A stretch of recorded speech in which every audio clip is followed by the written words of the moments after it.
Oh.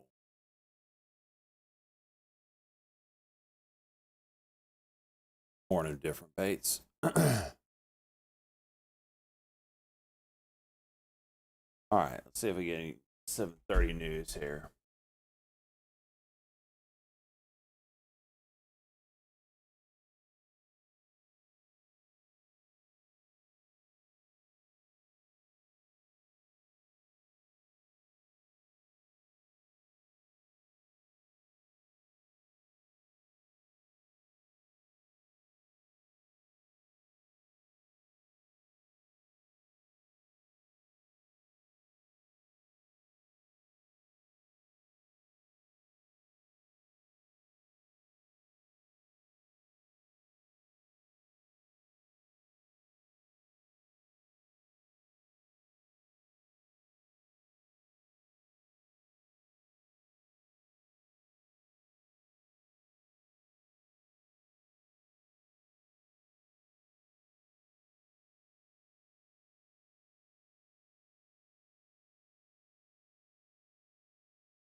Son of a bitch.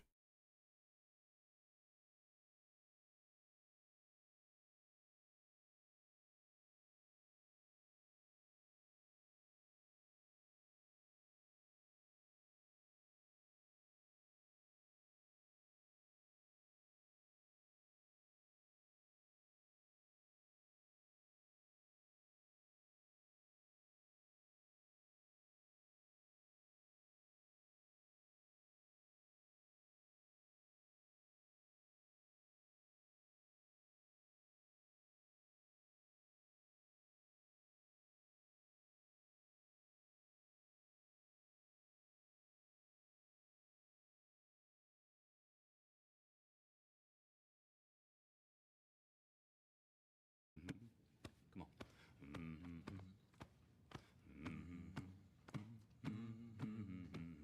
I'm 50 Beach.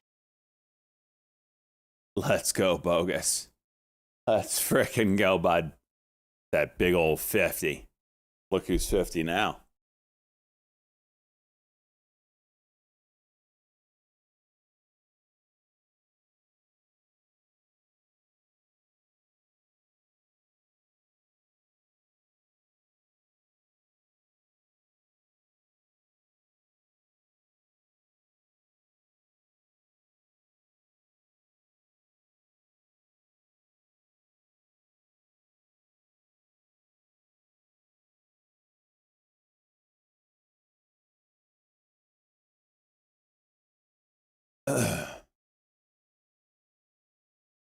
I like to point out XRP is currently at $3.27.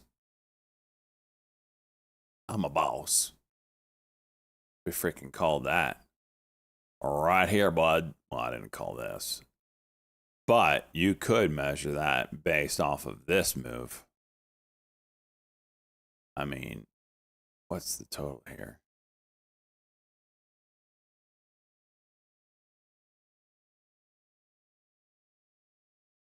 $240. So what would a 240 extension be from here?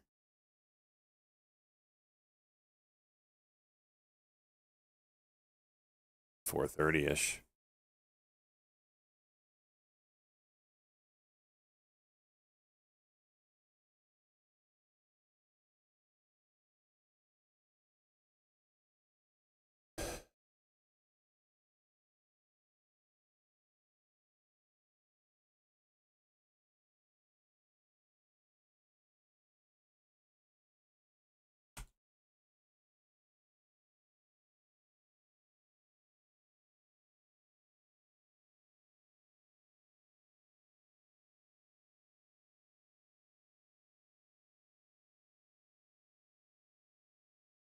All right.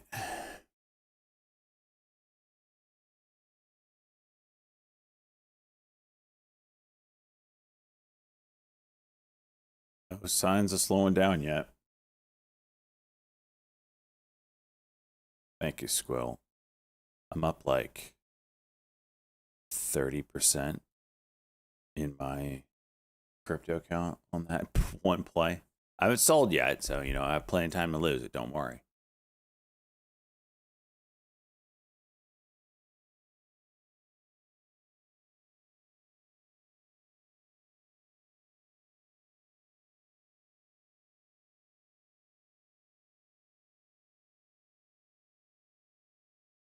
And Jen, may look.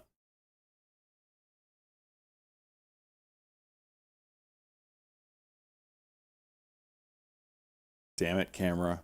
Hang on. I gotta fix all these scenes. I haven't fixed all of them yet. Properties.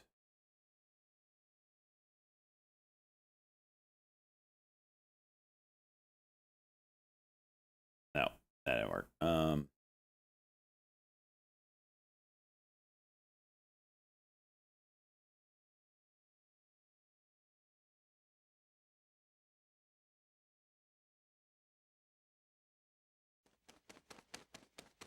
Oh, you were waiting.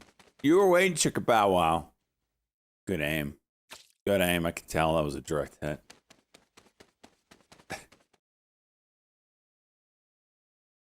All right. I wanted this button.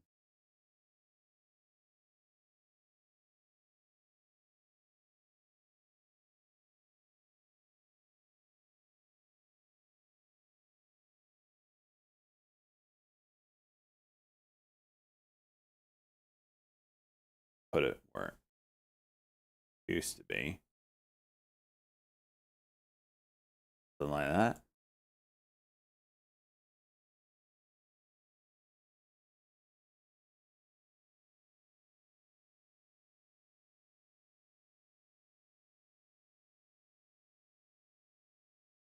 All right. Let me read. How are your shitcoins doing, son? Looks like you should have bought a real coin like RP.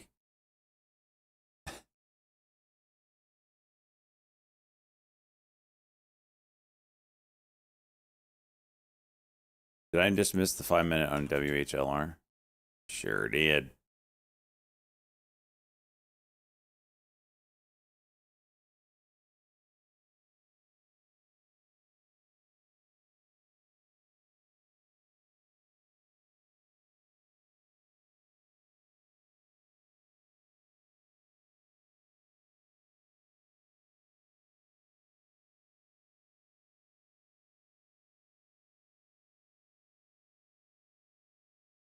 Is there news on WHLR this morning, or is it just, you know, up because?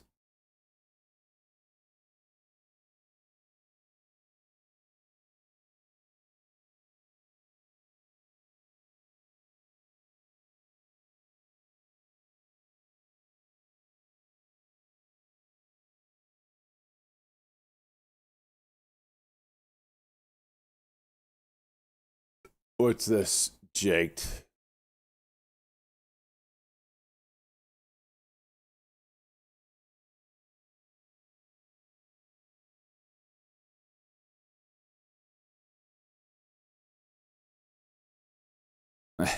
It just says buy the dip.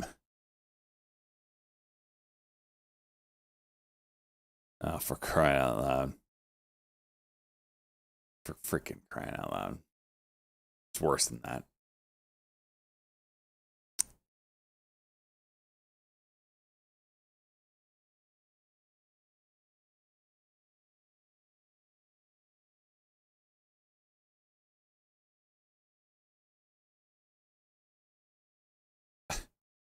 AYI is what I typed out.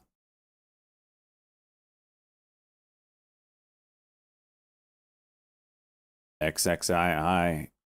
Getting close to juicing. Got a couple inside candles here on the daily. Let's see if it wants to go.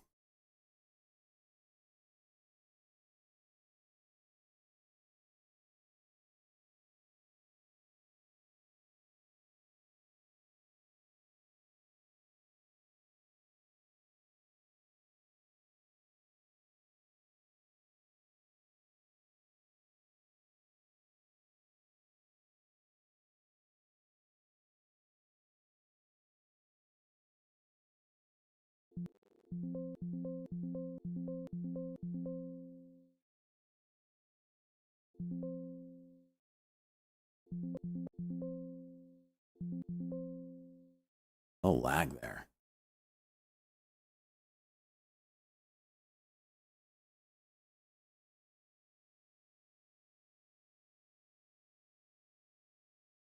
I'm trying to do a new one every day, Coach Red. I haven't put the new one up today.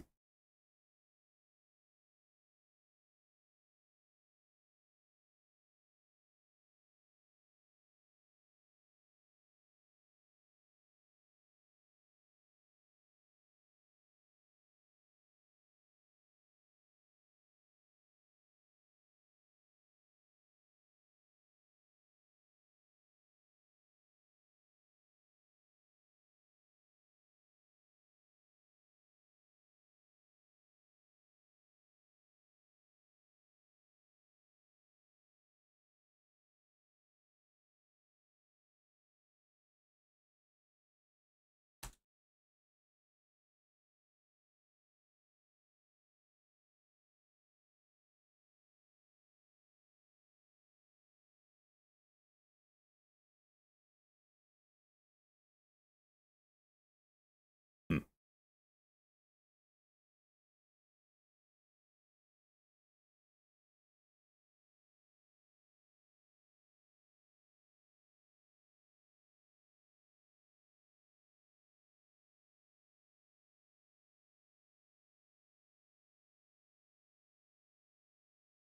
UHLR, frickin' A.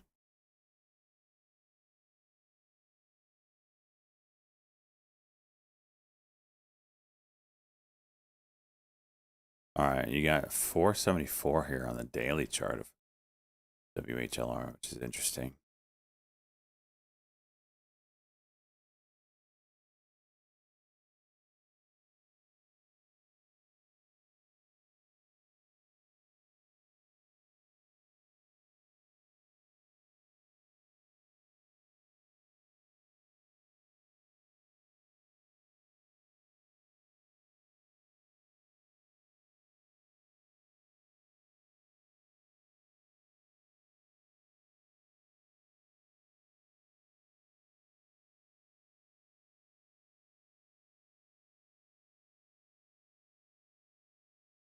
Uh, all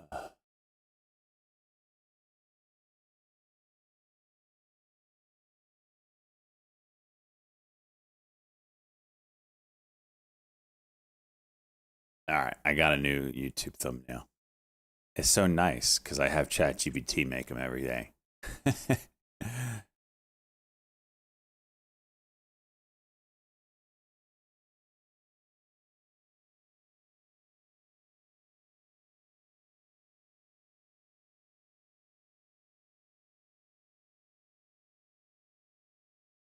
Tesla 450 poll.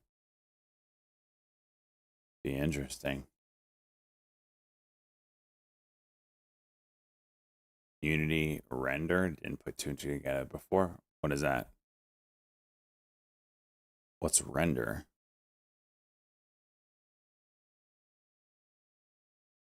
Yeah, freaking just beat this up.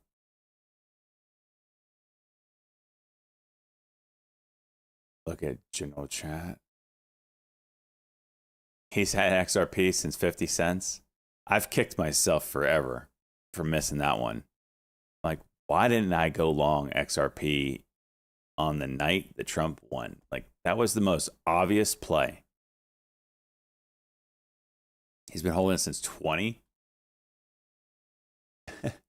Oh, 20 cents. How much? So he put 400 bucks in it.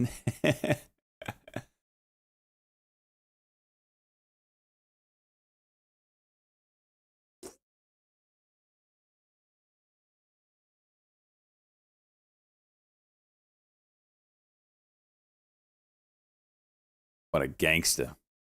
What a gangster. I'm a gangster. He's not selling. As long as the use case is still there. See, XRP and like 99.5% of crypto, and they actually have a use case.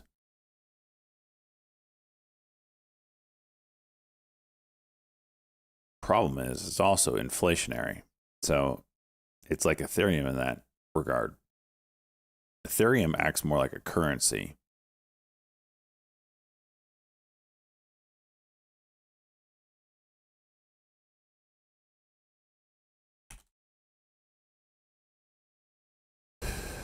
Five.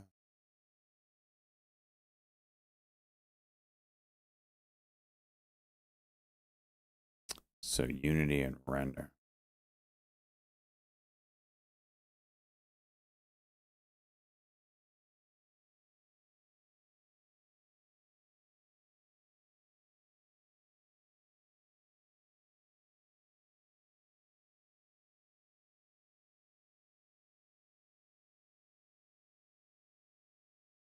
Dude, cannot get past this freaking line.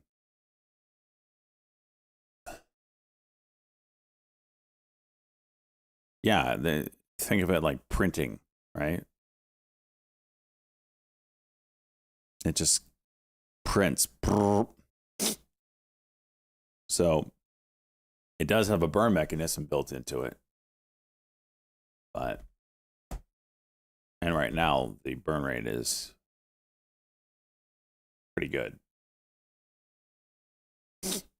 But it is inflationary by design, I would say.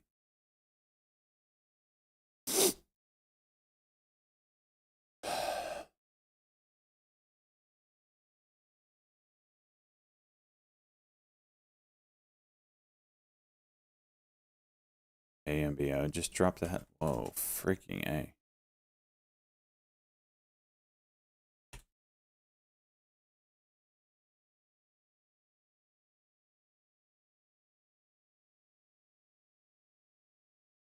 Equity recovery by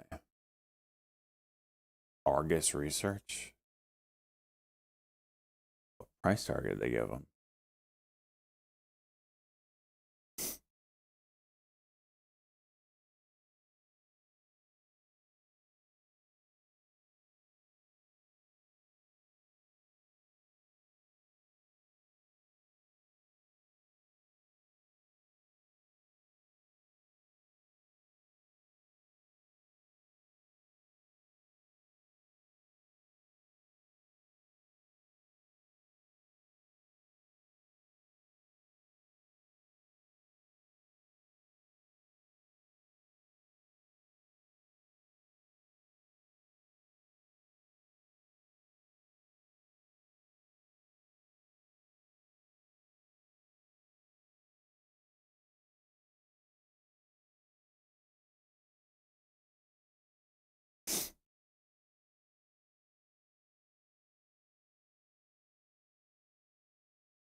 Oh, yeah, freaking turd. Come all the way down.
This is really thin, even though it says 52 million shares outstanding. So I don't know.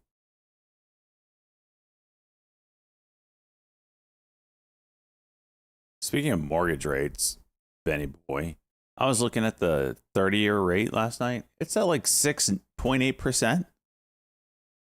We are so dicked. Here we are cutting interest. The Fed's cutting rates, yet the 30-year is going up. So that's not good.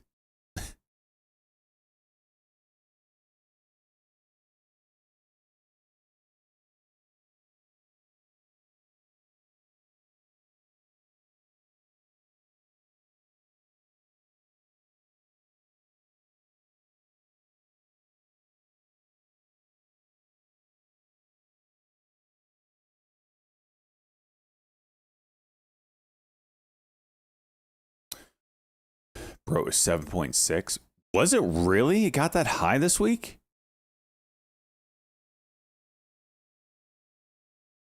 Maybe I looked. What's it at right now? Maybe I looked at the wrong thing.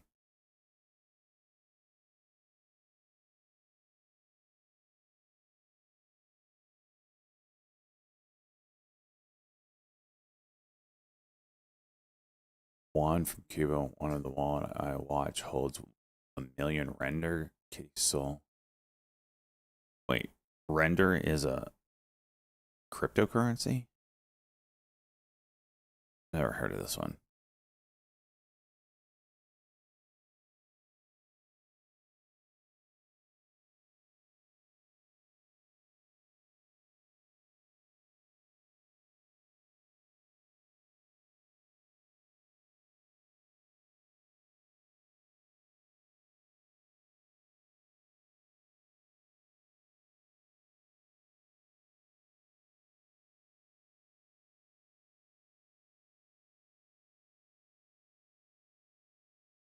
What's this level?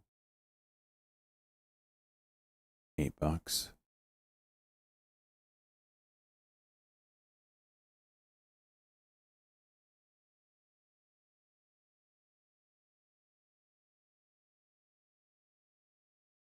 PMAX with some structure.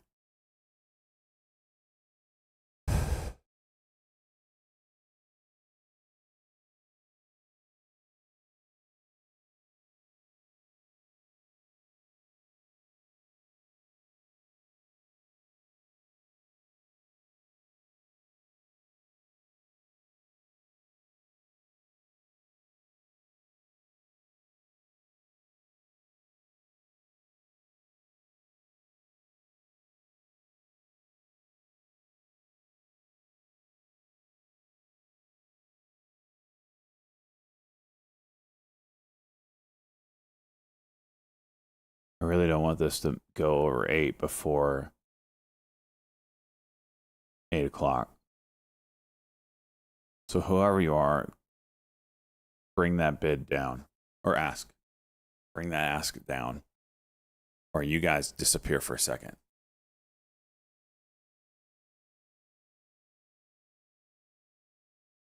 There you go. Thank you.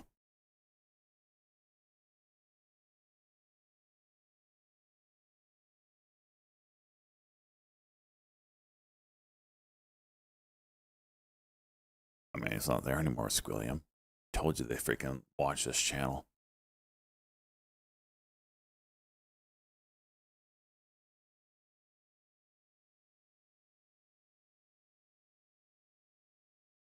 XRP 331. Let's go. Render USD. Very interesting.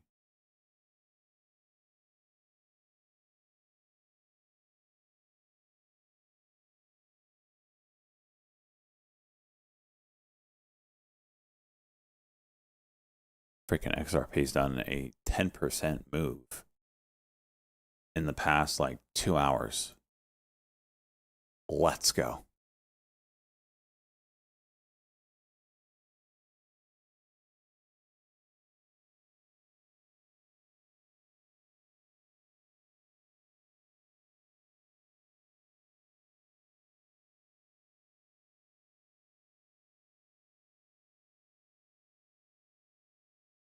AMBO still hanging around.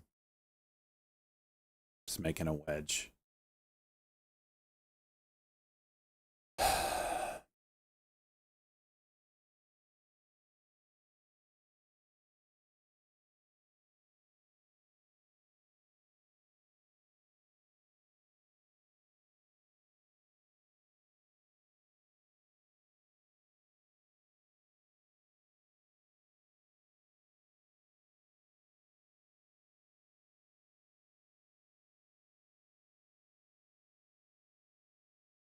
Litecoin did 20. Yeah. Litecoin out of nowhere.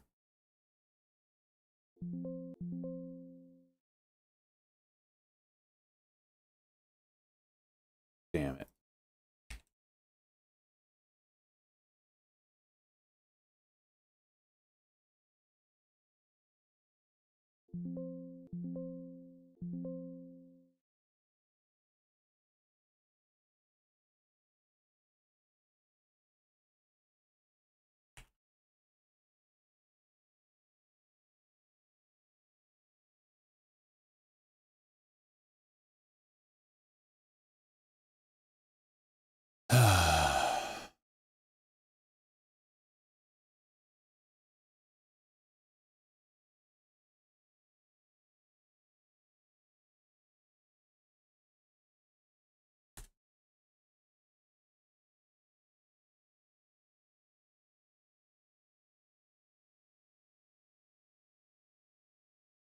Oh, you bastards.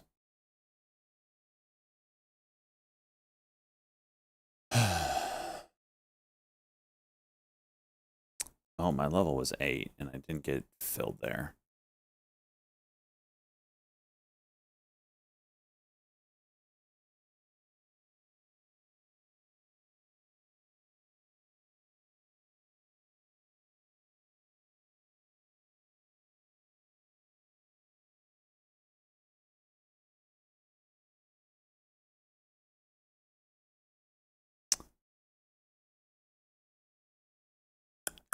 Ah, yeah.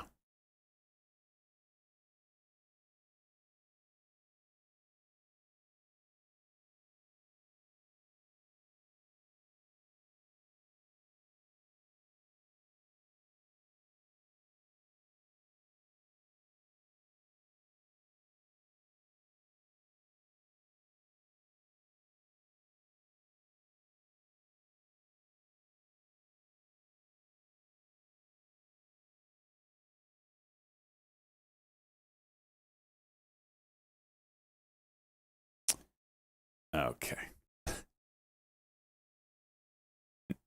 Okay.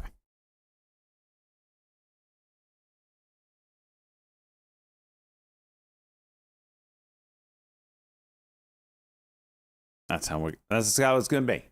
Gonna start me off with a big L, huh? Today crypto is green as hell. I haven't looked at the other crypto. Probably should have.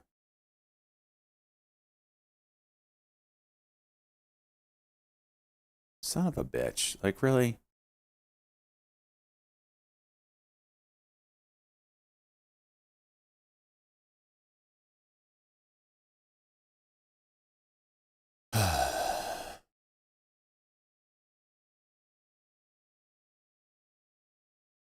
On 775 holds.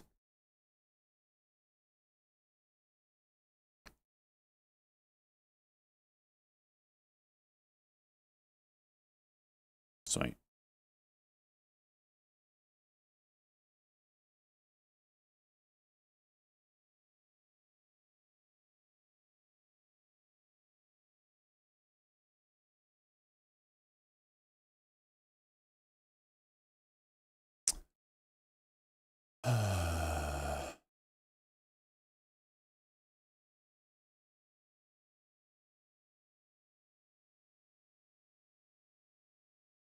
Well, guess I'm holding 3.8.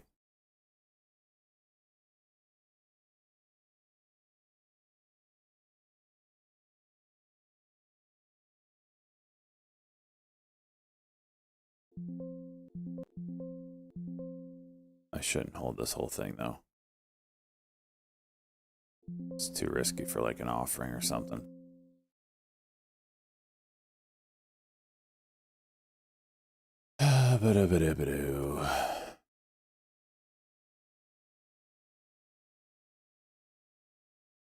Yeah, that's how you do it. That's how you do it, boys.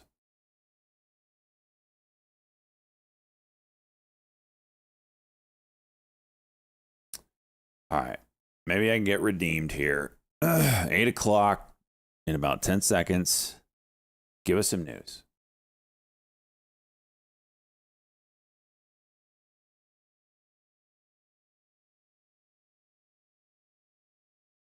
There we go.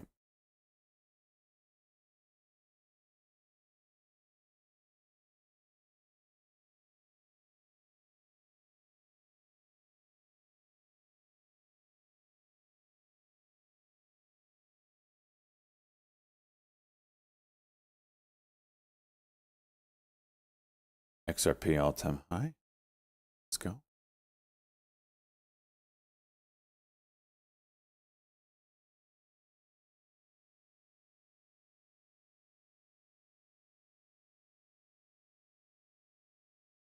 Phase 1 study.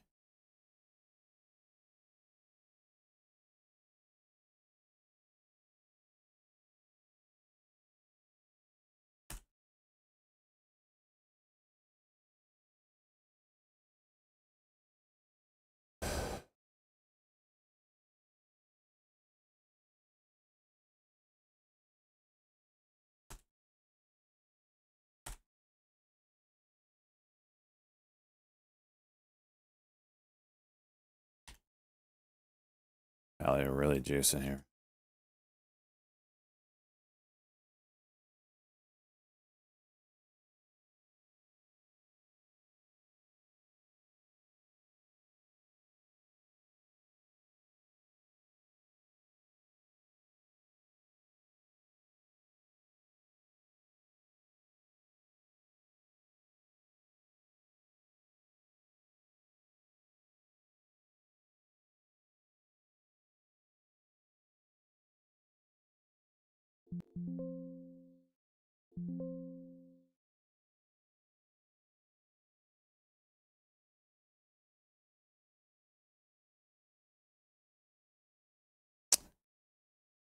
It's gonna go. Nope. Should have gone there, but it didn't.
$60.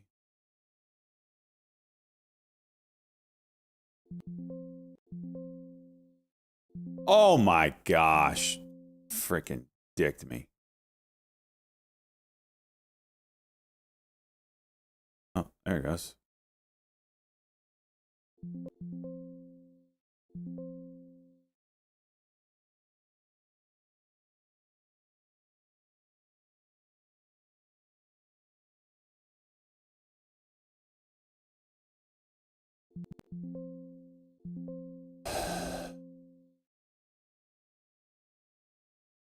Couldn't keep going with that. It's kind of crazy.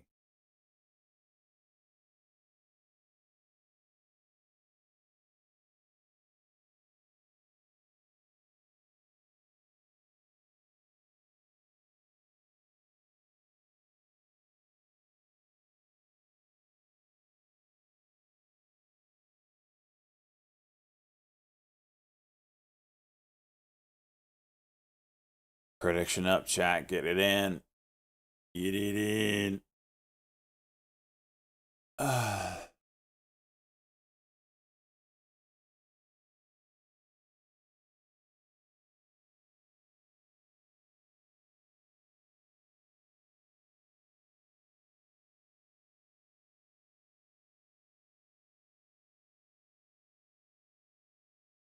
It's a cock.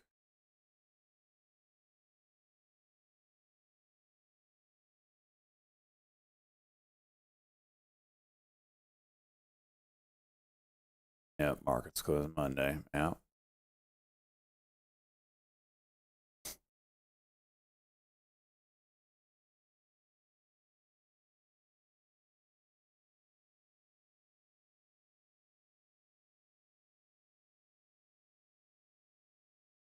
That's why Emmett's still chooching.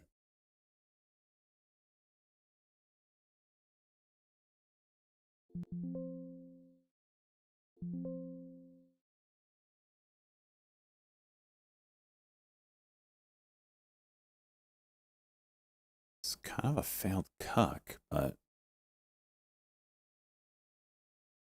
needs to really go now, though. At least break 250.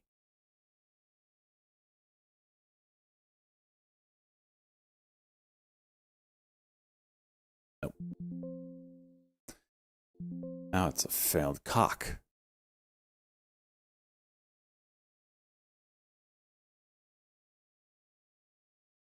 The hell was that?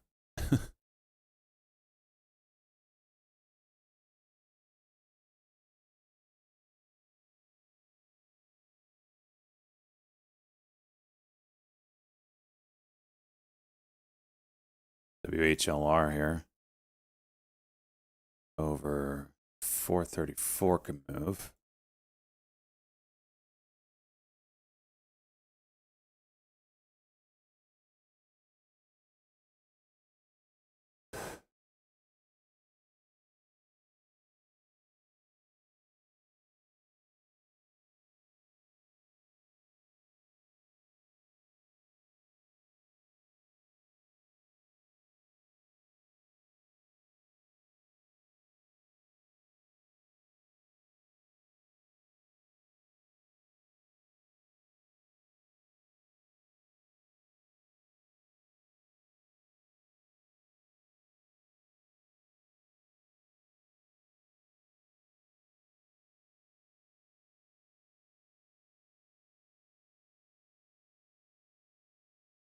XXI.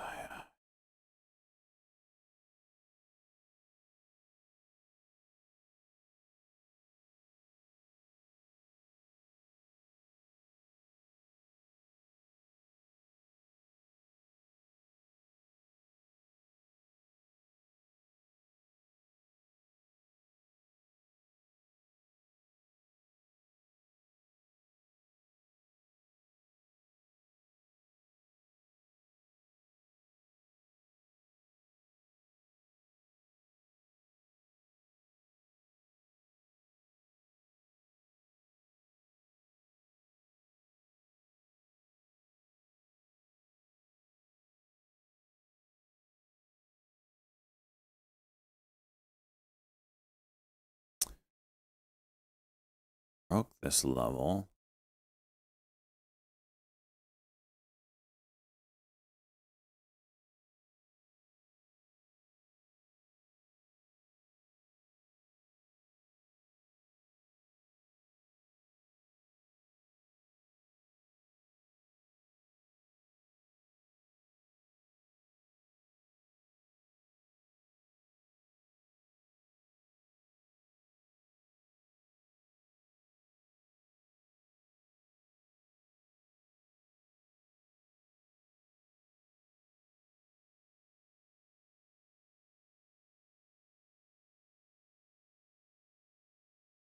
Watch us move up here on PMAX.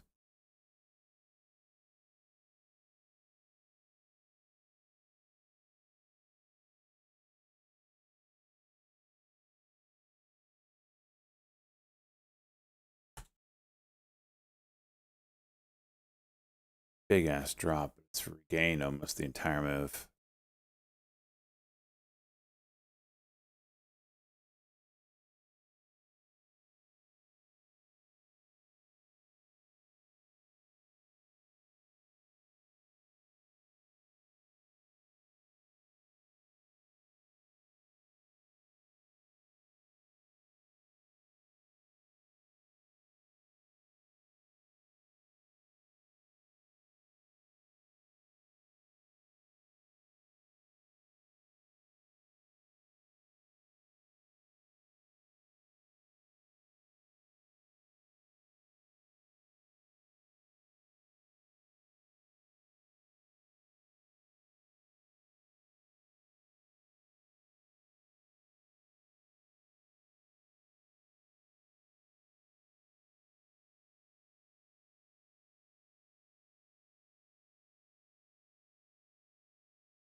Yeah, PMAX has got to get to that like 255 level. It has a chance, but it's not there yet.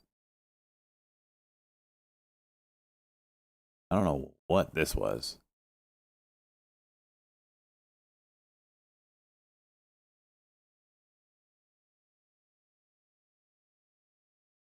WHLR is still on watch.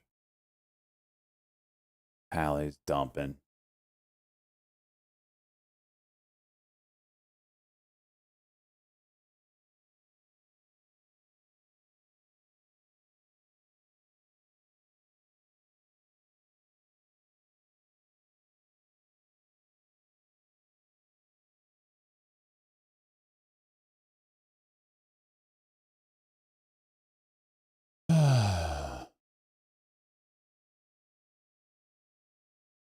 MACD's close to flipping up here.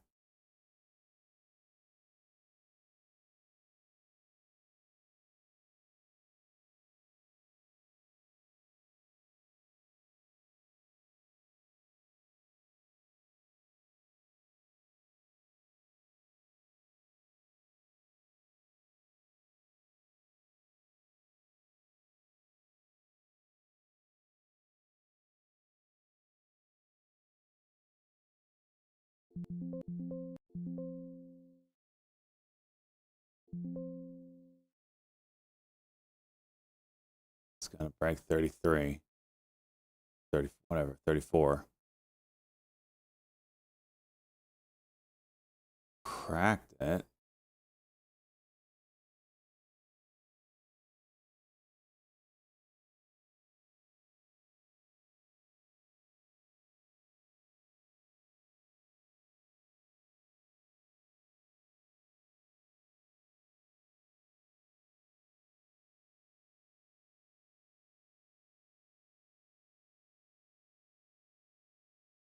Oh, here's 45.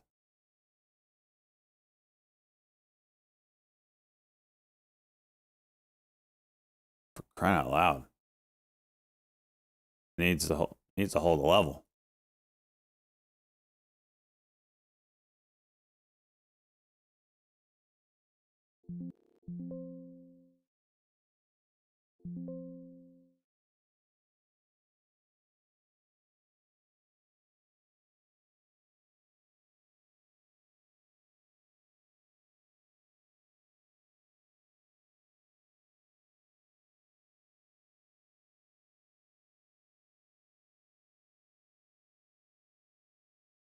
$474 is that really big level.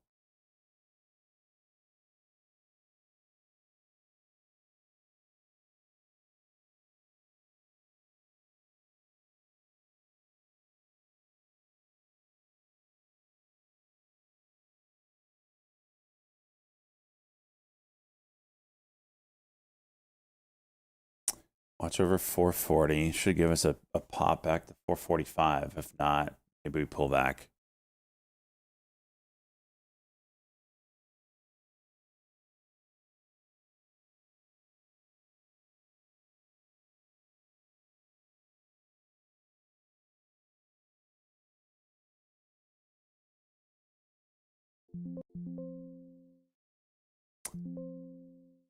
All right.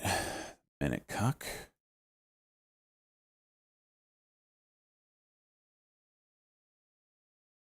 Pally gave it all back.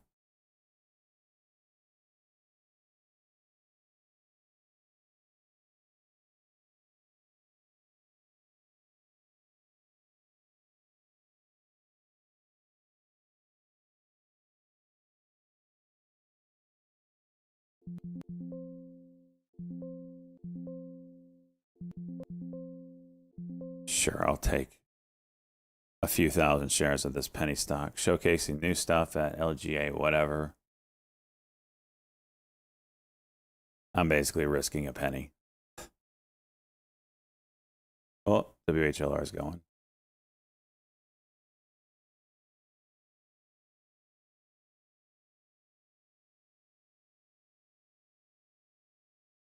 Did it really just go low a day? Unbelievable.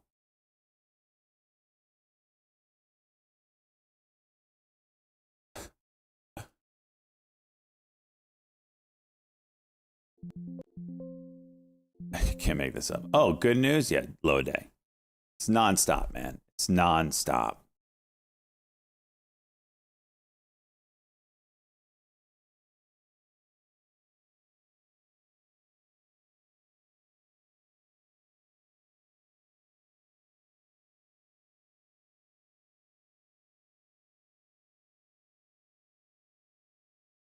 $442 break now.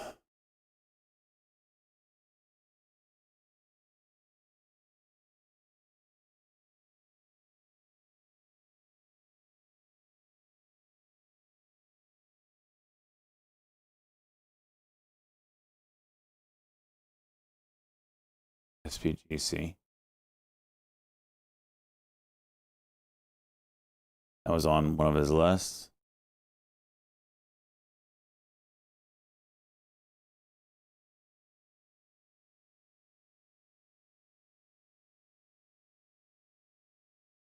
Dude, this SYM. What a move.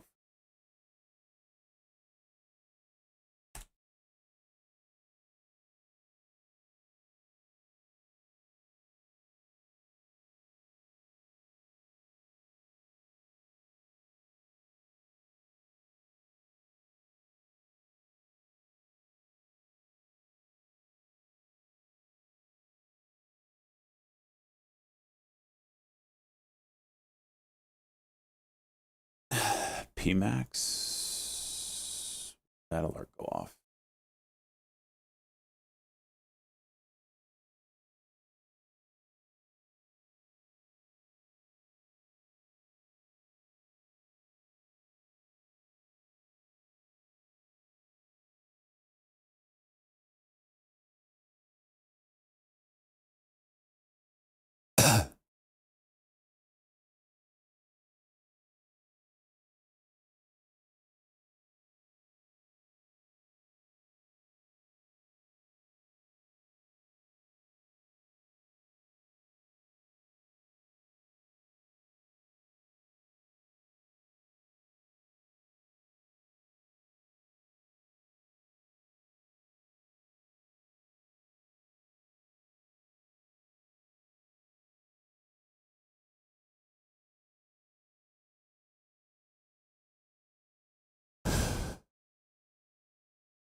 Come on.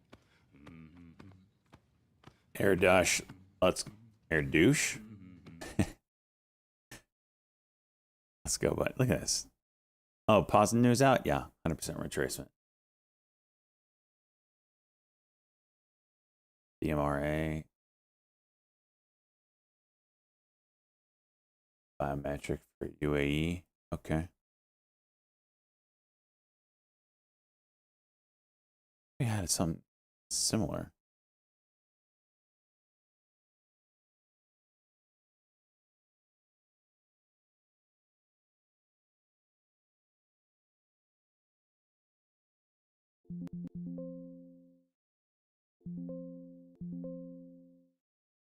It's the 200, so if it gets over this, we know what it can do.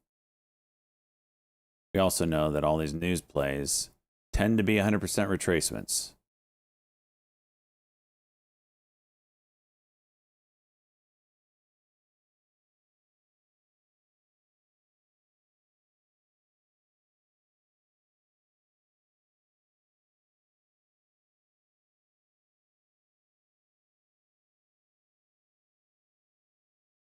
.48 break would be amazing.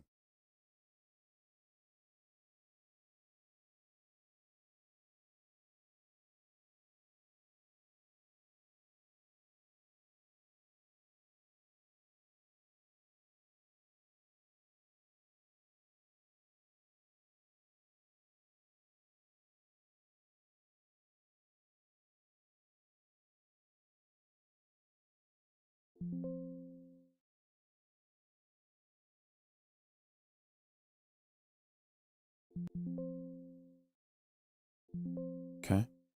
Locked in half. Sellers up coming in.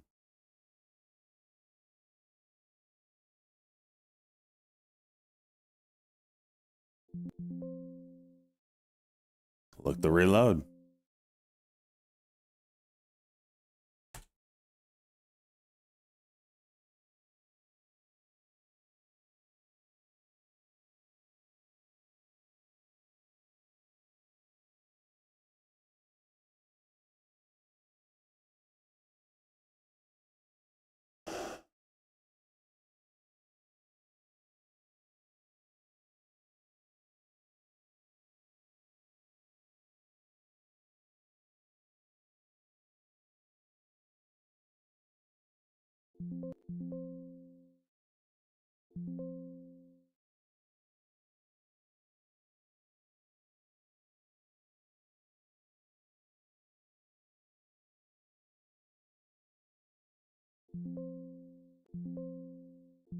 It's worth a shot.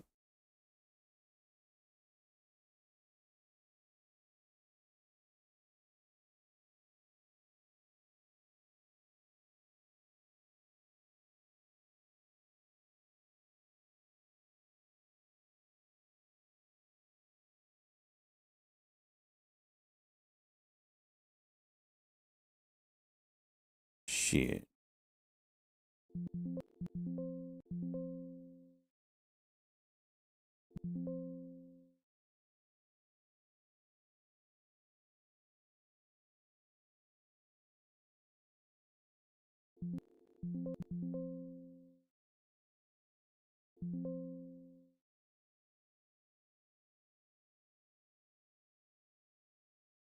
Needs a hold. 74 is the daily level. There we go. Can we hold that?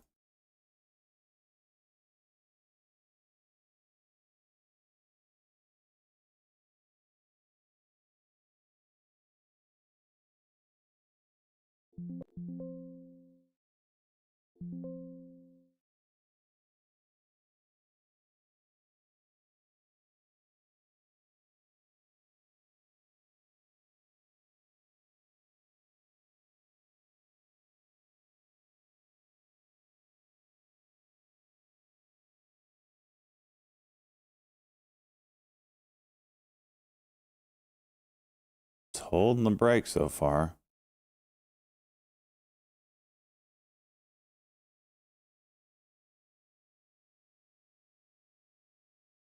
Over 75 or over 70 might give us some more juice. We'll see. Yeah, over 70 now. I wish I could add. I'm not going to be in time. Damn it.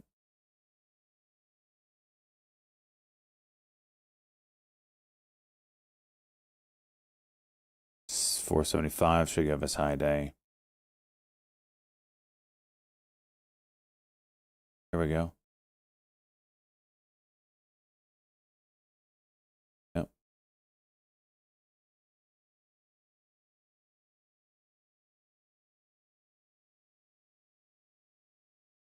$85.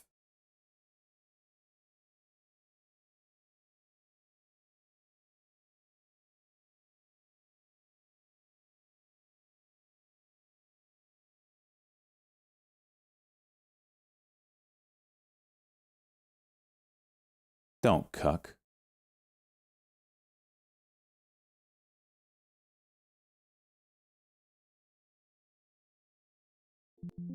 Damn you.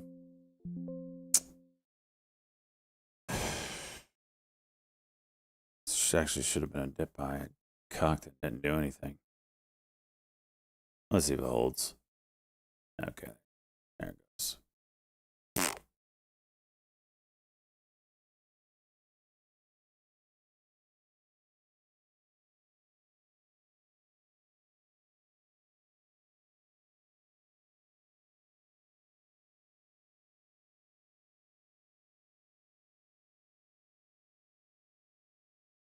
BMRA.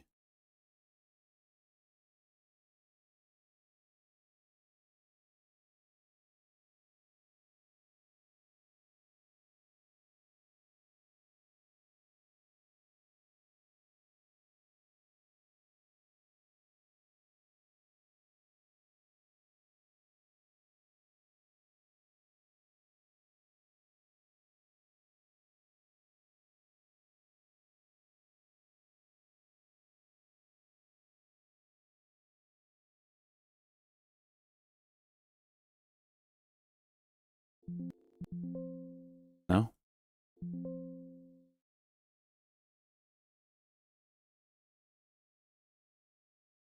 Over 62 should pop it.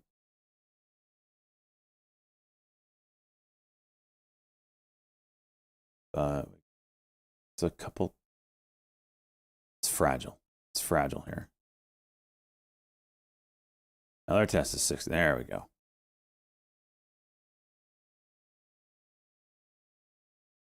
Next level 66. There we go.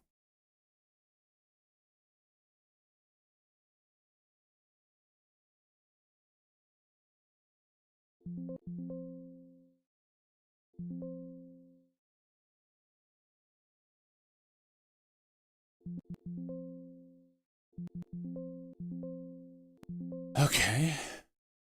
GFAI popping up.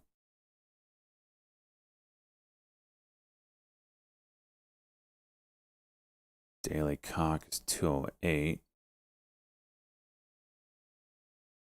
No news, obviously. Zero news.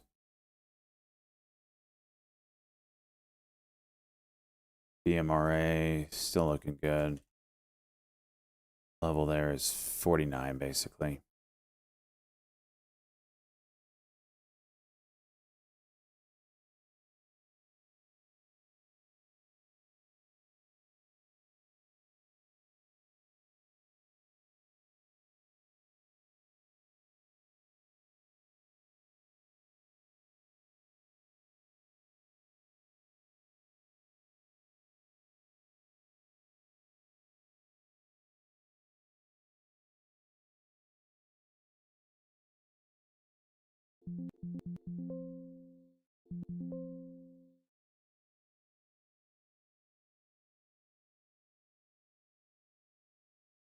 Down to 47.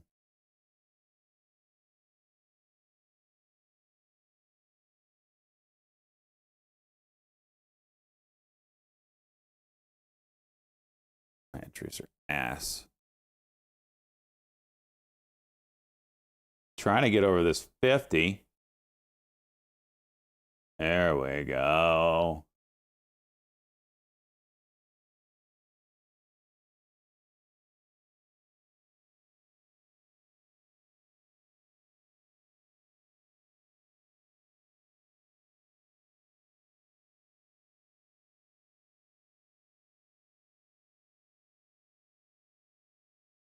$51 now.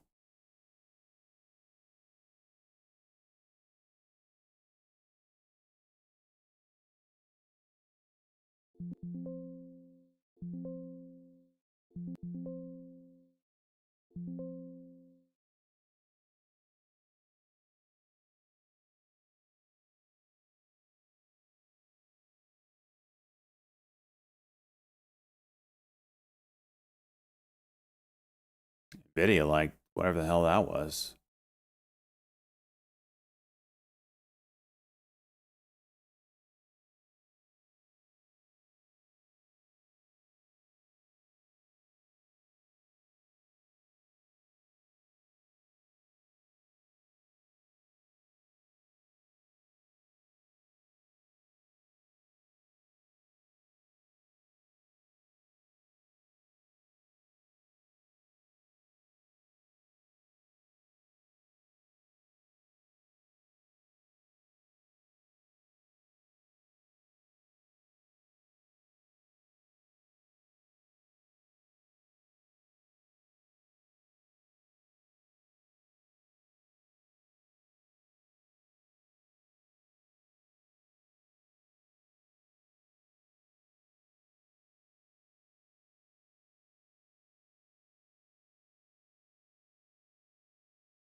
BMRA playing with 50 again.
I mean,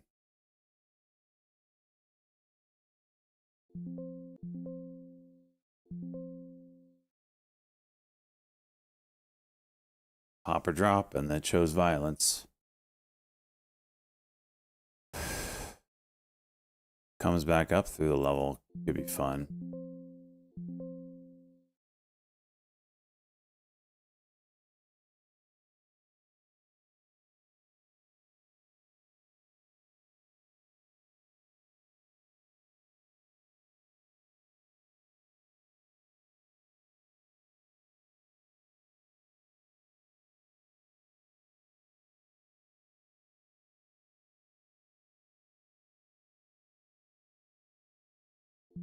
Eh, worth a shot.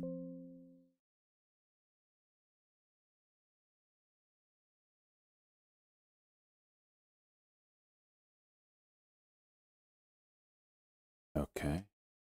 Tires, huh?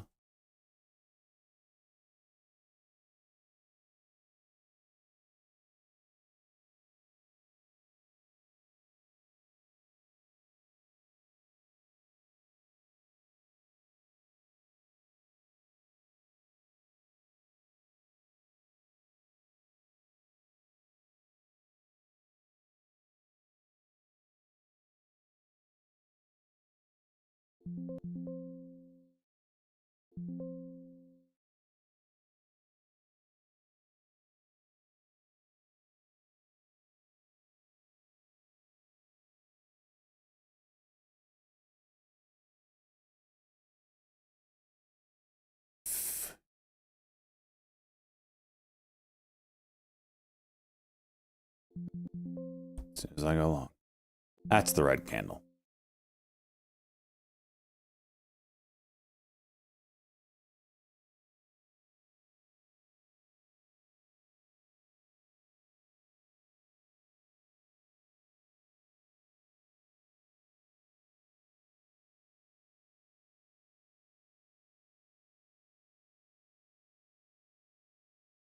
$17.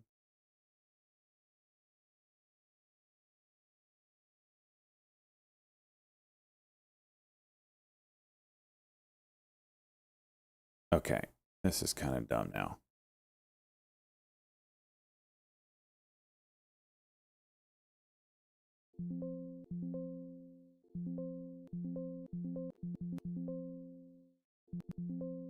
Like, a bounce would be wonderful, but, you know, just trickle down forever.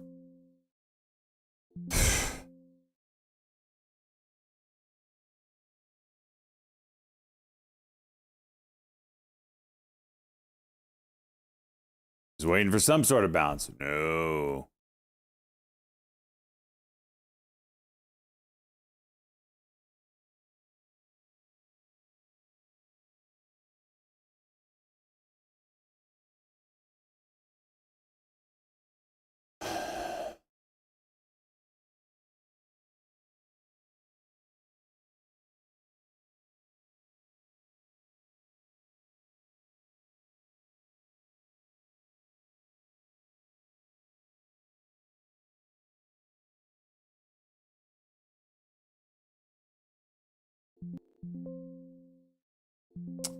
What a bunch of horseshit fills. I was trying to get 14.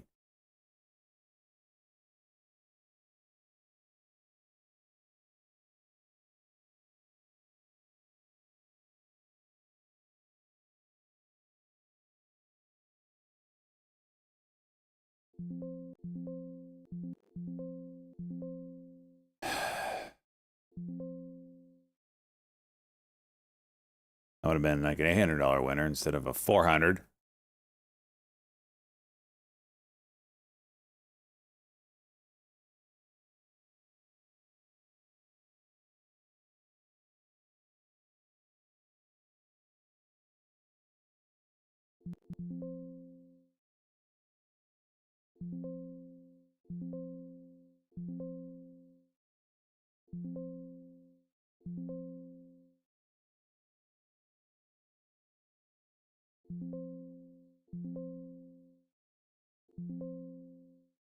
Holy shit.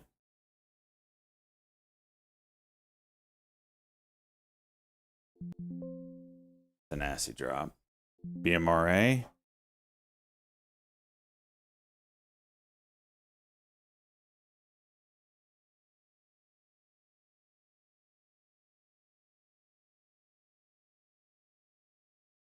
WHLR. Jeez.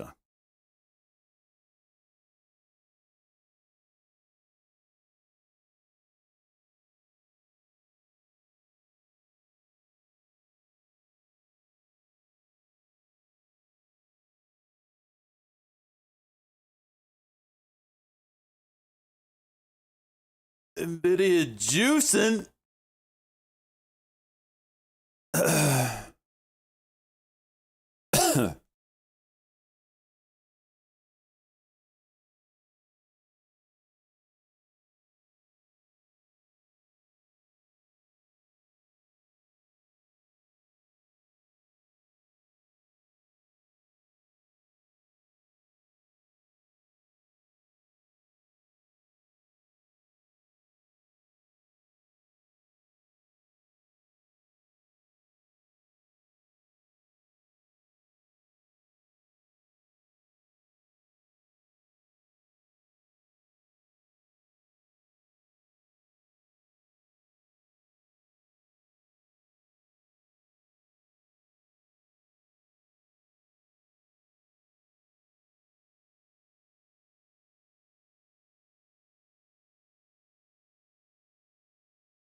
Jumped right over my order.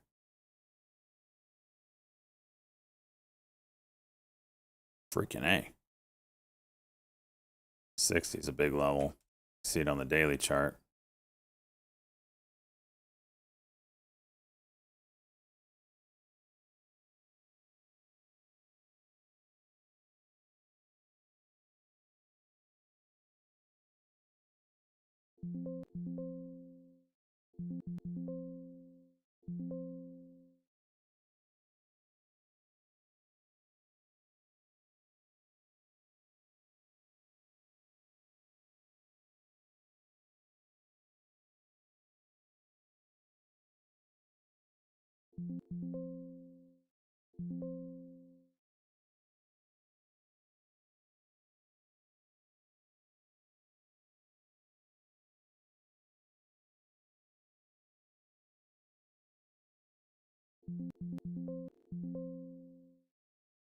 Damn.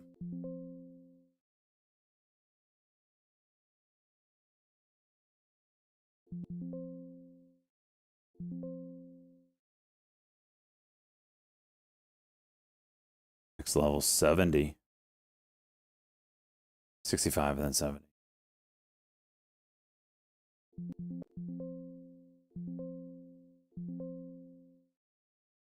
Thing is whippy, man.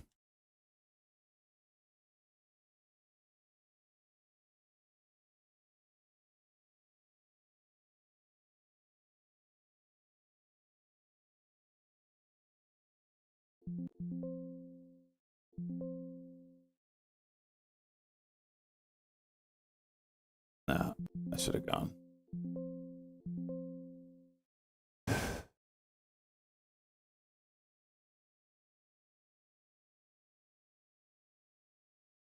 Give me like a cuck on some low type. There we go.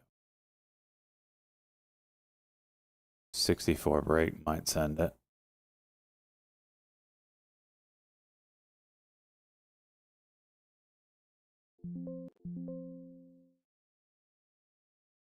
No.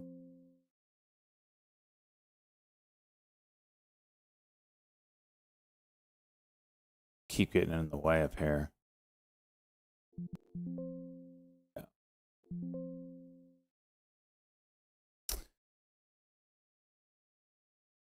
It's close. It could go.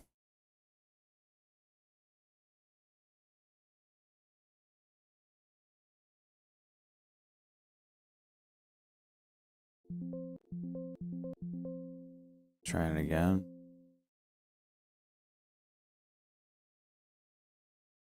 No. No.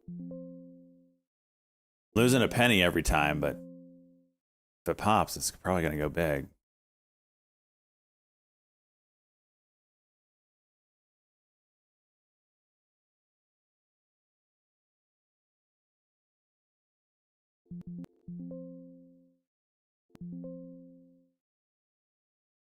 Nope. A penny loss. What's it waiting for here?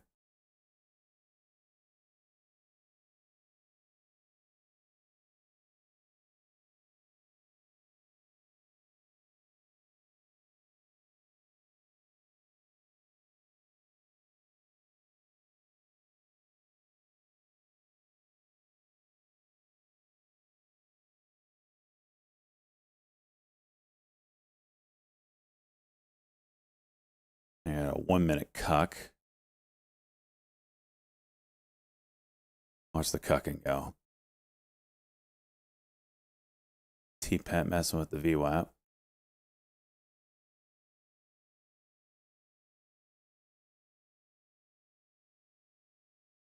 PMAX low a day, because that makes sense.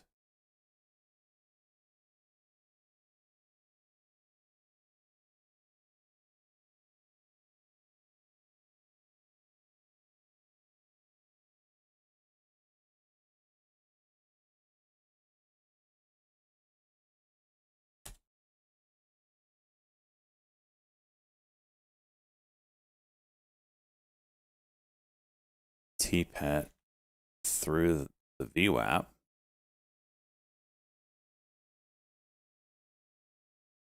See if it holds.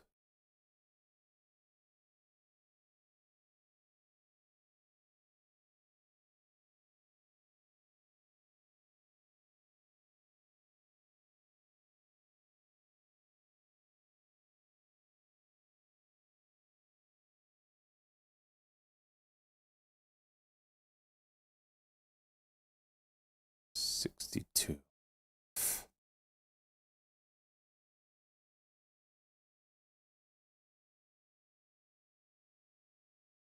PMAC headline. NVIDIA, something with something NVIDIA.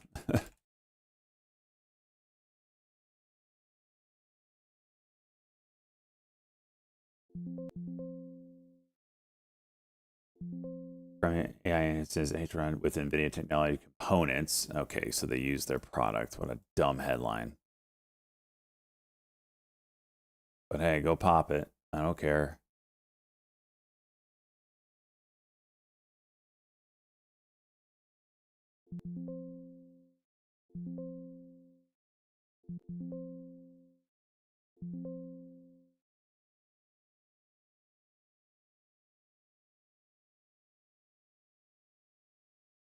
MSBMRA.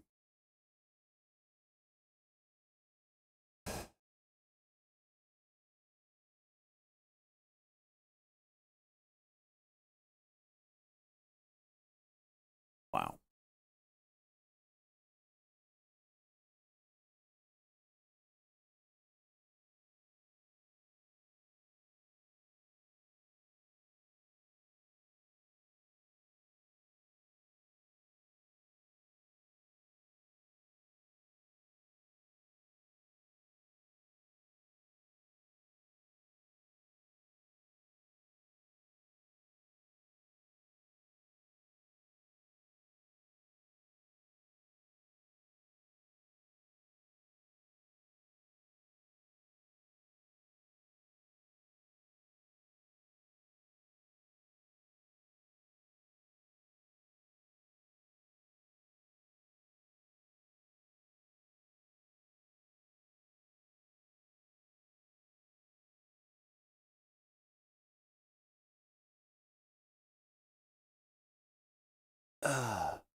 TODC gets $15 million guaranteed.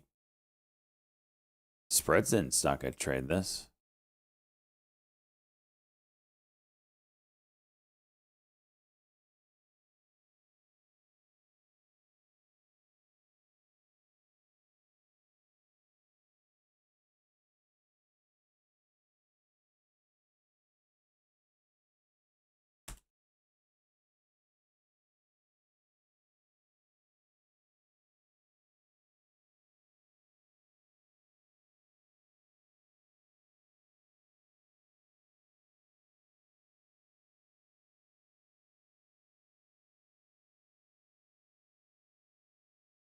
I really hope this breaks down. I do not want shit news to move.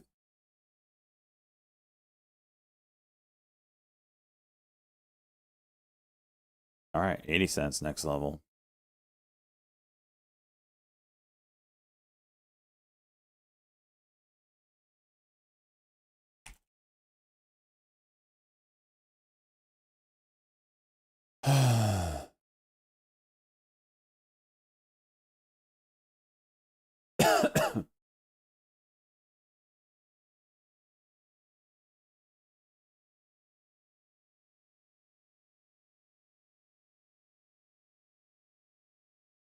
Of course you're not in it.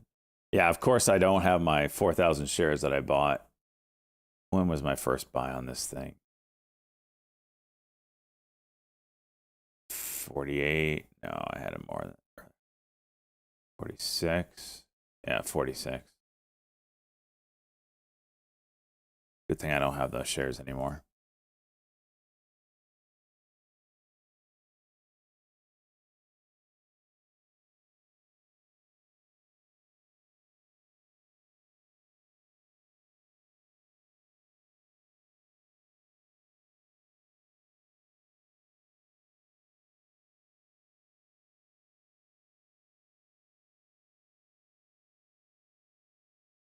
All right, we'll have 9 o'clock news here.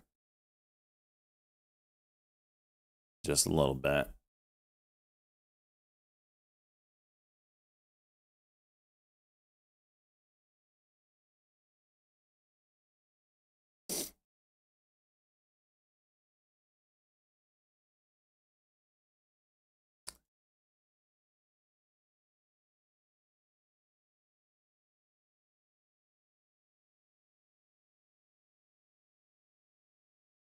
All right, it's another 30-second cock. Completely missed it. Nice work, Tank.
BMRA maybe over 78.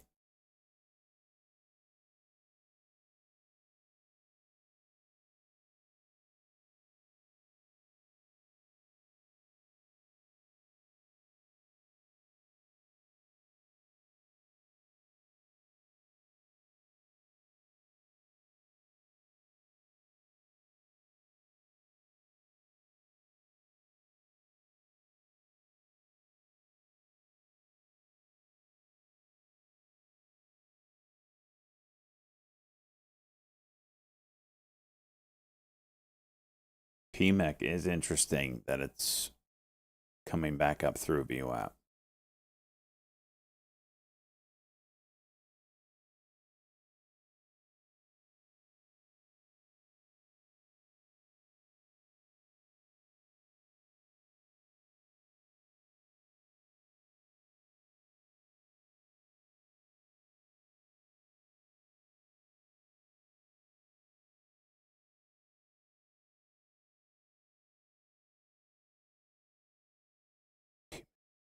Three.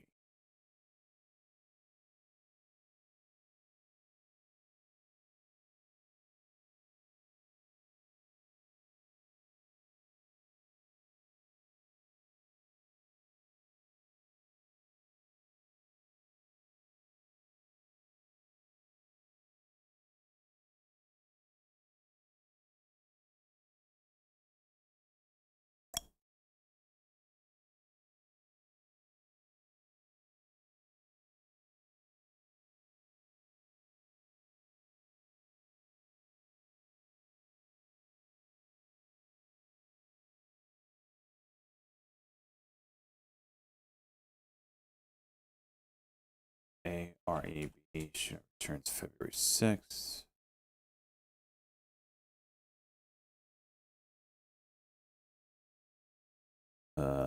Spreads.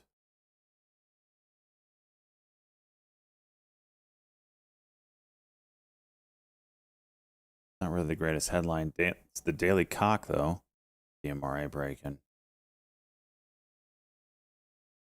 Missed that one.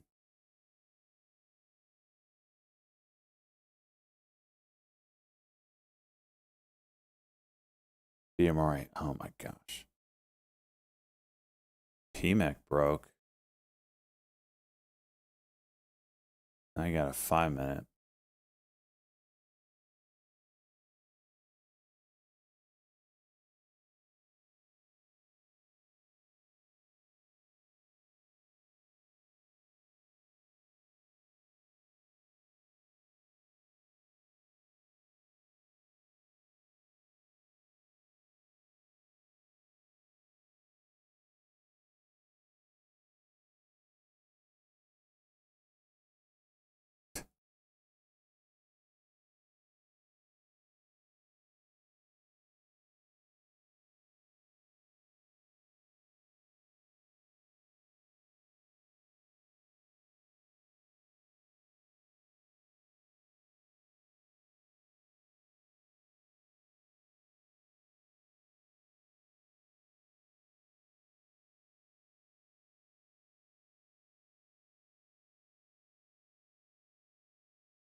API.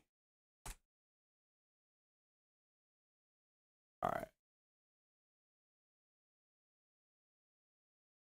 Maybe we get some 9 o'clock news.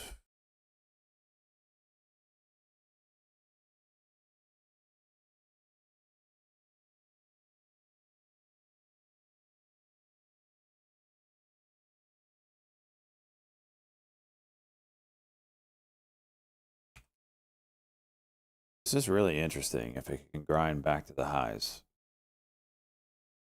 Just worried that if we get there, we just crack it and dump.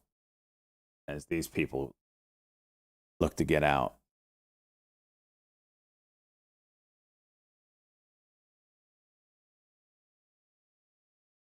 Yeah, I saw Hindenburg's expanding. That's crazy, isn't it?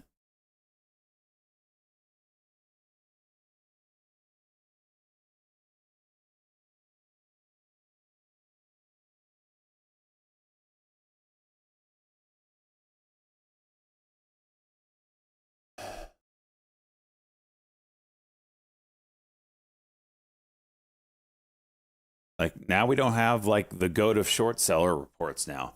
We lost Citron, then we lost Hindenburg. Like we don't have anybody that can move the stocks, the stonks downside.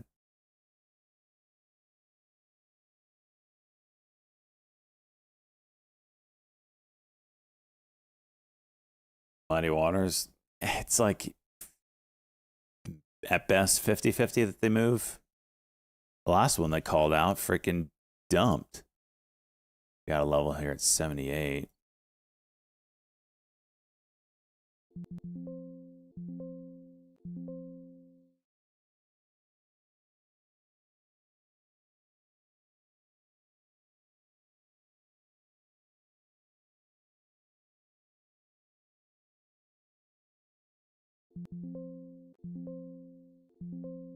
TBX.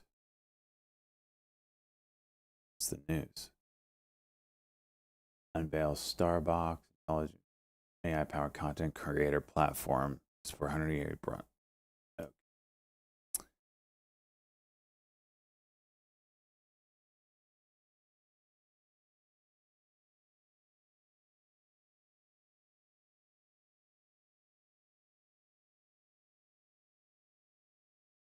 SoFi ripping on that news.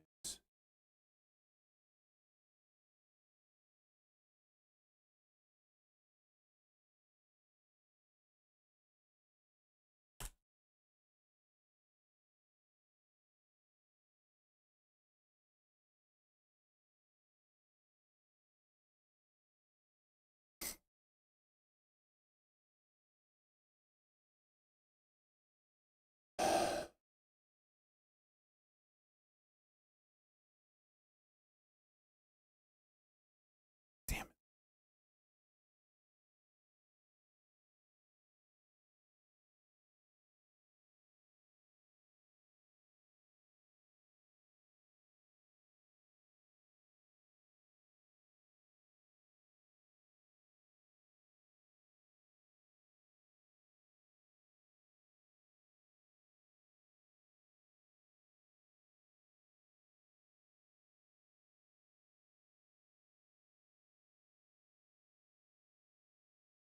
I see BMRA. I missed it. There's nothing here at 9 o'clock. It's going to get me a trade.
BMRA, maybe over 86.2 for a 30-second cock.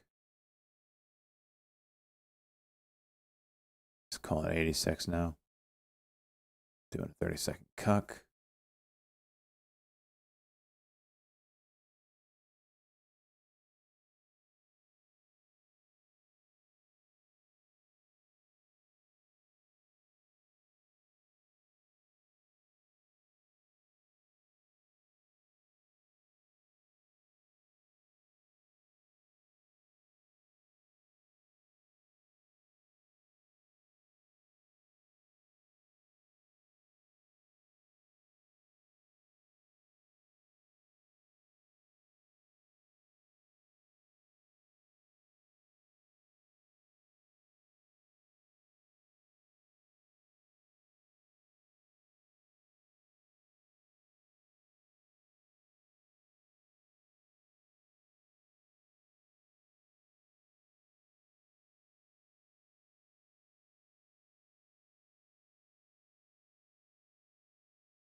Oh, frickin' A.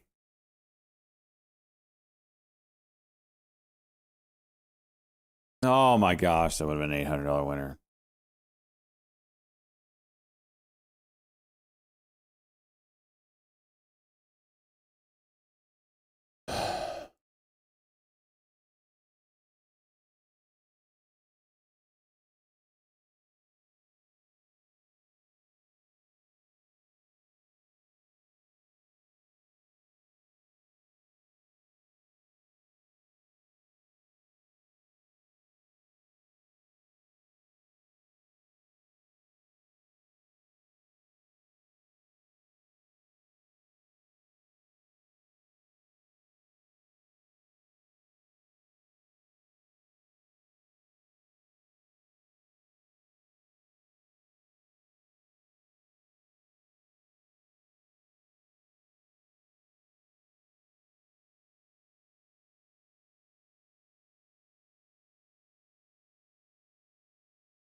Where are you getting that, Surfax? Where are you getting that?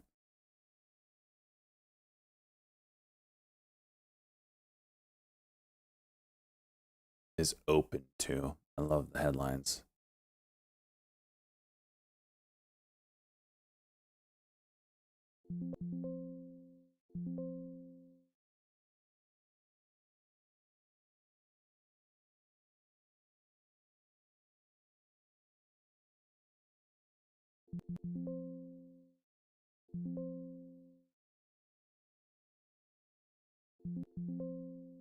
It broke.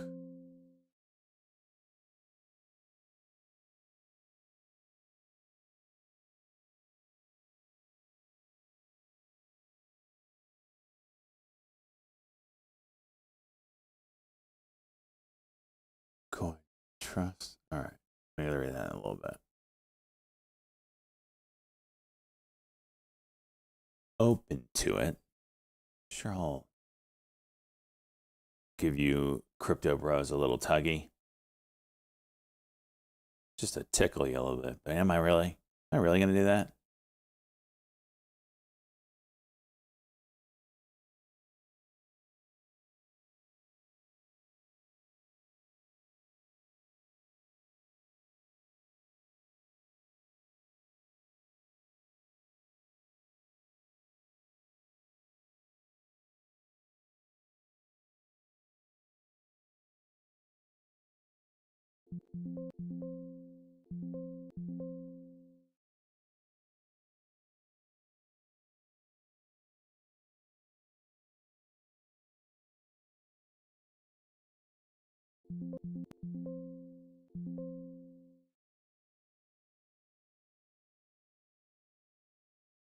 Trying again. Oh, hello.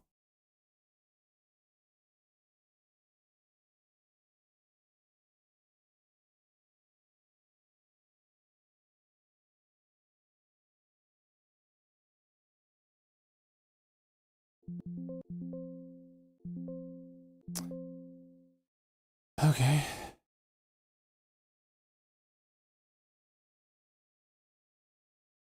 See what it does at 1. Oh, I held it strong.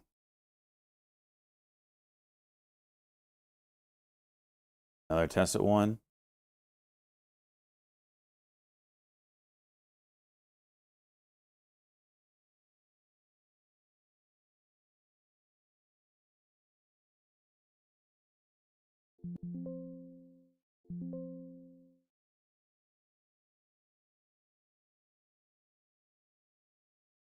It's a pretty strong hold of 1.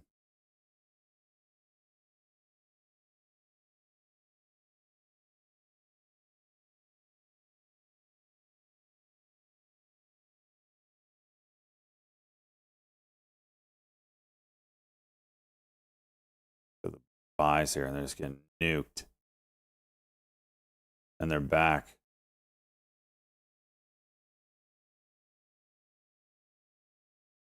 Can't hold it forever. Yep, there's the break. Over 107 might give us a pop.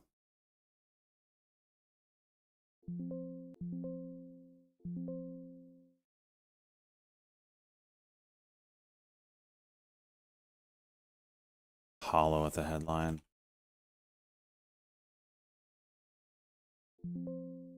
I don't know what it is. On a bit rotation based, singular, whatever, quantum.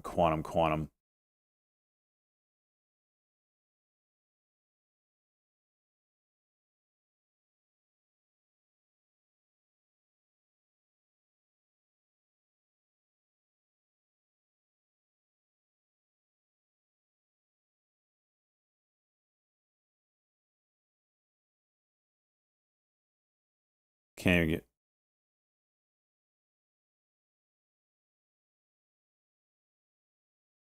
Can't move 5 cents. Not a good look. So we're going to go low a day, right?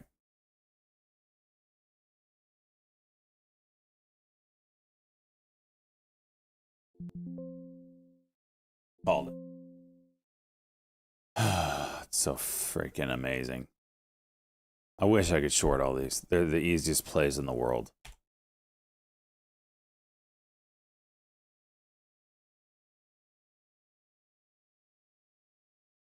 The fact that I can't short them is very telling.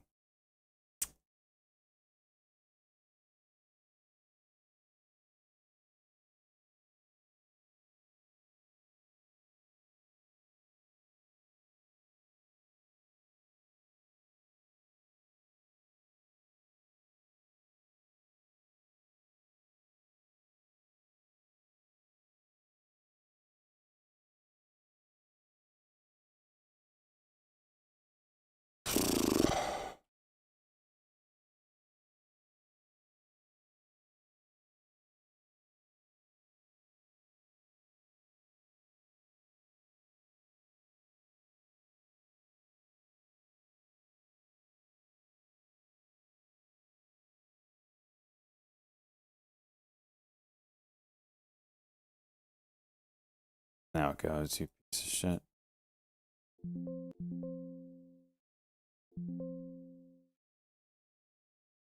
Hollow, Daily Cock, 22.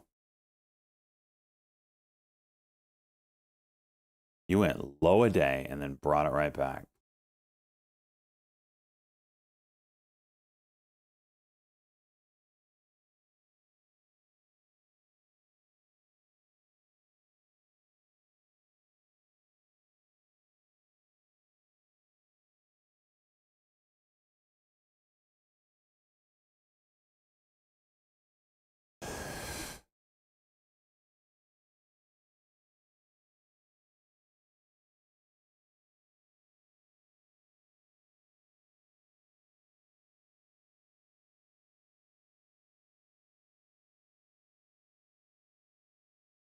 Just moving.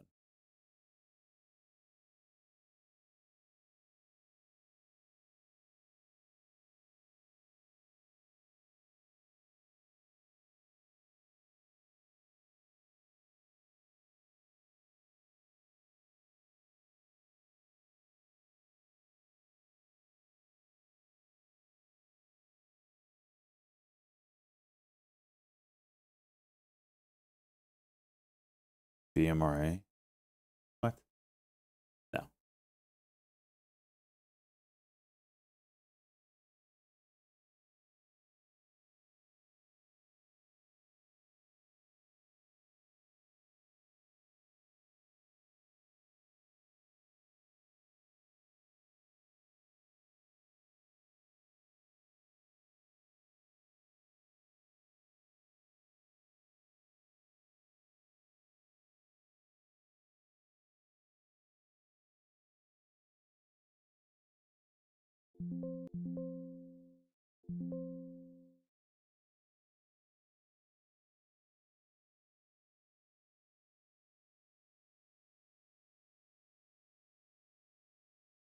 Feels like it wants to try it.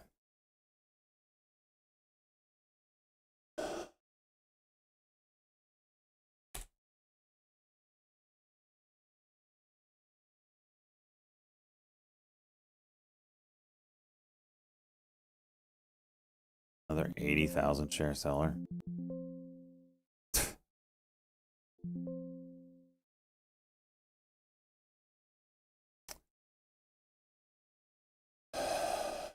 OMER.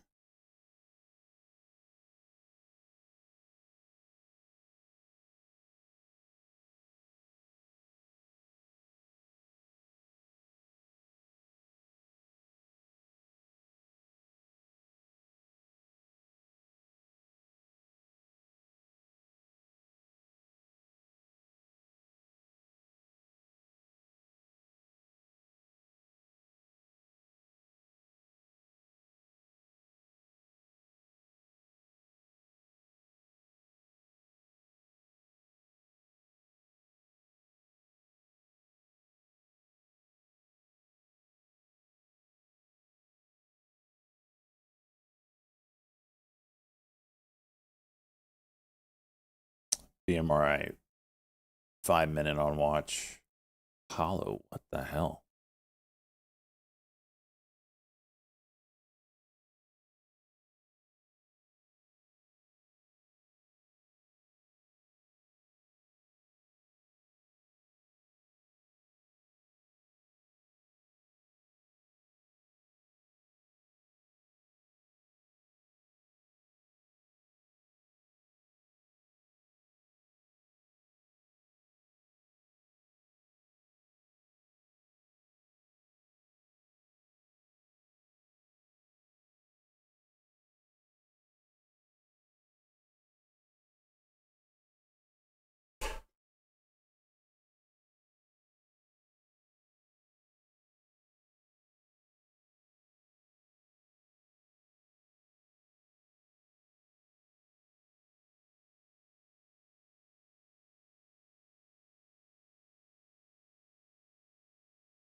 Follow right back up.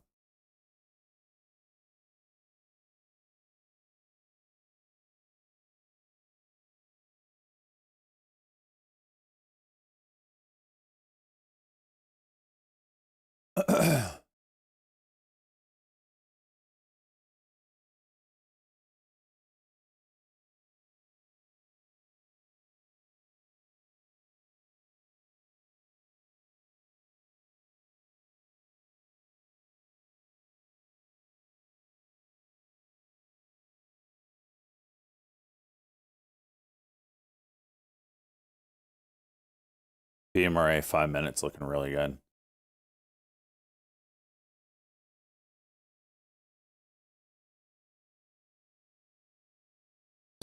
Hopefully it doesn't go now.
All right.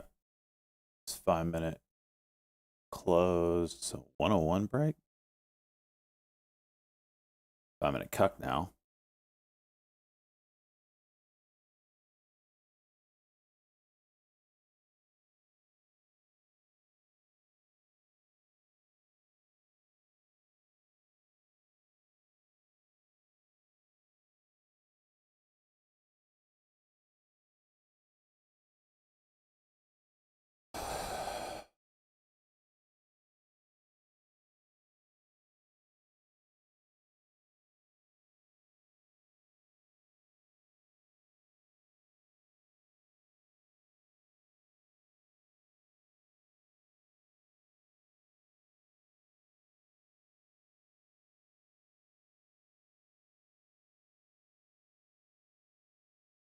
CSAN halt. CSAN. Okay.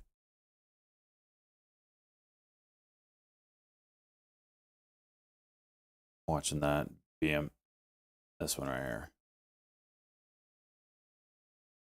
Over 101. And 103.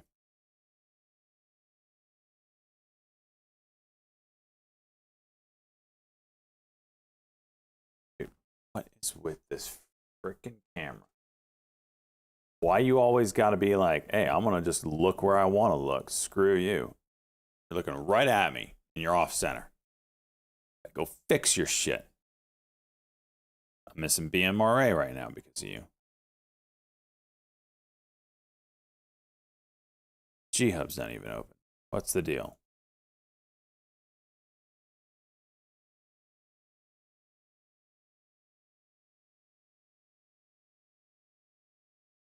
Missed my freaking trade.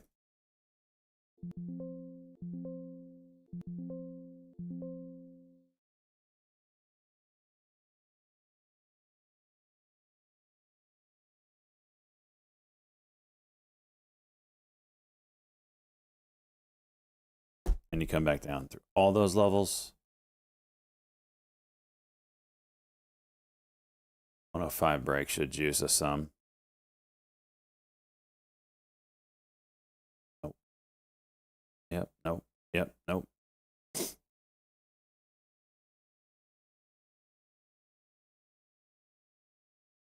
Wow, that volume. I hit 110. Ah, it's gonna dick the charts.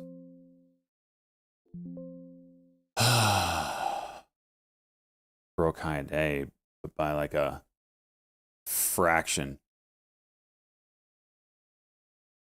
So it'll dick the charts probably.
XRP with more juice.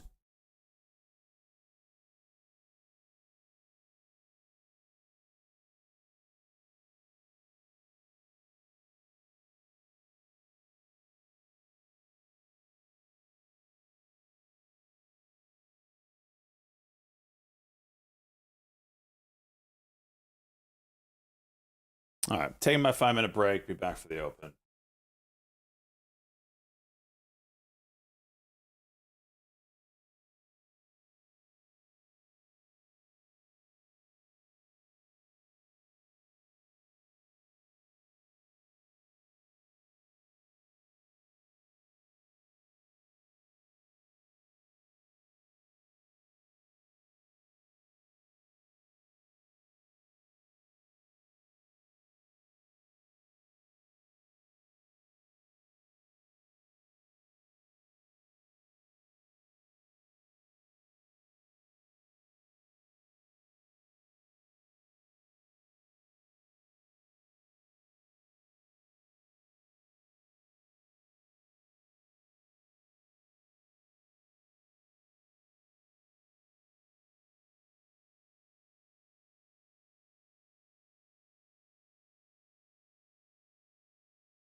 All right, good luck today, peeps.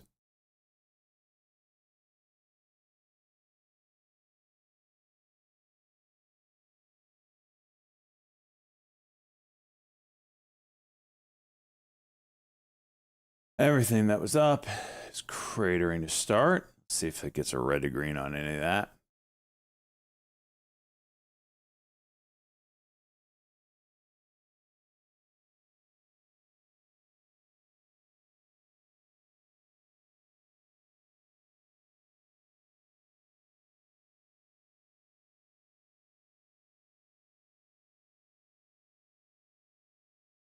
Yes. Wow.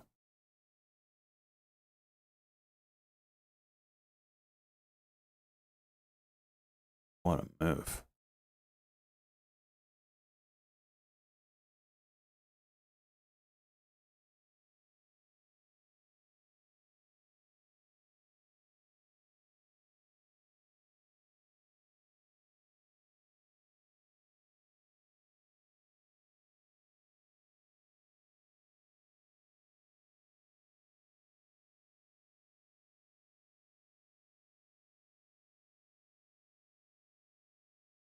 DJT, huge red to green.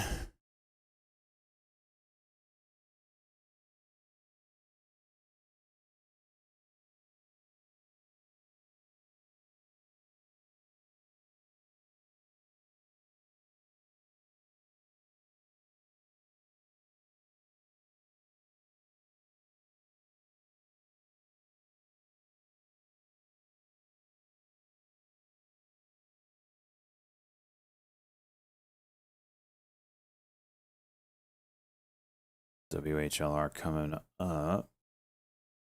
DMRA, dip and rep.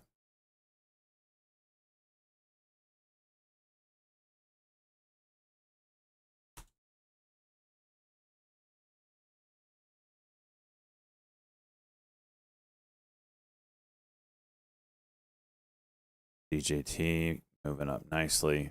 See if it holds that. DMRA halted up.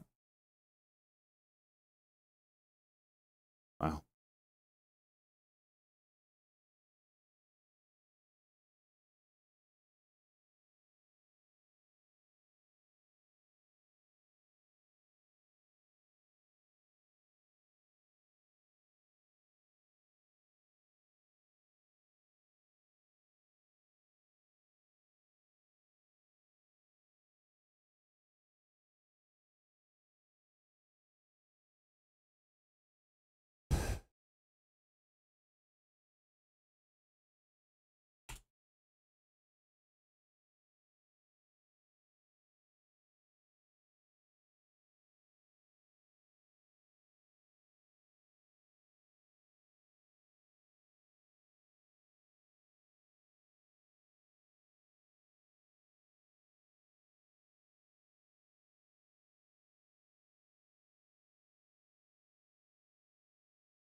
DJT.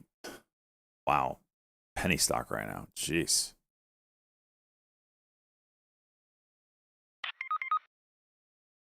FTAI. Yeah. Is it moving yet?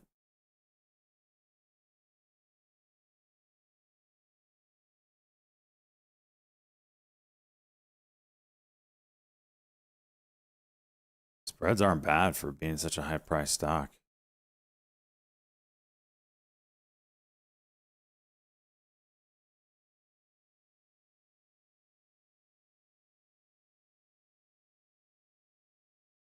Was there news that made it gap up, or is it just gapping up?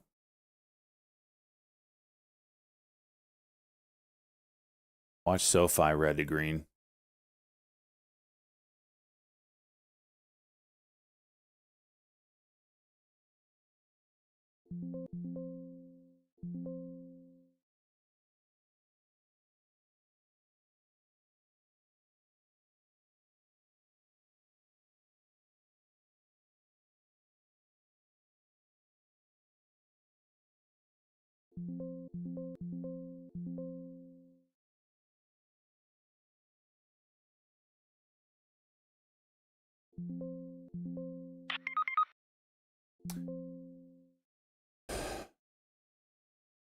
I didn't even do the same overnight.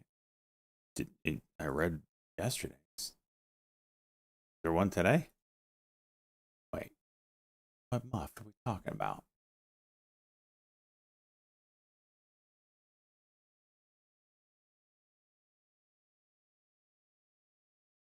Oh, is this? Yeah, I don't understand what you're talking about, jeez. How is FTAI related to anything in your muffs? So fine, nice red to green. Holy hell.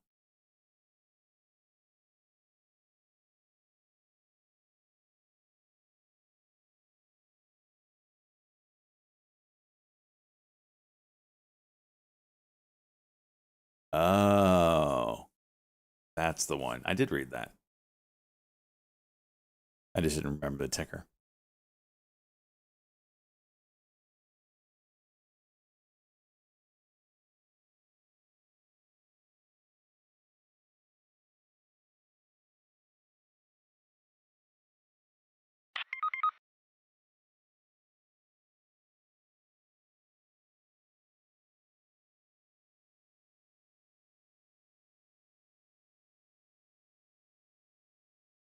PMAC getting wrecked.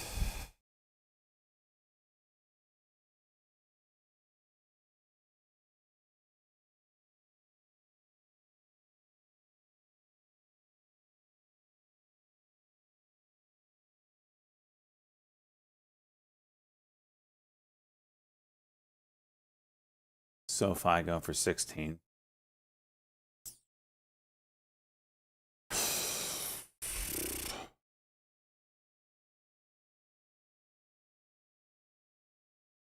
CRNC's got that 1537 level.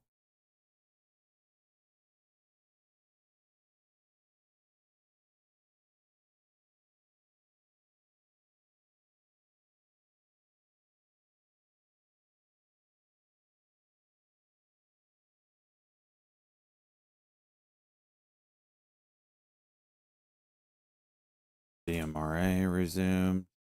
Dip and rep. Hi, there's 19.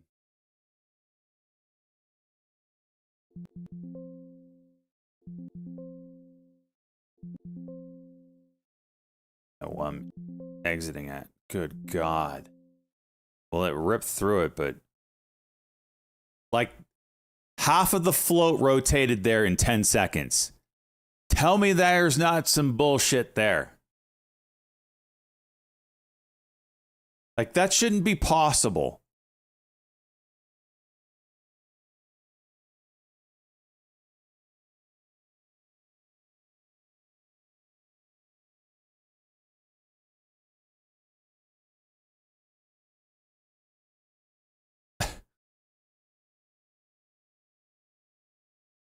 Wow.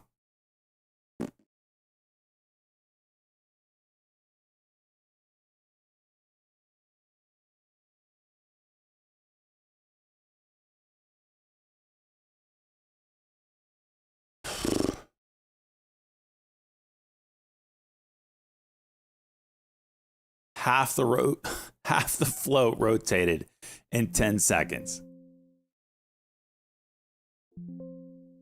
Oh, I'm at 46. Looking for a little red to green here, if we're lucky. Geez, all of a sudden the huge volume comes into this one. This did get over 50.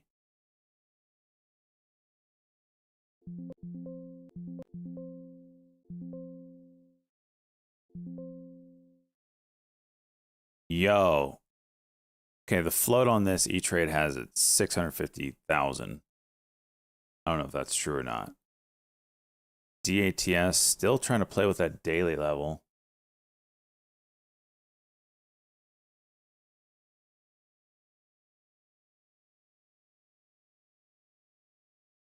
SoFi pushing 16.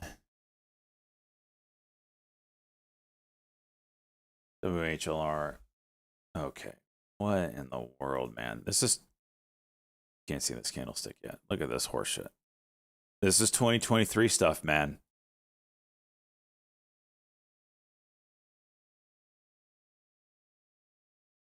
I'm assuming that E-Trader has the float right.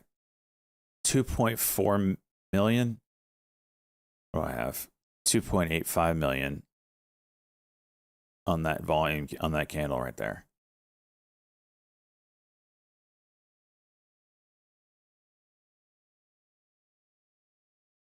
That is some horseshit.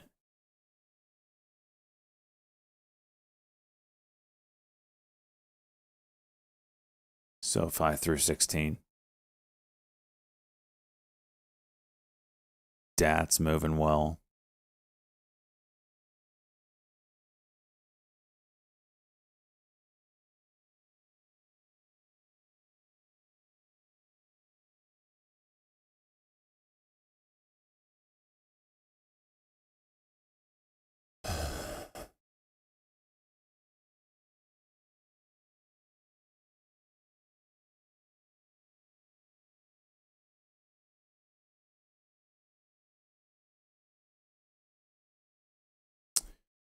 Jimmy.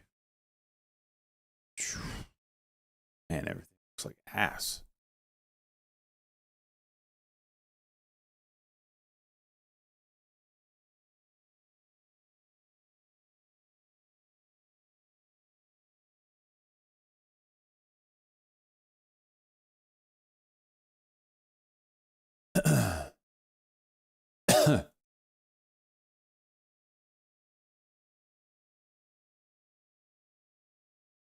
Tesla, that actually looks pretty filthy. Yeah. Wish I was paying attention sooner.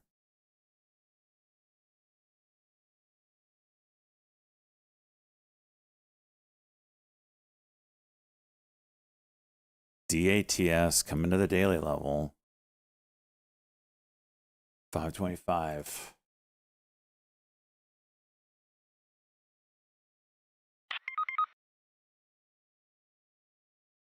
Monday high on Tesla. What's that? Why Monday? Just curious. Tuesday, Monday.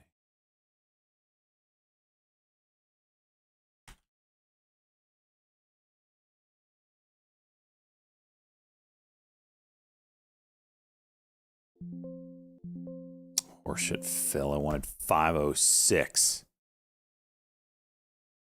Now you're going to come back. Oh, okay.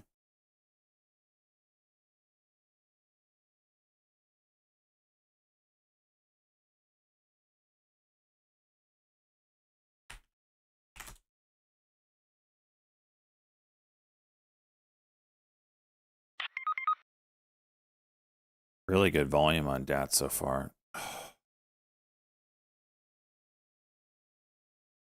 CRNC, DAT.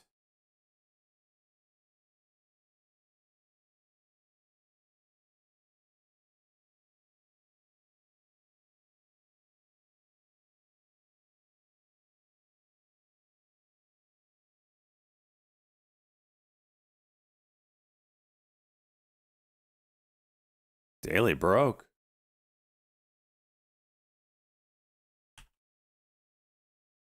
Halting up.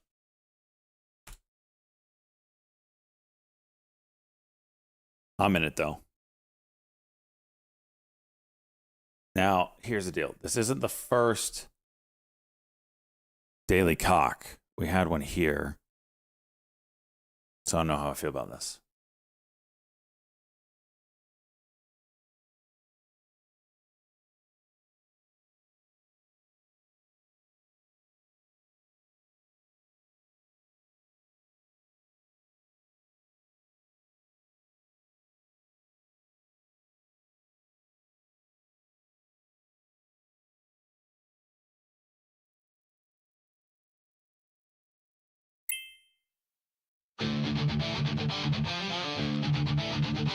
The charts are lit, the tension's high. Shorts are burning, watch them fry. Candles pop, the squeeze is real. Come on! Feel the pressure, the market's deal. Moving up, it's a rapid climb. Bulls are roaring, it's their time. Shorts are crying, margins margin's gone. Stock jocks calling. The squeeze is on. The squeeze is on. The squeeze is on. Dax looks like it's capping at 8 cents. Every tick higher we go. Feel the burn, watch them blow. The squeeze is on. The squeeze is on. Traders cheer, it's a gamma chase. All right, Chase. Shorts are covered, they've lost the race. Volume spike, chaos reigns. Fortune shift on the market's Little dabble. planes. Little dab. Moving up, it's a rapid climb. Easy AI plays Bulls are rolling. going to the lows now It's their halted at time. $8.06. Shorts are crying. I like it. 16%. Margin's That's gone. Bravo, Google, Alpha, Stock jocks India. calling. The squeeze is on. The squeeze Probably is get that on. 415 break The heat first. is real. Shorts are breaking another wheel. Every spike, the margin's thin. Feel the crush, the bulls will win. The squeeze is on. I can't have that much capital. Options burn And if BMRA overbites. curling. Latecomers jump to join the fight. Not early. Shots explode, Just right. the volume's king. Shorts are trapped and the BCAI bells now all halted ring. at the lows. Moving up, it's a rapid The hell? climb. Let's go, Merked. Bulls are roaring, it's their time. Shorts are crying, margin's gone. Stock jocks calling, the squeeze is on. The squeeze is on, no escape in sight. Shorts are drowning in the bull's delight. BMRA, red to Every green, watch surge it. of fear grows strong. Watch the bears fall all day long. The squeeze is on. The squeeze is on. Titco runs, the Hulks come fast. Momentum's here, this ride won't last. Margin calls bring chaos loud. Traders laugh in a bullish crowd. Moving up, it's a rapid climb. Bulls are roaring, it's their time. Shorts are crying, margin's gone. Stock jocks calling, Yeah, I the am squeeze is on. The squeeze is on. I gotta focus on this. BMRA, watch that red to green. I could get spicy. I was hoping for a immediate move there, The but- squeeze is on. The squeeze is on. Options play, it's the perfect storm. Ivy rising, the shorts to form. The squeeze is on. The market's wild. Bulls are feasting. The game's compiled. Every shot, the victory's near. Come on! Shorts are gone, but the bulls still cheer. It's a flat The resumption. squeeze is on. No, yeah. The squeeze Penny. is on. The charts are clear. The battle's won. Gotta focus. Coming up at 10, the NAHB Housing Market Index. No, for it's just a January daily move 45, on the DATS. consensus and business inventories for November plus 0.1%.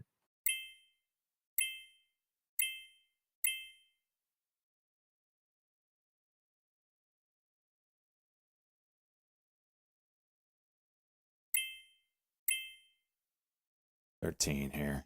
Should open up. No problem.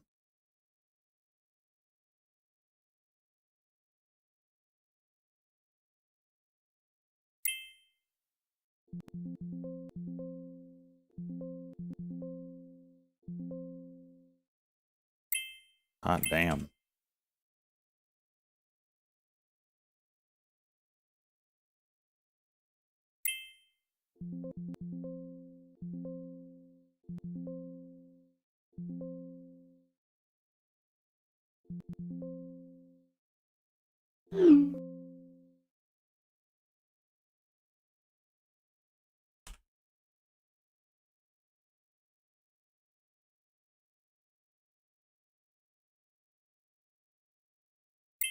All right, we back to. Oh, we're back to green, boys. Let's go.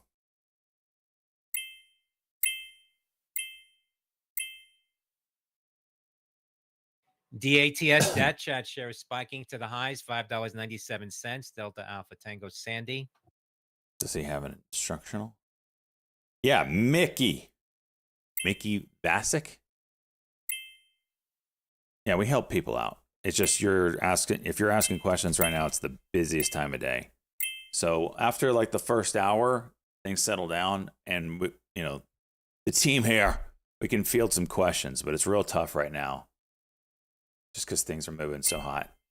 Damn it, I did have Tesla right. Jeez, you jinxed me. That is so overextended. Gosh, it's gonna go high a day. Know it.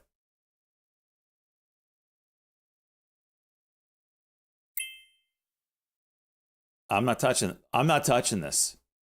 Excuse me? What is that?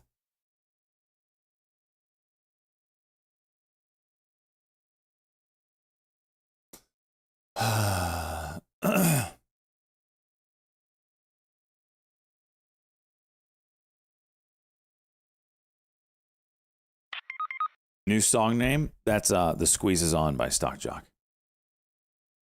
All right, DAT's got some levels going on here for it. Let's go back to something that's moving a little bit more normal. All right, there's a 1 minute cuck.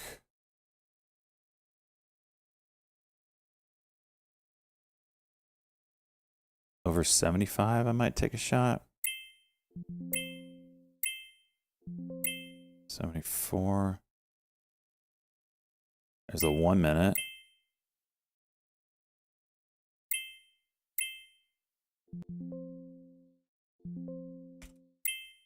Hi, there's 97. A lot of volume. Horseshit Phil. Running into the Bollinger Band here. Yeah.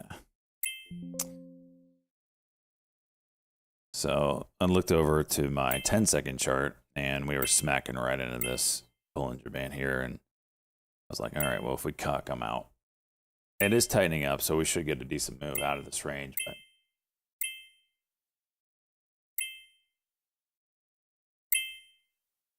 Goog News. Google has told the EU it will not add fact checks to search result. Two videos are used in rankings, removing content despite the requirement. Wow! How 180 have we come?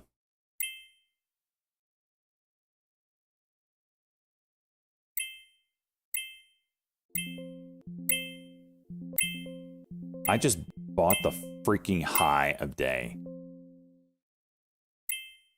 Talk about a 15-cent slippage. Son of a bitch.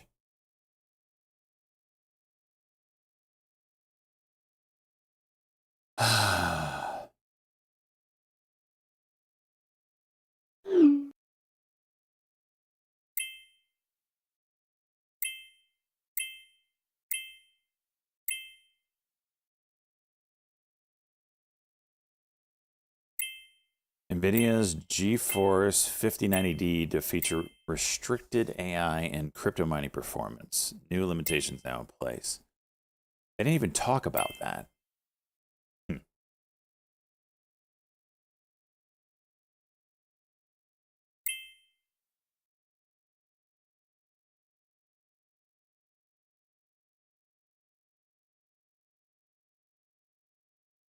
Wow, Google saying they're not going to restrict.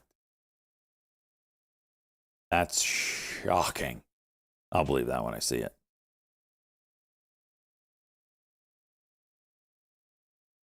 Trash can companies.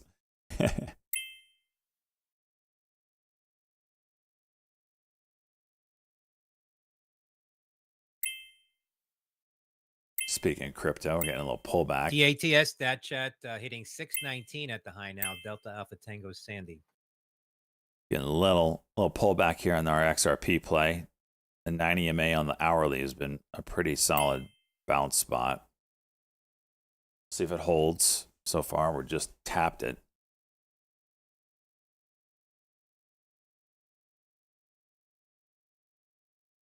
We all called out DATS, Hilo. Like everybody in Discord, I said it a few times, watching the daily on it, blah, blah, blah. Get with it, Hilo. SoFi, 1 minute.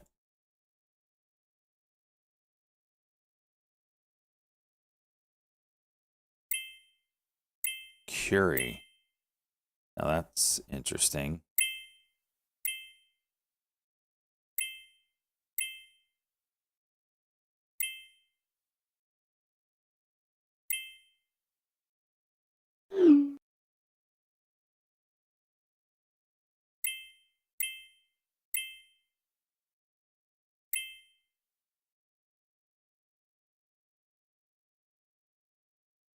SYM. Broke VWAP.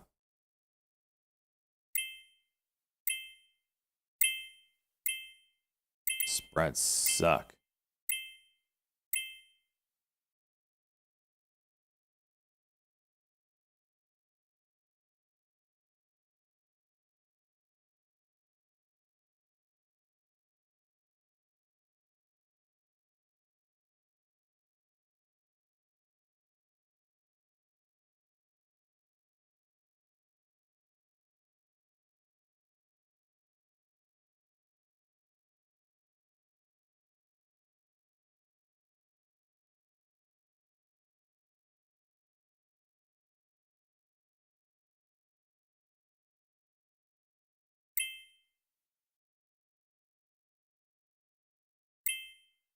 Serve daily continuation.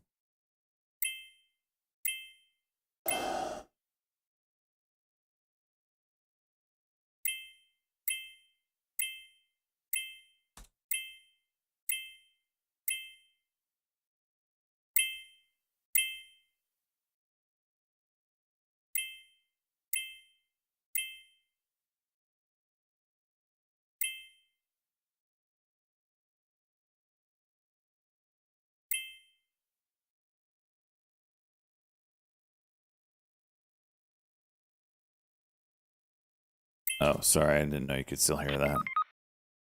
Turn it off.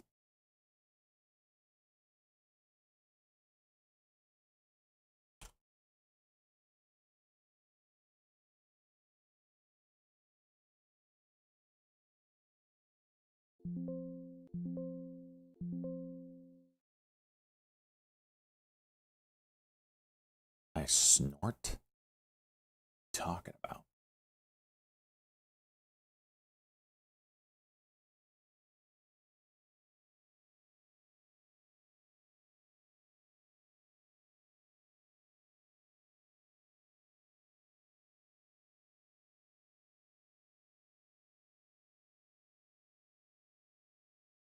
FSI. What is this?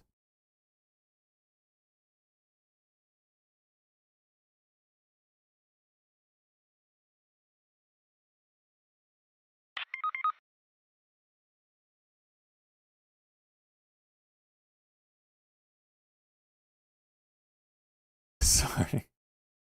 Now that's funny. Snorting lines of Adderall. So I'm not playing, looking for a breakout here on this guy. We're in very much a range.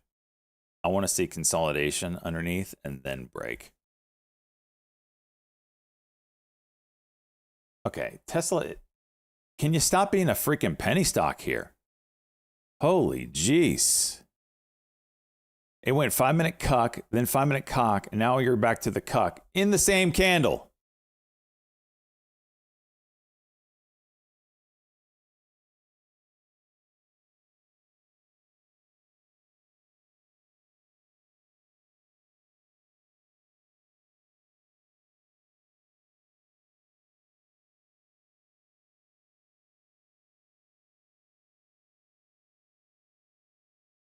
This is gonna dump.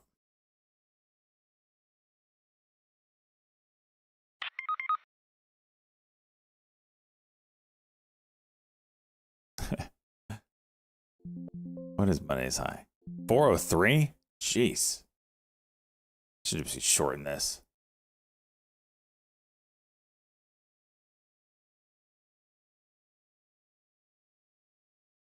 DAT's coming back up.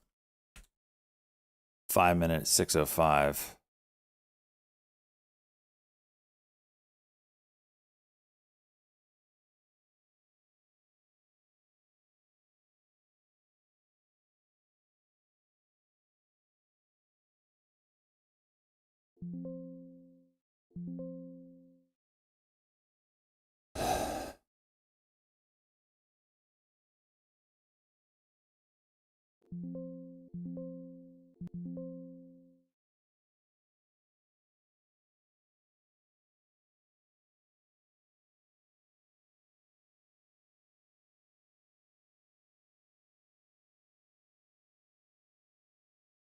Do it.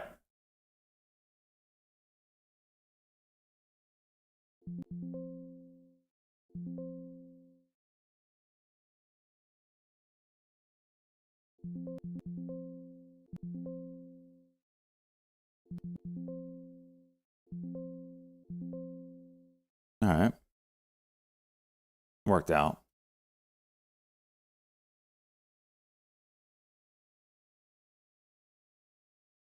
BMRA's got a 5-minute.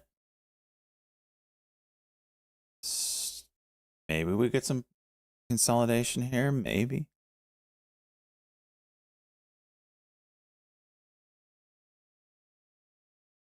QRCO breaking some pre-market levels. Or QMCO, sorry.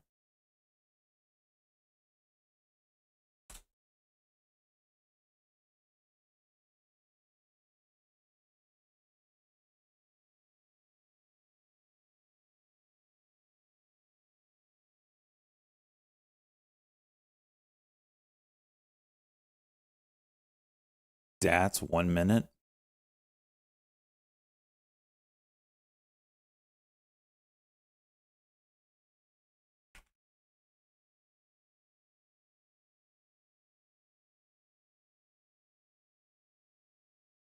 Just gonna go high day, huh? Jeez.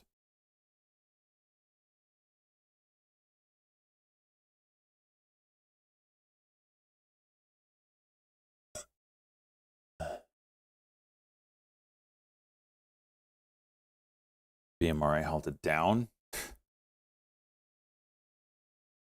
Well, I was thinking this was gonna be a 1 minute pullback handle, didn't it? Just went high of the run again.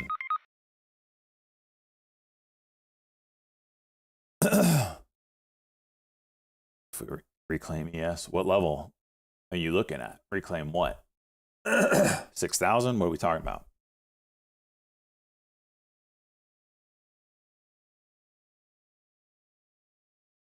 Okay.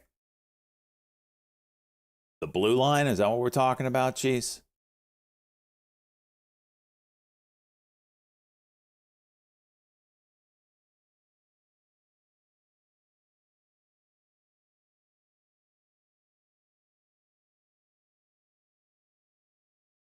Good God. Every time I look at your charts, I'm just looking into the damn matrix.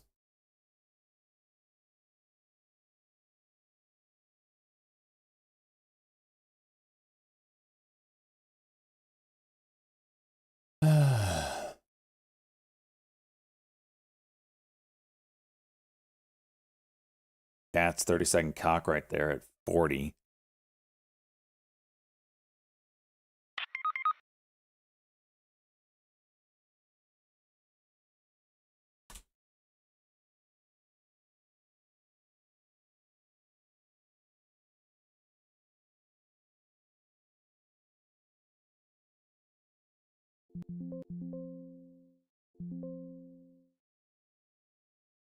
Decent entry.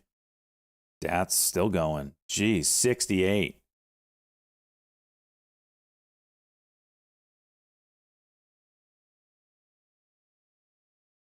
RVSN hitting the scanners.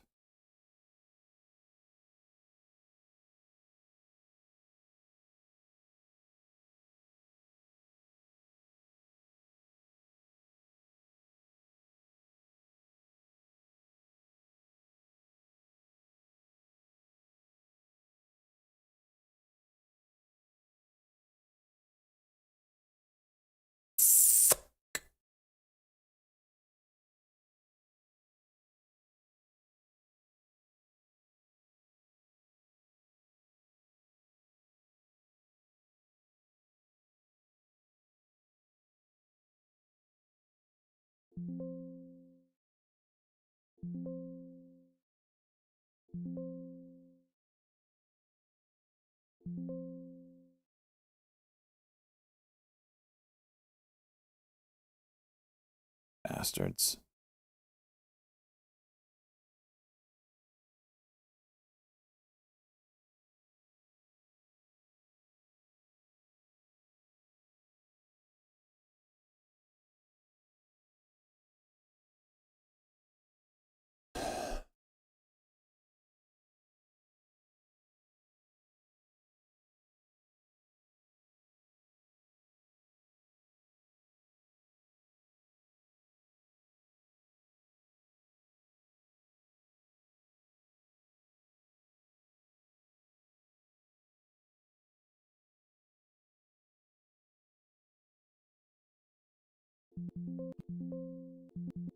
Good filthy turd.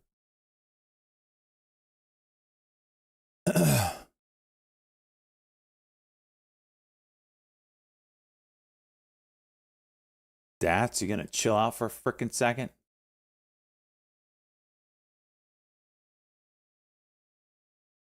Do I do any crypto cooter? I do, actually. I'm long XRP from 250 right now. We were just looking at it.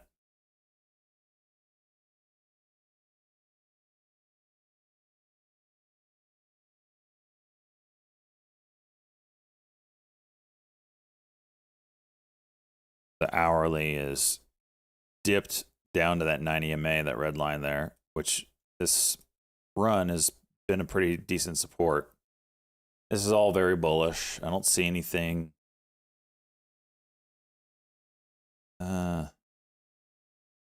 I don't see anything too terrible. So, what do I buy?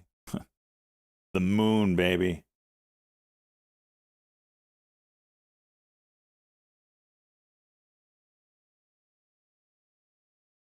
RR daily cock coming up. It's 316.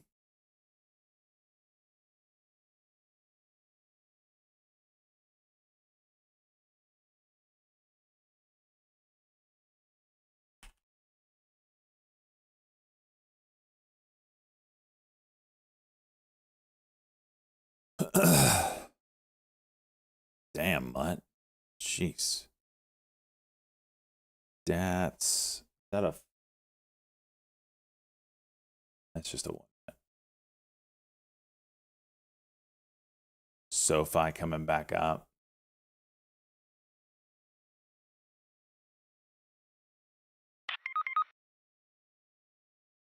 FTAI.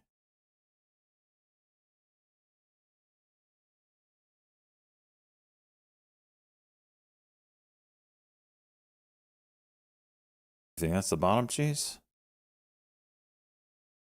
Hope so.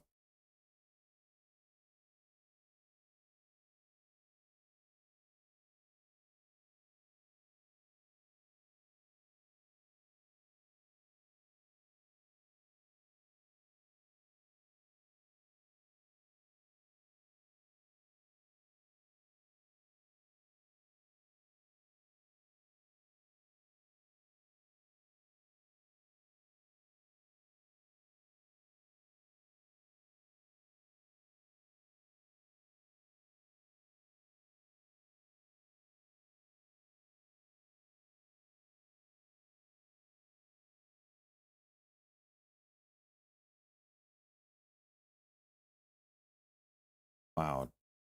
Damn.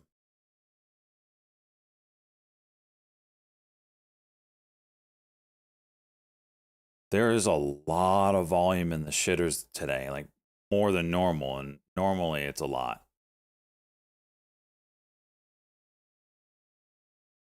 Like a crazy amount more.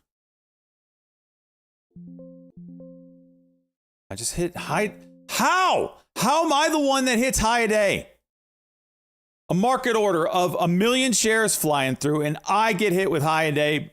Bye.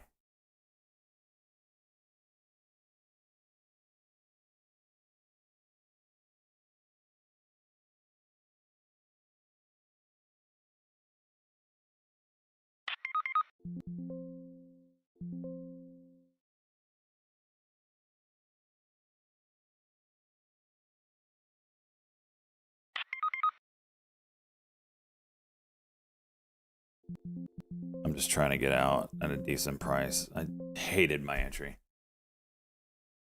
Yeah, I agree, Cheese. Like, this is the. You should not be able to top tick as many candles as I do. It should be impossible. Yet I do it constantly.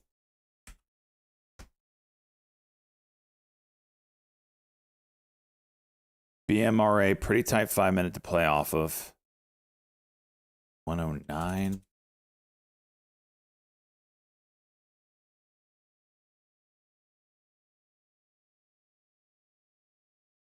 All right, we're back to break even. Well, it's okay. I was down over $1,000 to start the morning because of that stupid XXII. Took a shit on my face. I know. It's just hard because it's easy numbers and I don't have to think about it. Cheese. Cheezels. All right, I'll do this for you, Cheese. Oh, no, I can't even do that.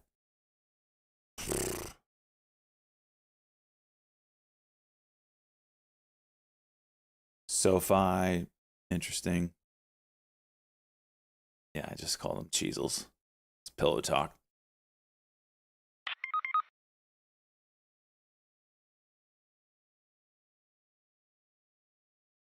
Well, it's like I don't have hotkeys to scale out like half size, whatever. So it's like I have to manually do that.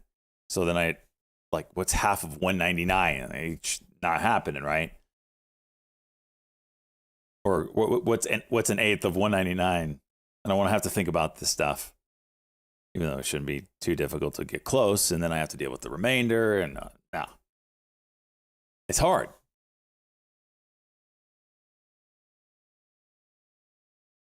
Tier 3 sub. Shut up, white noise. Damn you.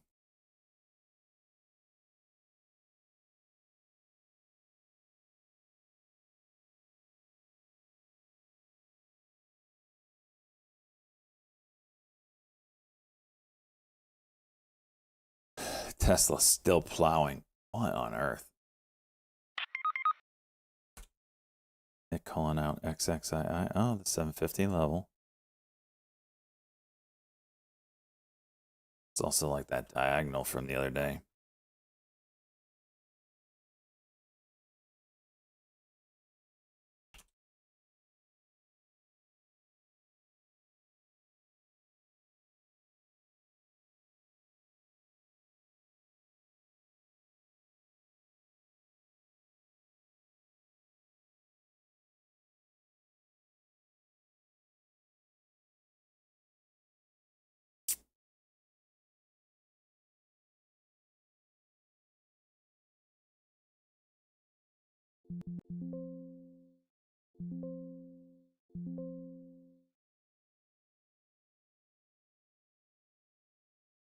Look at this volume. Whoa.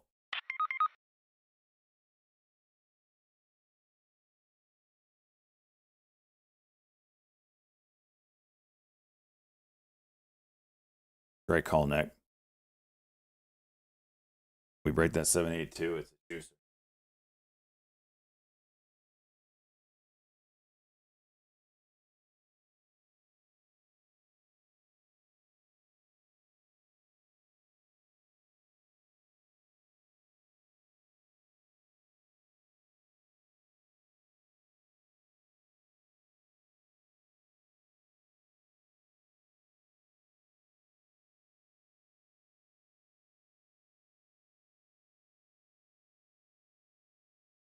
Come on, go red to green on us.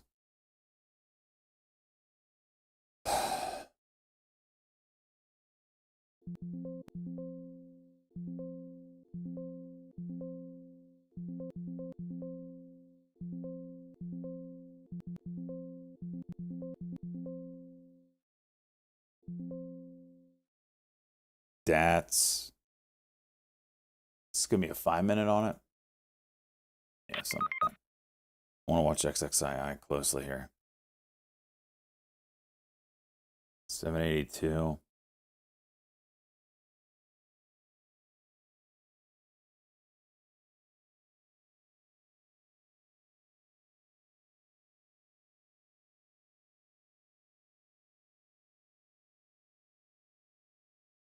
Why is XRP? It's a.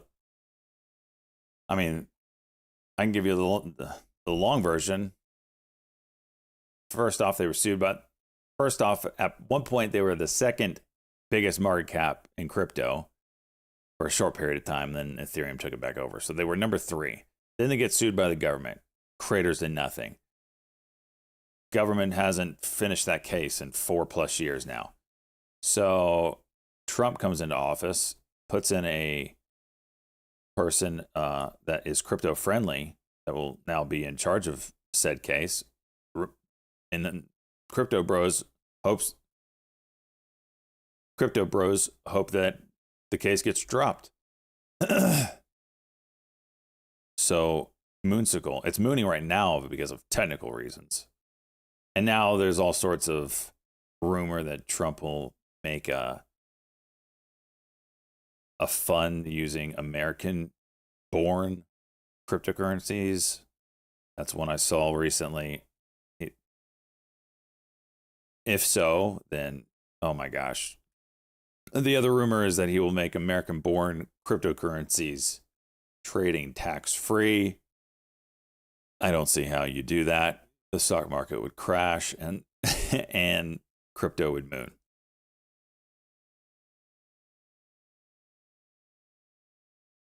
Can you imagine if everyone just took 10% out of the market and just threw it into a tax-free play? It totally could happen.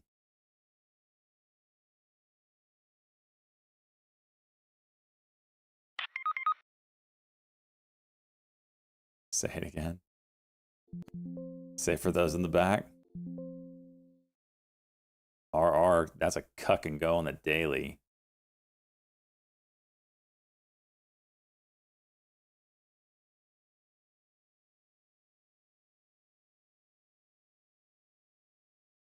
Really gets going over 26, but this Bollinger Band here is kind of scaring me.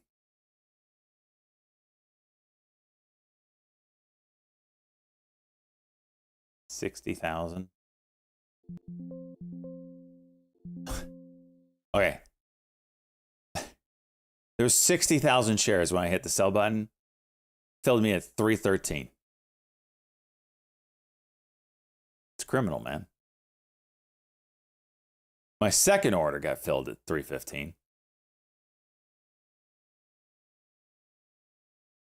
Hollow. Jeez. Okay, Hollow's got the daily now. Calling Hollow.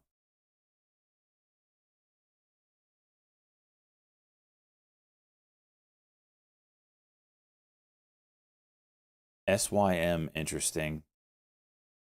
Over 32.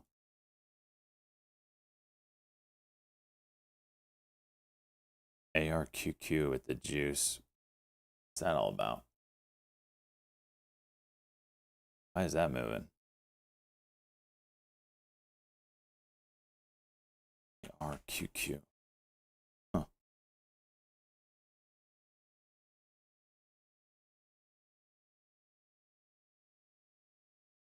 Scam stock. Yeah, it tends to be a hard trader.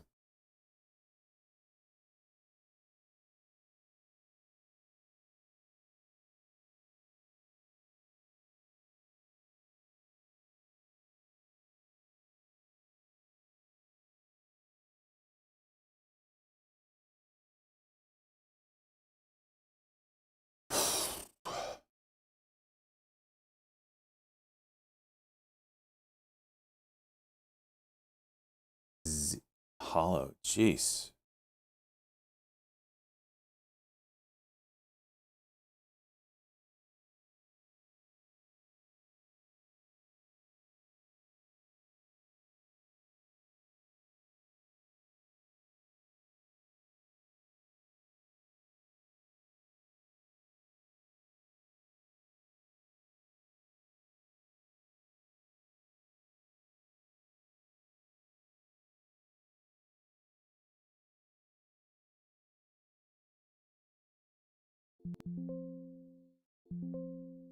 How did I not get filled? How did that not get filled? Let's just hang the order. Just hang it. Pieces of shit, man.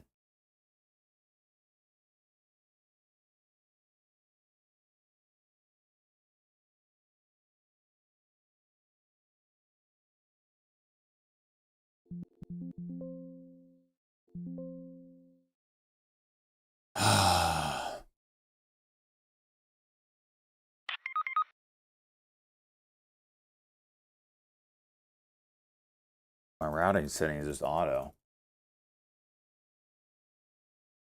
I only have two options, Arca or NYSE.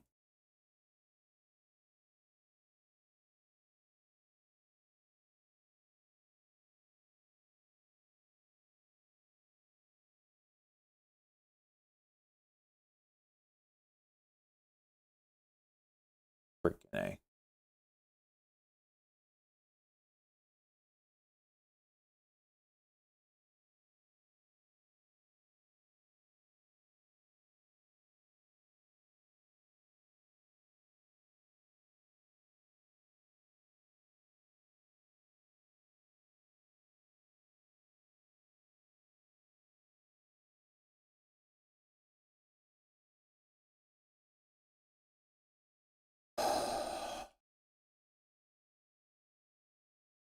Dude, the volume today across the shitters is insane.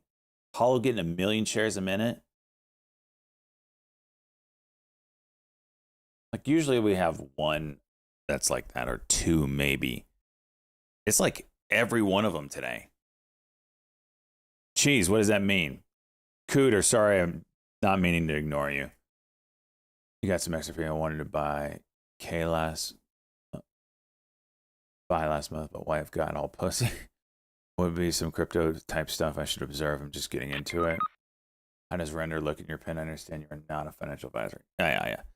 I actually have never heard of render until it was brought up today.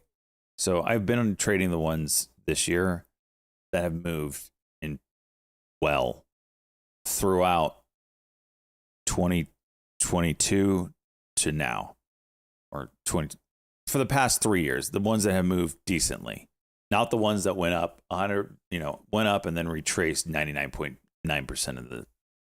And I'm staying away from the shit coins because they're all pump and dumps now. Like we don't have any of them that go nuclear because it's not new anymore. Everybody knows the game. You make a shit coin called Rubber Ducky Dick and it goes up and then someone's sitting there just waiting to hit that sell button and it craters 99.9% of the entire thing. That's what you do. And everybody knows it. Oh, I forgot about Gulf of America. I still have that. I didn't.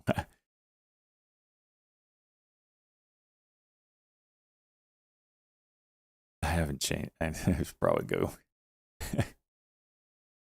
get rid of that at some point.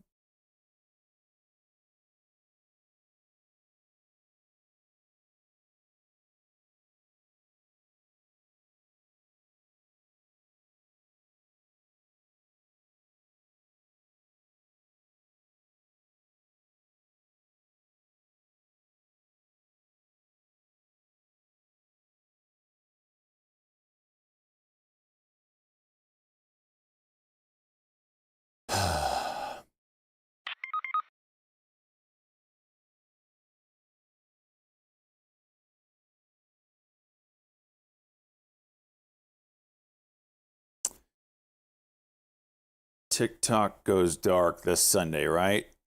I think there's no chance in the world that is a permanent thing.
How do I play a short on Snap?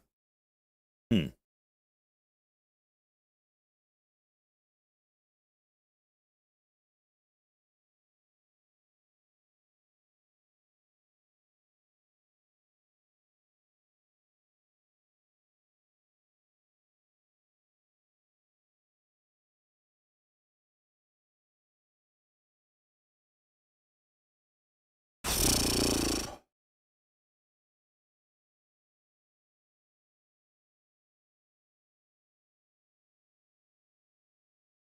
FSI went high today, huh?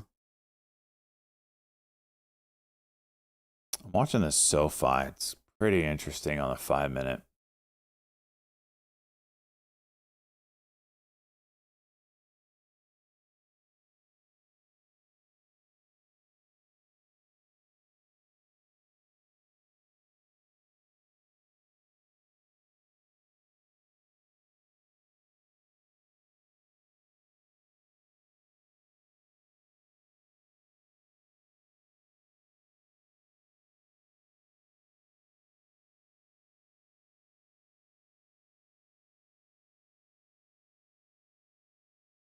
How does that might call?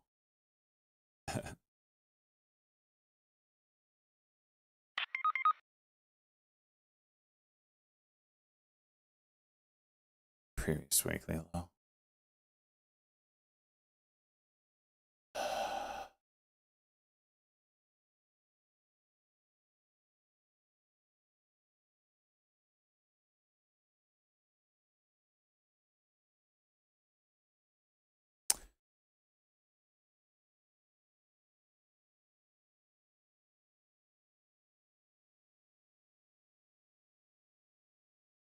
This could be a 1-minute cut go over 97, which is what you would want with a diagonal break. Hollow with a W here over 237. Don't know if I trust it. These freaking stocks today, man. It's breaking it. It's working out. Okay, it worked out.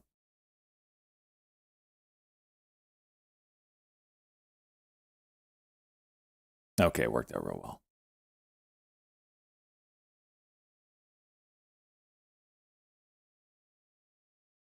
Almost at high a day. Hopefully some of you took that. Because I didn't. I hate money, apparently.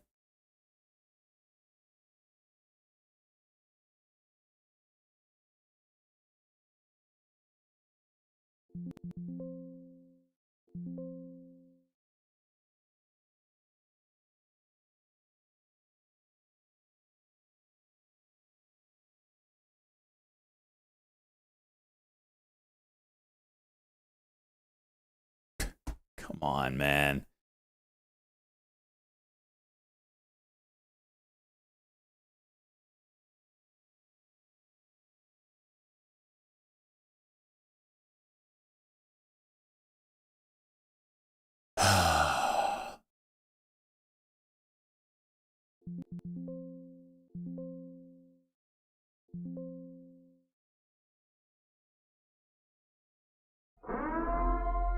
UNG.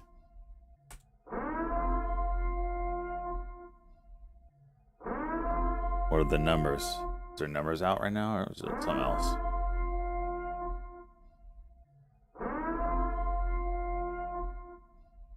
Almost in line on the draw.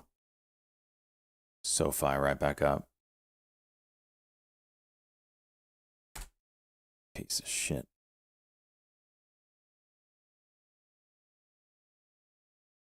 Stokes is pretty extended on the 1-minute.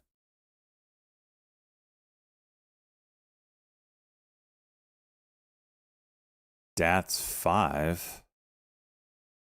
Be a VWAP break in 607.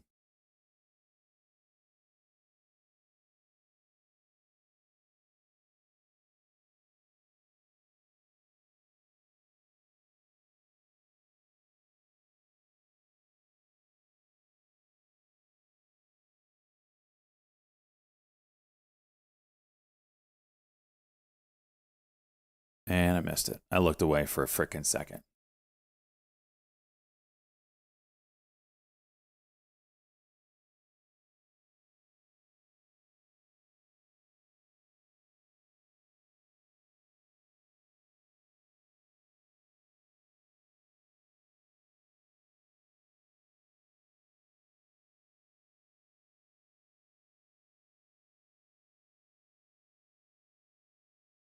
Bear Cave out against SIG, trying to take over, trying to take the reins of Hindenburg, huh?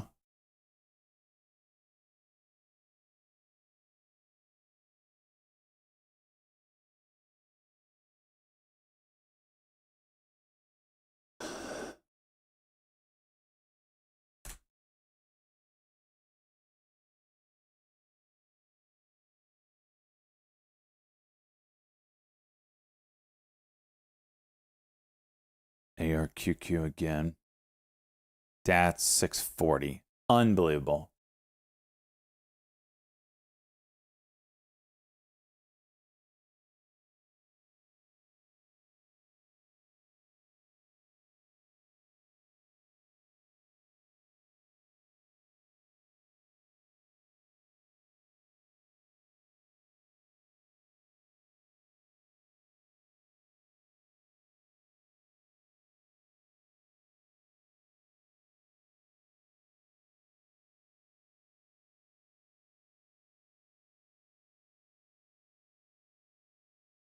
Oh, man.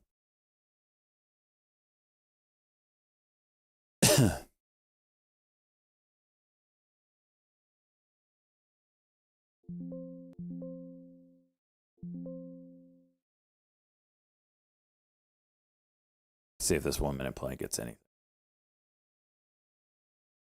Says what, Chuck? Just like stop talking.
Pump it, huh?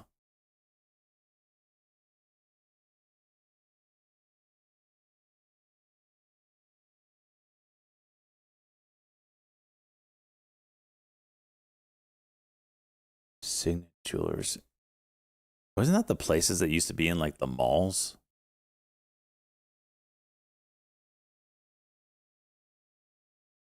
Like the mall jeweler?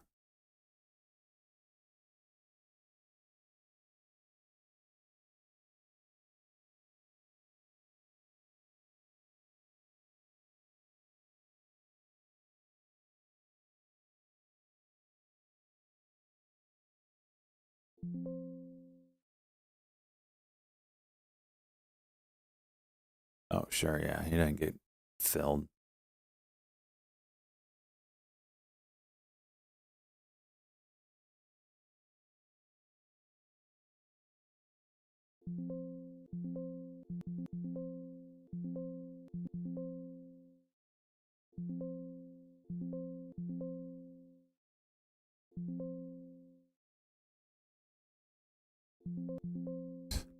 Horrible.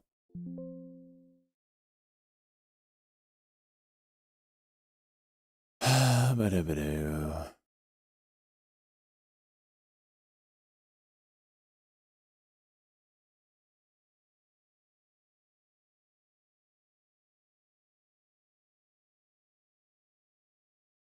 We need Beta Check to give us a massive play or trade exchange.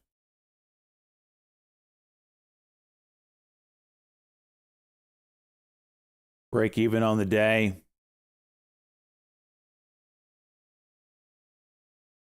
I'm okay with that. I was down quite a bit. So unlike the other days, I started red and now we're break even, slightly green.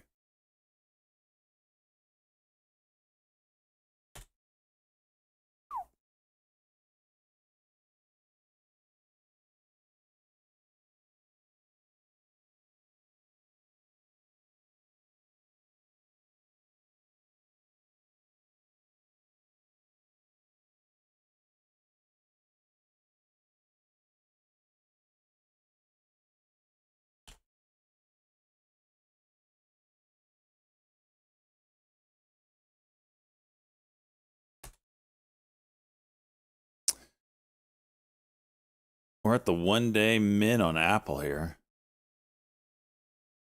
Actually, we blew through it.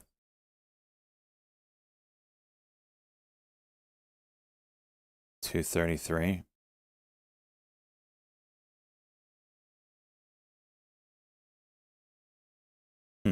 See what happens here.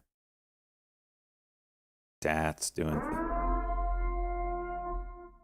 Descent going live. Where is he going live?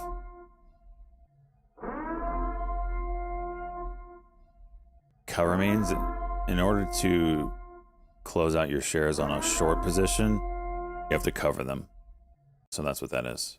I went short.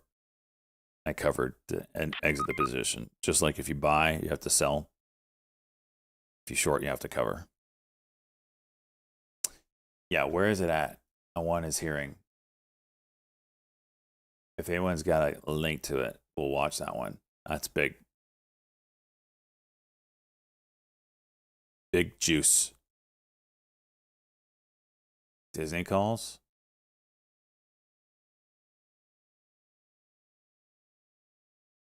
Let's try to find his hearing.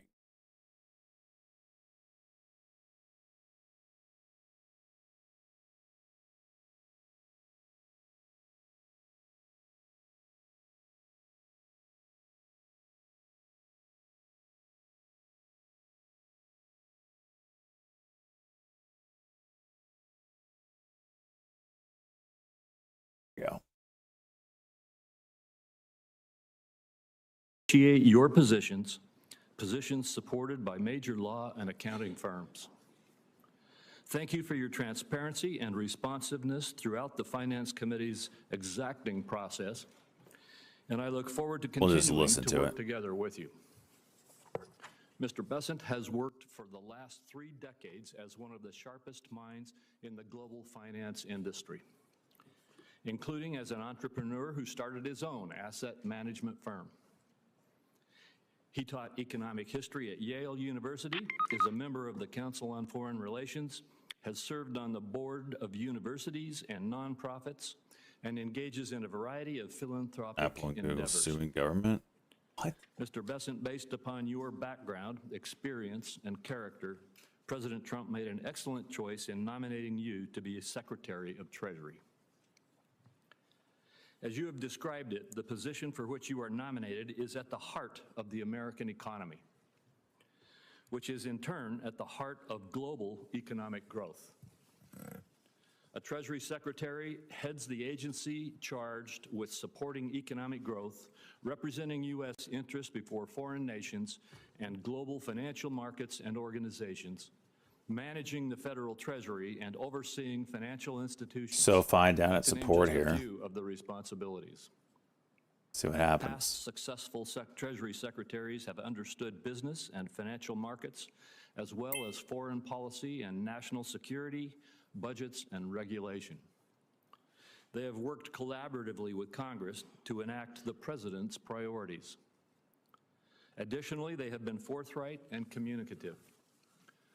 The next Treasury Secretary will have to work with Congress to preserve and build on the pro-growth Republican tax policies that have greatly benefited all Americans, On as well as improve our global QUBT, competitiveness through trade short deals report that out by create market Capybara, access and combat circulations, China's unfair practices. QUBT. As seen in the results of our most recent election, American voters resoundingly support returning to the robust economy that we enjoyed during President Trump's first term. If you're confirmed, I look forward to working closely with you to achieve these and other essential aims. Mr. Bessent, on behalf of my colleagues, I thank you for your willingness to serve and again congratulate you on your support and on your nomination, which I intend to support.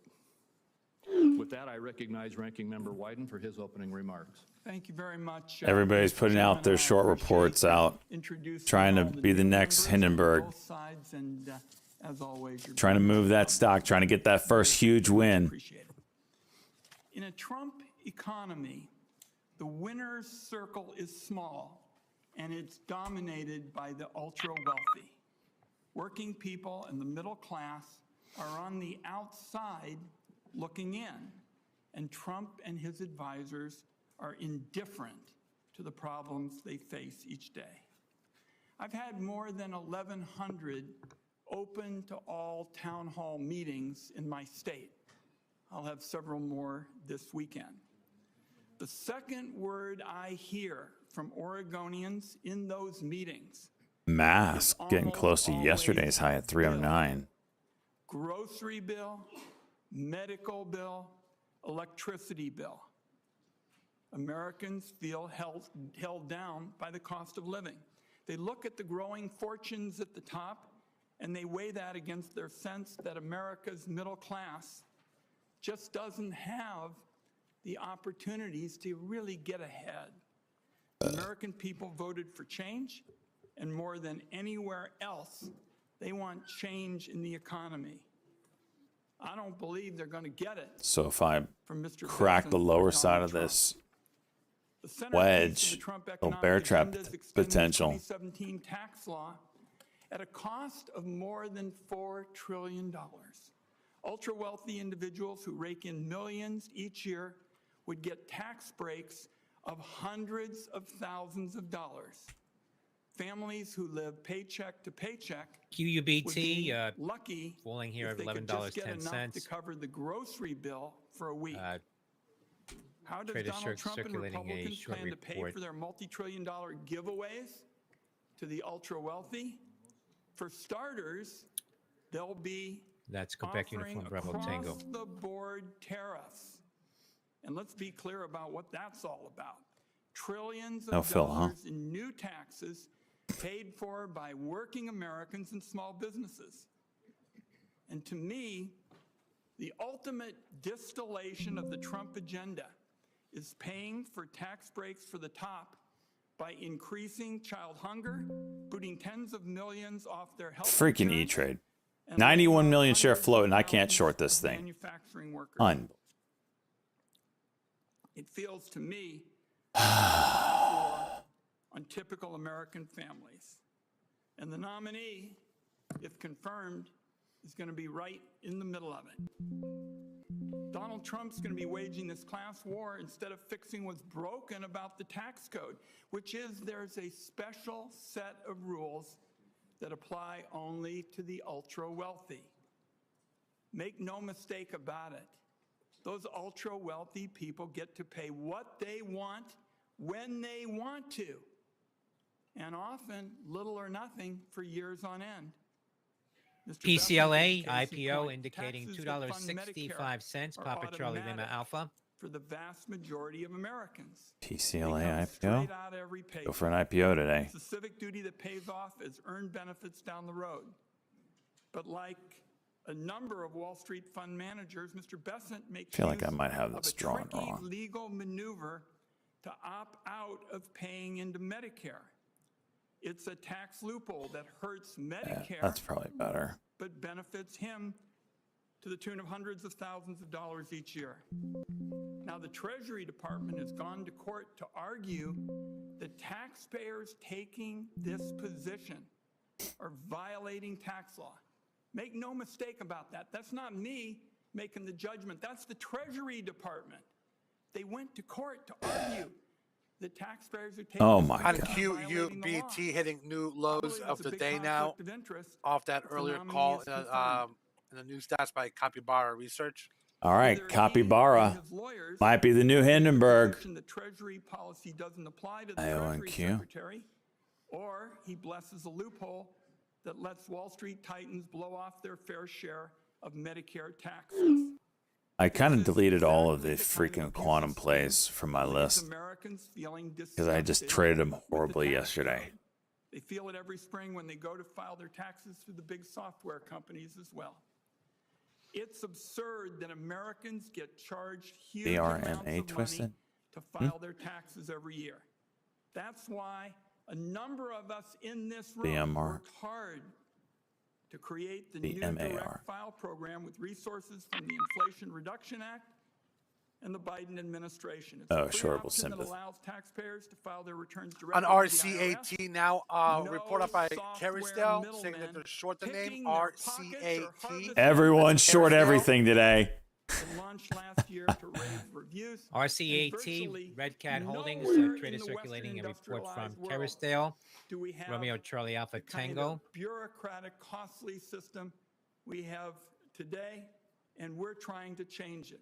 35 million Americans across 25 states, 30 million Americans across 25 states are going to be eligible to use direct file this year. It's, you know, today is With, probably With the- bird flu news coming from Washington Kerrisdale Post and says signs we're of short increasing RCAT. concern about outbreaks. Stock is up 800% at $900 CDC million is urging over 9 patients months. On hospitalized excitement for supposedly with If seasonal they flu to do, get users tested are for 24 contract. hours Red instead of Cat admission says for it's HY, sold. and Shows one contract with What's your hundreds bird of flu millions stock over 5 now? years and 80 What's the other million. bird flu play? I always play Trump AEMD, and but it's there not the when it comes to best citing one. Special interests over the typical consumer. The Inflation Reduction Act was the largest investment in clean energy in our history. It was largely developed in this room, and it took years to try to find the common ground. on GOVX, thank you. technological Shares of neutrality, and the RCAT more you falling reduce here, carbon, the bigger your $9.80. tax savings. It's created hundreds It of really thousands of wasn't like an jobs, outbreak kind of saving thing. consumers money on their energy bills, and along with record fossil fuel Coming production, from Washington it's brought Post, energy security to a article level out not says as seen in bird flu generations. affects more Our people country and is in a animals. clean CDC energy are arms just race faster with China testing. and other powers. But unfortunately, these policies from Donald Trump and Republicans may prevent us from winning that arms race with China. That's because I'll take Trump it. Little base hit. is talking about Back to green selling on the out day. special It's not interests like and far-right ideologues new shit hitting the fan. That's just an provisions article. of the IRA that help us promote clean energy. They want to keep in place the oil and gas. Enough for a pump, subsidies that though, have huh? been around for more than a generation, but eliminate the incentives that put us in the lead on clean energy. From what I've read, that's how the nominee sees it as With the well. program note, That WHO would be is hosting a recipe press for conference higher giving an energy update costs, to weaker bird flu. energy security, Oh. and surrender to Outbreak. China WHO when it comes is to doing clean a- What's our energy, link jobs, to? and investment. Event is In my posted view, is that going to be posted to justifies the High Beta common Squawk sense. chat room. I'll close with this. Okay, we might need to watch Many that. people, myself included, hoped that the president-elect would pick a steady hand for Treasury Secretary. Someone who would be a moderating force, who'd work with all sides, and especially for the interests of all Americans, for a tax code that gives everybody in America the chance to get ahead, not just the people at the top. So this is an important discussion today, and I wish I had read something that would indicate that this nominee would be the kind of Treasury Secretary I described. That's why we have the hearing, to get his AEMD views. getting a Thank you, pop here. Senator Athlon Medical, Alpha Echo Michael Delta. Thank you very much, Senator Wyden. And All right. today, We're gonna mute him for a we little are- bit and listen to the Who.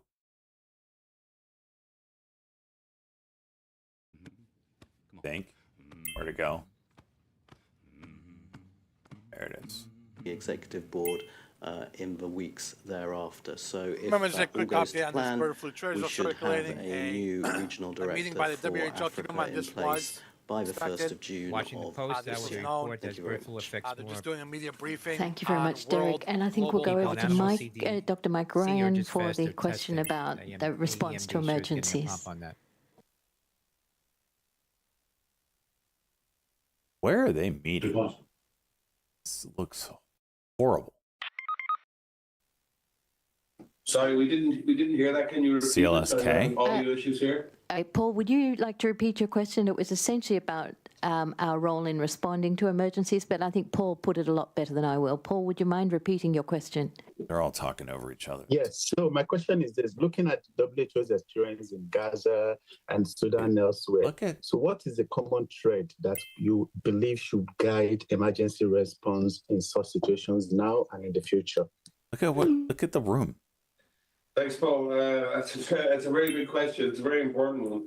But I really, from our perspective, and maybe Tedros would also want to comment on this, it's getting that laser focus on the health needs of the populations we serve.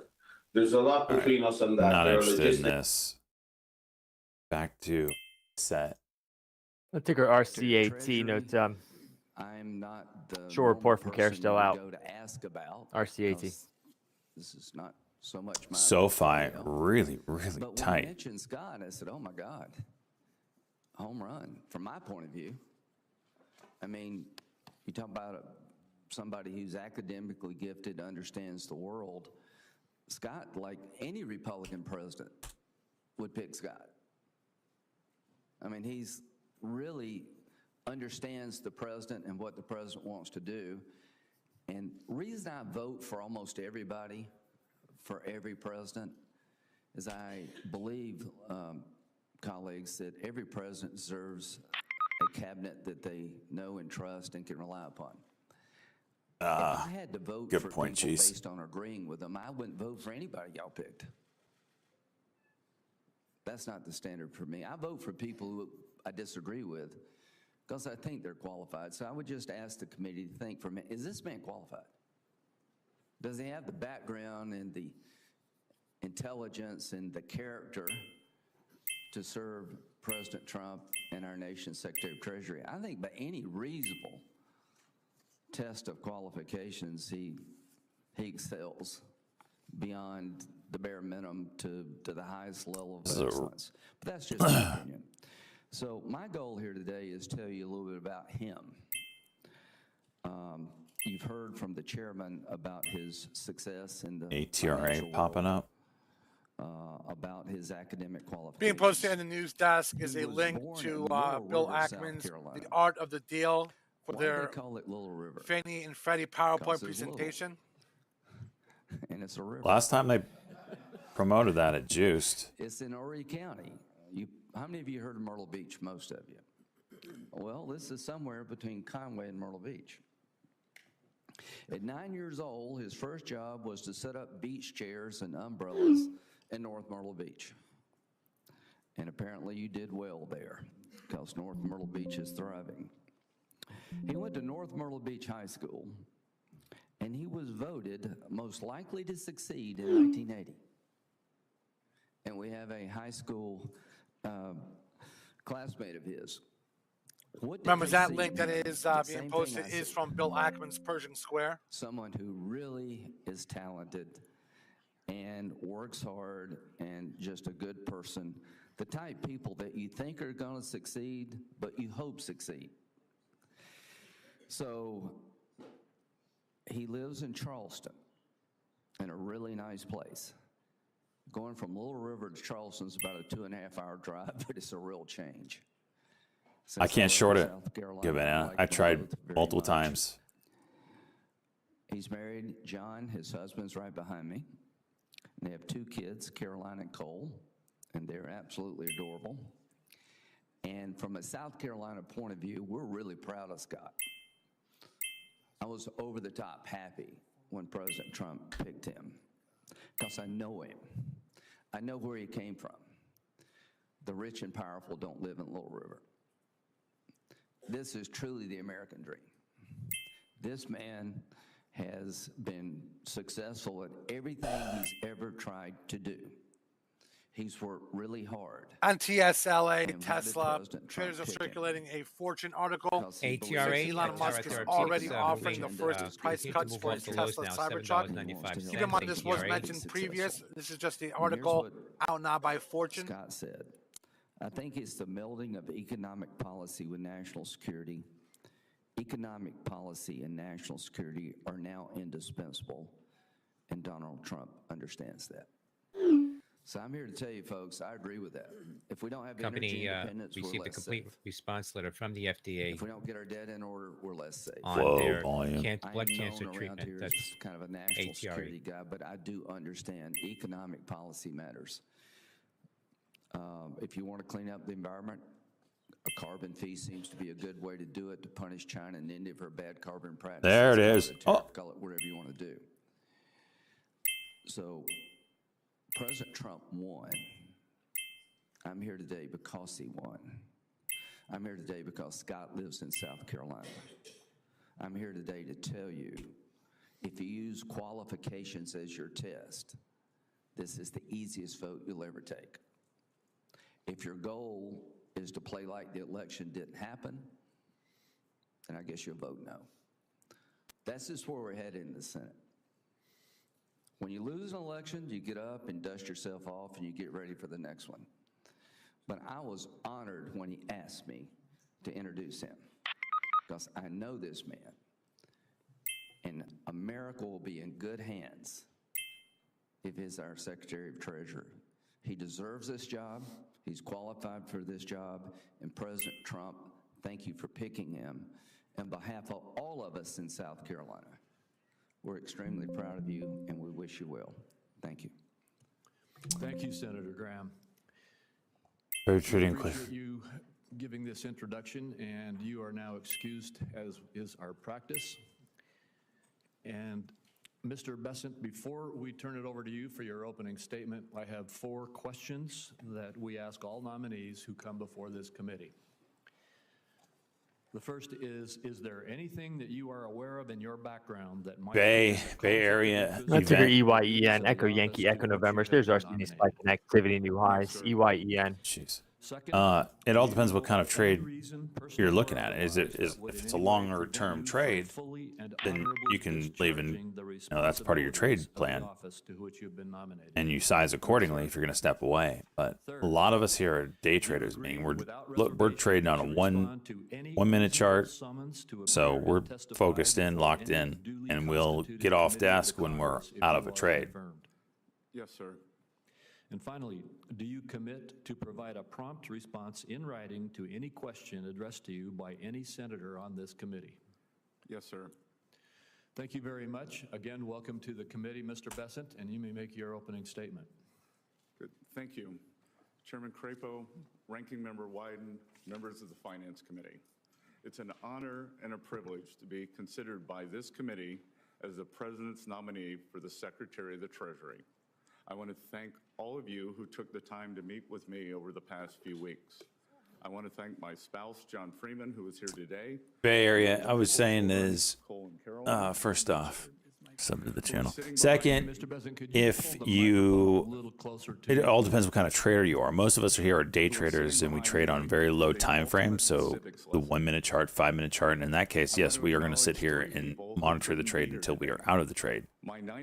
But if you're a longer holder, if you're trading 15-minute, 30-minute, hourly charts, you have the luxury to get up, move off the desk, whatever, set an alert on your phone. You always want to have, an oh shit button, some, wrench being thrown in there, have a stop in place that you put up there so, you can walk away and not worry about it. But yeah, most of us here are day traders. I also want to thank President Donald Trump for having most are day traders. A lot still, though, do trade larger time frames. His administration. While I've met with many of you, most Americans watching at home will be unfamiliar with my background.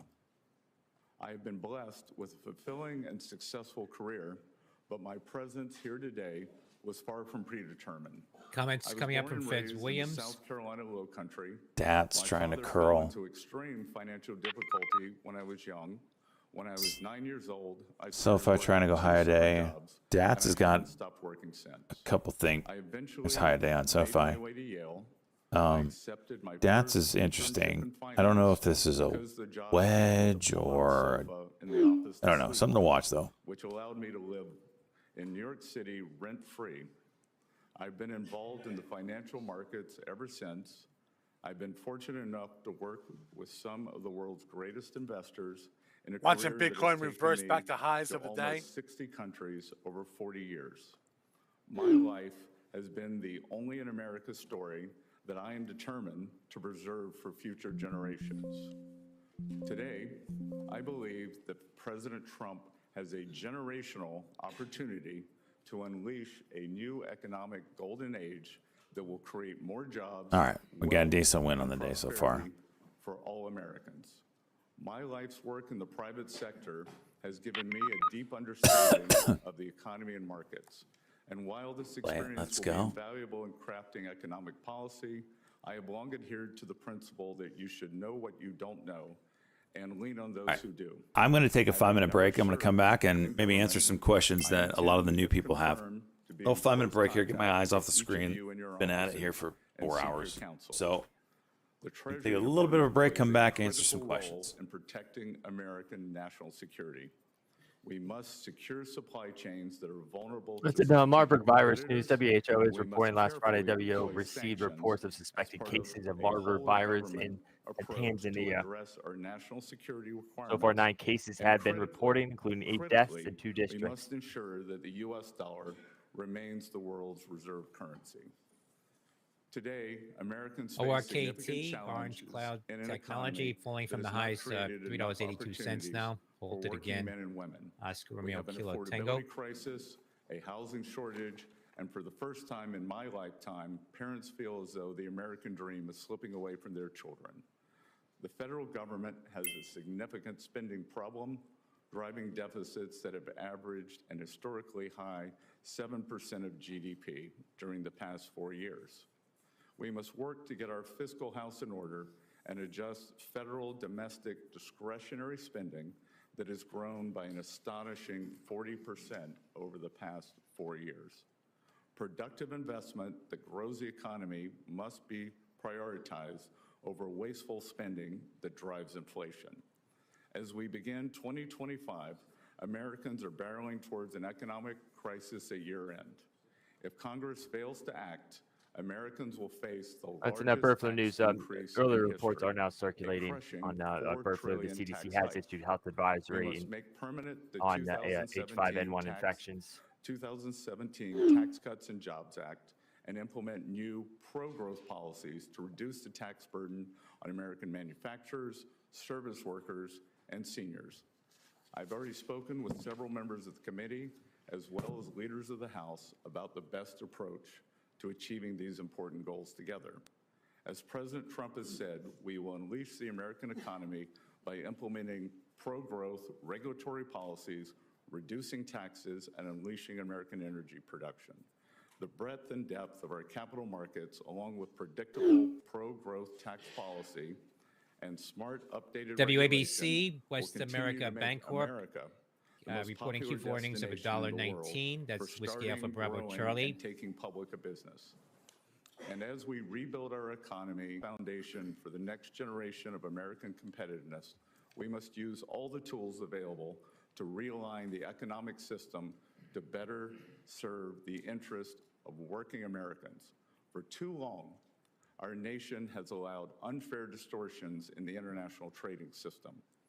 President Trump was the first president in modern times to recognize the need to change our trade policy and stand up for American workers. If confirmed, I look forward to working with President Trump and members of this committee just that. Members of the committee, these are just some of many important goals that firmly believe that if confirmed and with your counsel and support, we can usher in a new, more balanced era of prosperity that will lift up all Americans and rebuild communities and families across the country. I humbly thank you for your consideration and am eager to take your questions. Thank you, Mr. Bessent. Before I begin my questions, I want to reemphasize how appreciative I am of your diligence in the process that we've gone through vetting here in this Senate. I appreciate the more than 3,000 pages of supporting material you've provided, as well as the countless hours you and your staff have offered to respond to questions from members of this committee. Let me be clear. You followed all of the applicable law and met the committee's long-standing diligence standard. Your process matched that which has applied to nominees in every previous administration. And I want to go in my first question to you to the Tax Cuts and Jobs Act, which Senator Wyden and I have both mentioned already. And PCLA indicating $3.20. Papa Charlie Lima Alpha. Statute. On PM, we're seeing a volume pop on the name. That's on PM. Let's take Philip a Morris. PM. Philip Morris Is shares that it are was a seeing tax a cut for bump the in wealthy. activity, new highs. I appreciate you, Mr. Bessent, noting that it will be a $4+ trillion Also, tax Altria Group, increase if we do MO. not extend this law. And a point that I would remind all of my colleagues is that if that $4+ trillion tax increase happens, it's not just going to be something that impacts the wealthy. It is 2.6 trillion of it. The majority of it falls on people who make less $400,000 for a family with 2 taxpayers, PM Philip Morris. $400,000 per year. That's the number that President Biden chose to say he wanted to protect it. Philip Morris here is getting a pop here. Papa Michael. Hits those making less than $400,000. Moreover, Also Altria. massive amounts of it hit MO. pass-through entities, small businesses across this country. This is not a tax cut for the wealthy that we're talking about. It is a tax increase on all Americans, the majority of whom are in the lower and middle income categories. My question to you is, one of our pivotal tasks is to make sure that this tax increase does not happen. Can you give us your perspective on the impact that would occur BAC in Bank this of country America. if we allowed Trade is this $4 circulating trillion a tax increase legal to document happen? here. The Office of the Controller of the Currency has issued a cease and desist order Senator against Crable, Bank of America thank you for this. NA, and Charlotte, thank North you Carolina for for the violations and meetings unsafe over or the past unsound few weeks. practices I've enjoyed related to working the with Bank, staff, Banks, and this Bank is Secrecy the Act, single Anti-Money most Money Laundering, important economic and issue of the Sanctions day. Compliance Programs. That's This is BAC. pass-fail. That if we do not fix these tax cuts, if we do not renew and extend, then we will be facing an economic calamity. And as always, with financial instability, that falls on the middle and working class people. We will see a gigantic middle class tax increase. We will see the child tax credit halved. We will see the deductions halved. So it will be what we call in economics, it has the potential for a sudden stop. And as I said, traditionally with these sudden stops, it falls on working Americans. Thank you. And I would just say to you, you may be aware of this, but the Tax Foundation has indicated that if we do sustain these tax cuts and protect them from expiring and stop this tax increase, that the extension of this policy would increase the growth of the GDP in the United States by 1.1% over time. Similarly, and I don't know how they came up with the same number, but the National Association of Manufacturers indicates that if we don't extend this tax relief, that there will be a 1.1% reduction in growth of jobs and development in our economy. It seems to me that as we are talking about what to do for America, that protecting America from a 1% reduction versus a 1% growth in GDP is a critical objective. Could you just give a little bit of perspective? I know you've just answered this question in another context, but could you just give a little bit more perspective on document those kinds of dynamics? And I'm sorry, I'm going to try to keep the to 5 Controller minutes. of the Currency And we've only got about 15 was, seconds left. dated of mine, December and I wanna make sure 23rd, everybody else stays on 2024. time, so I will too. Could you quickly respond? Well, Senator, I would just say that we saw the power of these tax cuts in 18, 19, and I figure going PVH, into, Papa Victor January Hotel, of 20 reports before circulating in China they is were accusing interrupted by PVH COVID and the great of, success quote, that we improper had. practices in Xinjiang. Thank you. Senator Wyden. Thank you very much, sign off Mr. briefly on Chairman. that. Let me say to the nominee, I've got 4 questions that I'm going to ask, and if we both can keep it brief, I think we can get to all of them, because I think it really frames for us what the debate is all about. FDA I'm gonna authorizes start marketing by of 20 talking about the ZYN future nicotine pouch of products direct after file. extensive scientific This review. is the program that That's, helps our people from the who FDA. choose it to save hundreds of dollars when they file their tax return. Last year, the IRS launched it. It was enormously popular among taxpayers, but of course, the tax Shares of software Bank of America giants hitting and new their lows big now, lobby down just hate The it. FDA They had wanna shut about it has, down. 1.3% authorized in the that marketing of Filing season document being starts circulated, and CYN. also their January conference call 27th, so it nicotine opens going pouch on now. products. Bravo Alpha Charlie. Millions of taxpayers around the country have already been notified that they are going to be eligible to use direct file this year. So I won't do this for every question, but I'd really like a yes or no on this one. Will you commit to keeping direct file up and running if you're confirmed? I will commit that for this tax season, that direct file will be operative, and the American taxpayers who choose to use it will. And if confirmed, I will consult and study the program and I appreciate the answer. It means that taxpayers are going to save, who choose to use it because it's voluntary, hundreds of dollars, and we'll have a chance to see once again how popular it is with practically everybody except the tax prep software crowd. On to tariffs. Donald Trump, with no plan and no strategy, says he's going to put another, across-the-board tariffs, blanket tariffs release from the on OCC all showing an imported update goods, dated which today, means December 16th, that on our that Bank of workers America and our cease and small desist businesses order. are going to get clobbered That's BAC. with additional Members, just want to give taxes on everybody practically a everything they buy from other quick countries. update. My question here is, who would pay these tariffs? Regarding the Trade Exchange app, the Apple Store Americans has accepted, and we will be foreign up and running on Apple iOS this within the Senator week, Wyden, hopefully by the end of the week. just That's the to Apple, understand, the Trade Exchange app so I can frame the answer will correctly. be, the beta app will be up do you and running believe that on these the iOS tariffs store, are a consumption tax hopefully increase? by this I weekend, believe early these next week. tariffs, you can call it whatever you want in terms of trying to gussy it up. They're going to be paid for by our workers and small businesses. And all through the campaign, we heard they weren't, that foreign countries were going to pay it. I think that's baloney. It's going to be paid for by workers and small businesses. So, your response. Yes, Senator, I would respectfully disagree. And the history of tariffs and tariff theory, optimal tariff theory, does not support what you're saying. Traditionally, we see that the current, if we were to say use a number that has been thrown around in the press of 10%, then traditionally the currency appreciates by 4%. So the 10% is not passed through. Then we have various elasticities, consumer preferences may change.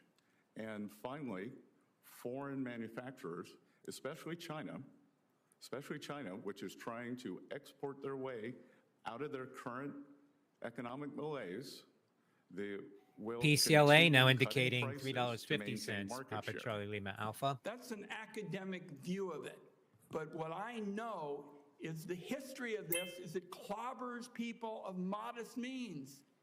They're the people who are going to get hit. And all through the campaign, there was a big show that it was going to be paid for by EA foreigners, Electronic not Arts so. falling to the lows, Two other, 140.90. questions I want to get in. And I already made it clear, and you and I talked about this. I'm for a tax code that gives everybody the opportunity to get ahead. You and I talked about my friend Bill Bradley. He and I have been working for this for years. Do you believe the tax code should treat wages differently than it treats wealth?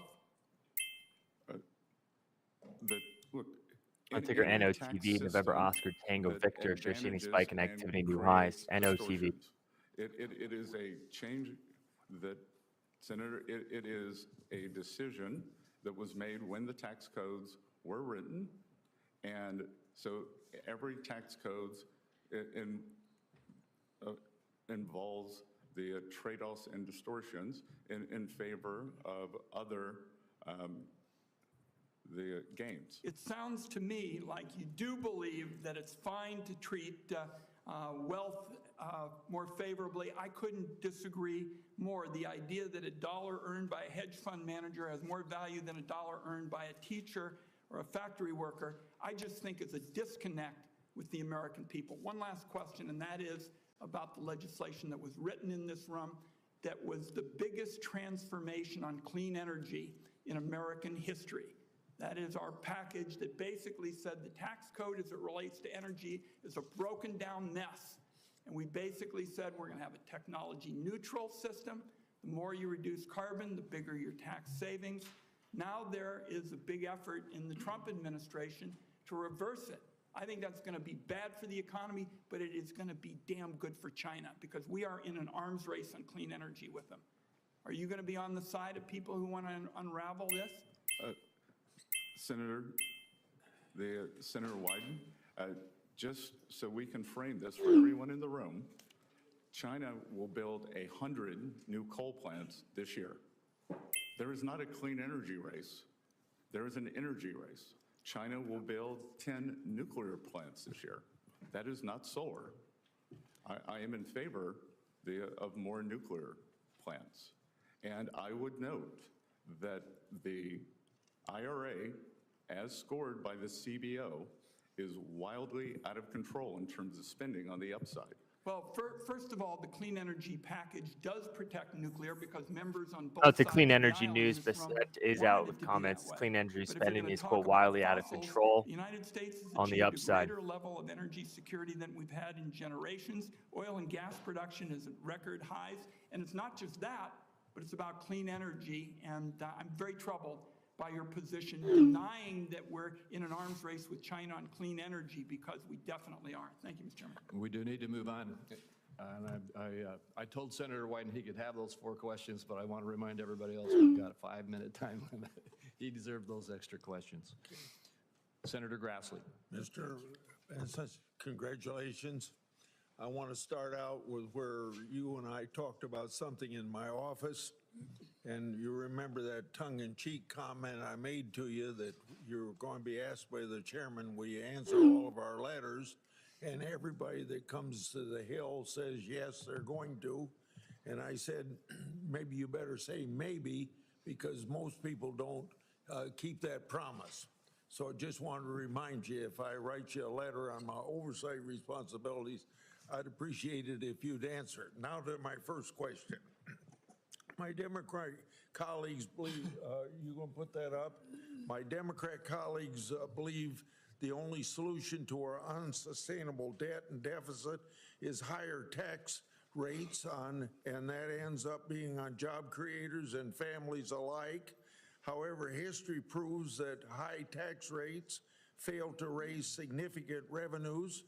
Taxpayers. So watching now, workers, and uranium stock investors shares are seeing smarter a than spike that. in activity. CCJ, In other words, are smarter than we in Congress that thinks that at one time a 93% marginal tax rate would bring in more revenue than a 70% tax rate or a 50% tax rate or a 30% tax rate or a 40% tax rate and so on.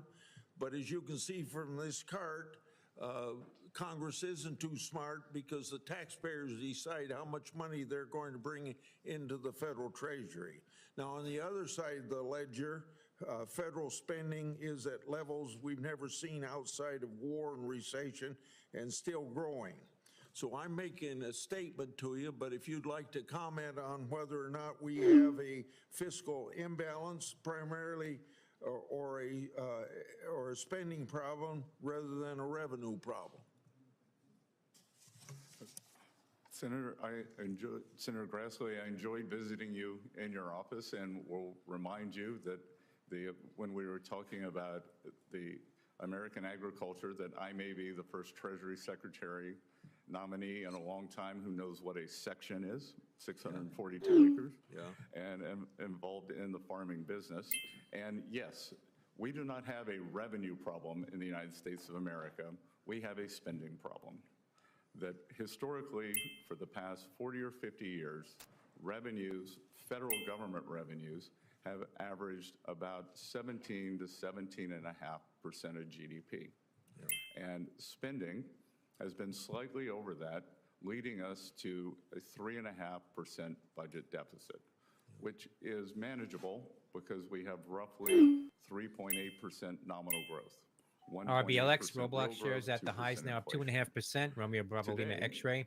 As you stated, and to be clear, this is one of the things that got me out from behind my desk and my quiet life in this campaign, was the thought that this spending is out of control. We are spending about 24, 25% of GDP. So as you said, 6.8 to 7% deficit. We have never seen this before when it is not a recession or not a war. And I am concerned because several times the Treasury of the United States has been called upon to save the nation, whether it was the Civil War, the Great Depression, World War II, or the recent COVID epidemic. Treasury, along with full government and Congress, has used its borrowing capacity to save the Union, to save the world, we do not have a revenue to problem save in the America. We have a American spending people. problem. And Sounds like me. what we currently have now, we would be hard-pressed to do same. PHIO, My FIO, last question Pharma, big spike in volume now. wanna Shares ask, at a lot of people that come $3.77. from Treasury, Papa Hotel India, Oscar, File with the Daily PHIO. Cock. hikes on individuals, families, and small businesses. I've long Shit. championed sensible policies geared towards shutting down tax loopholes and providing tools to IRS to detect tax cheats. A primary example is my legislation that I authored in 2006, the IRS whistleblower law. It's brought $6 billion back into the federal treasury. Uranium. This program could raise billions more if IRS would use it to its full potential. So I hope I can count on you if you're confirmed, and I think you'll be confirmed, to be supportive of this whistleblower program and work to ensure its full use to its full potential.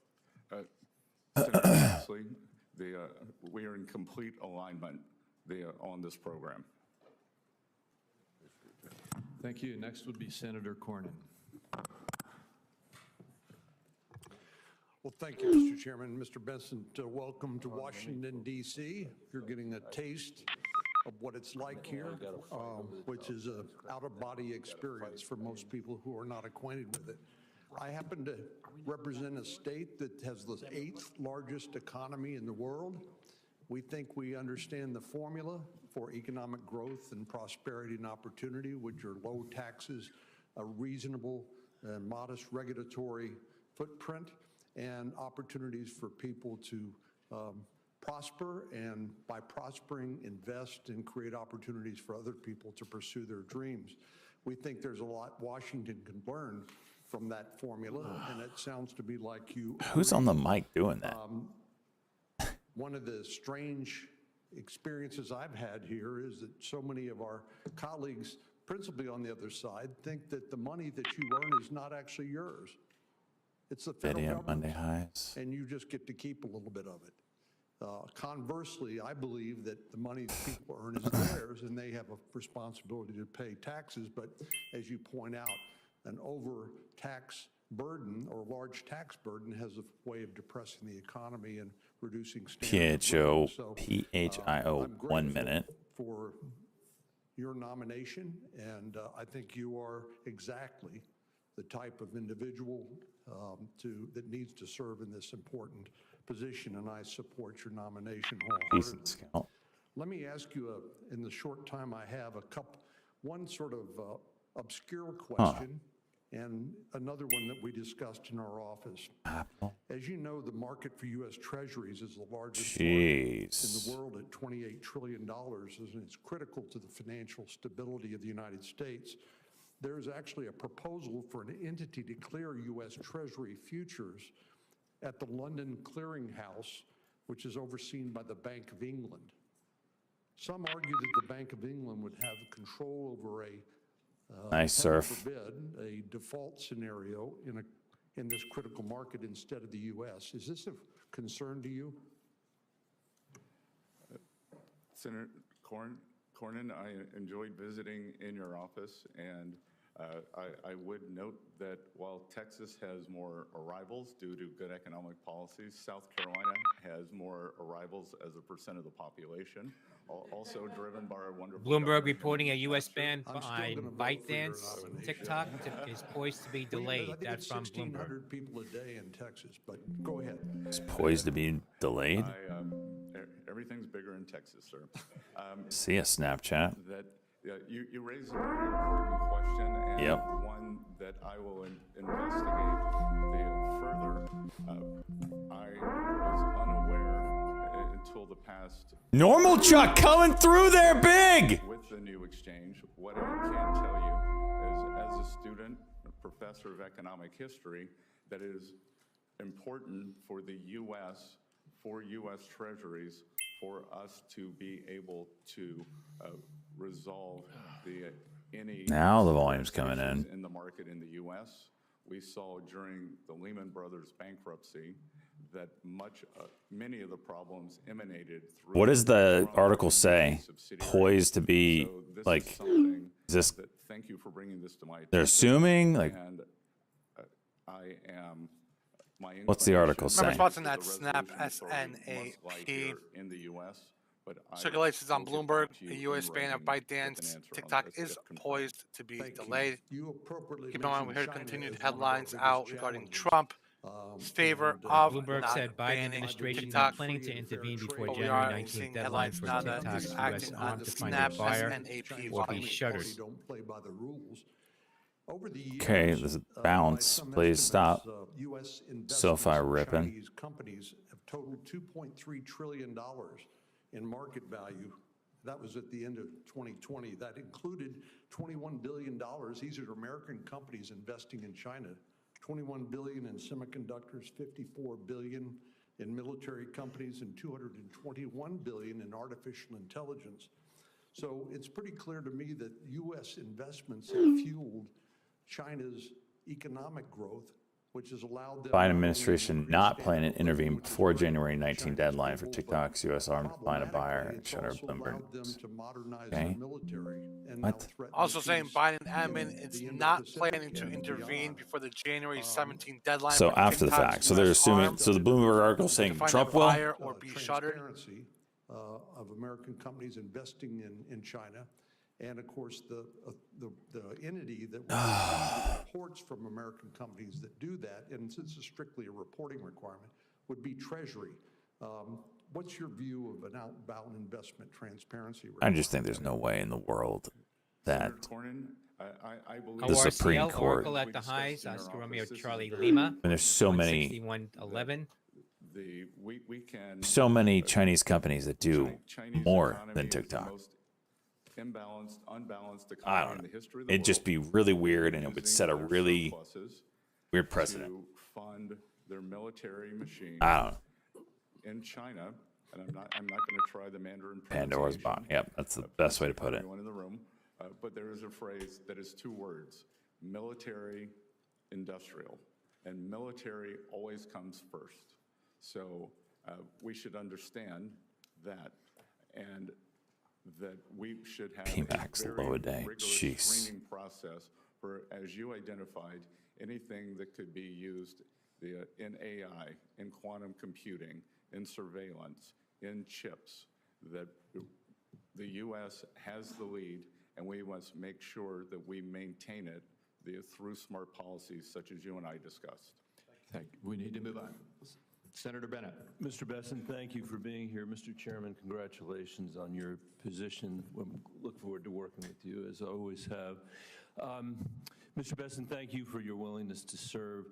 We are at the beginning of what's going to be a vigorous conversation about the country's fiscal health. You States described did. our deficit as alarming, and yet Well, you did are states here with ban the it, or do same they make it so you have to tax policy age verify or whatever? that burden the American people with another $2 trillion of debt that their kids and grandkids. States can do whatever they want. I don't care about that. I'm just saying it's weird that the federal government Clearly, would choose that because it's a Pandora's box. If we do it, then China's going to do it. To the top 5% of Americans, 75% of it, if you add. And then you could just use it on any company at that point. Oh, we believe you're giving. You could potentially give data to China. The tax policy is one that's You're an American company, but you have Chinese investors.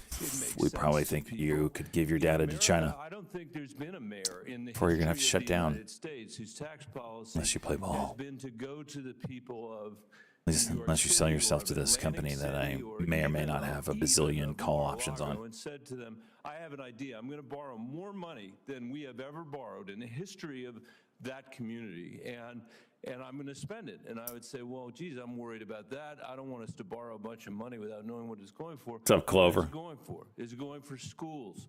No. Is it going to compete with the Chinese in their defense? No. Is it going to pay for parks? No. Is it going to deal with the mental health crisis that we have in America? No. Is it going to pay to secure our border? No. What are you doing with the money, Mr. Besson? What were you doing with the money? XXII, interesting. What are you doing with the money, Mayor, in America? 07. The answer is we are going to give it to the richest people in America, the richest people in our community, and expect that somehow that's going to trickle down to everybody else. That has been the Trump tax policy since the day he showed up, and no mayor in America would ever, with a straight face, say that's what they should do. And Getting in upset. fact, no America in history has done that. But to add insult to injury, you sit here, and Mr. Mnuchin sat here at his time and said, it's all going to be paid for by economic growth. We know that's not true. We know it costs $2 trillion. So while the benefit richest File people in building out a America, 5-minute. the cost is being borne by the children of working people all over this country. And that's what's going to happen now. It's $4.6 trillion this time, not $2 trillion. And then you come here, and this is my question, Mr. Besson, and you sneak into your opening Thanks for the statement. stalk raid yesterday. Oh, no problem. I completely forgot I rated you. As you said, is I'm not 50. It's not my birthday. My chat's a bunch of assholes. If I completely didn't put your name together with who we rated yesterday. Shout out. Oh, you already did the shout out. Thank you, Cater. If you want to go check out a fun streamer, go check out KK Clover. It's not, I'm not 50. It's not my birthday. 17% roughly of what we spend is military spending. That spending you were talking about with respect to China. There are so many things I think you owe the American people after we have seen the catastrophe. I've been 50 for from the tax cuts the last time and the 4 years now, every day, apparently. It's my birthday. At least owe the American people a refund for the $2 trillion Shut up, that they've Zero. already incurred Kick yourself in the because of dick. The last round, before you get to the $4.6 trillion, can't we think of a better idea in the halls here than cutting taxes for the wealthiest people and expecting that it will trickle down to everybody else when we have the profound needs that you have talked about, when we're living in an economy. It's not my you have freaking the birthday, American Clover. dream. We heard you say that. Where fewer and fewer people can get ahead, where this generation of Americans is going to be the first generation to leave less opportunity, not more, to our kids and our grandkids, where we see massive Little break income here. inequality and wealth inequality. When Trump was president, when Biden was president, can't we think of a better idea than that? And at a bare minimum, and this is tiny, don't we owe them an 5 minute on it now. what you are going to do to that 17% the hell of is that? discretionary spending, or even the third, before you come in here and say that the most important thing we should do is cut taxes for the richest people in America? Senator, thank you. And I would respectfully disagree with much of your categorization. in terms of the benefits accruing to the richest Americans. Actually, the share of taxes paid by the upper percent of Americans increased after TCJA. It went from 39 to 46%. The top 50% of Americans now pay 98% of taxes, and working families had real wage increases in 2018 and 2019, and going into 2020 pre-COVID.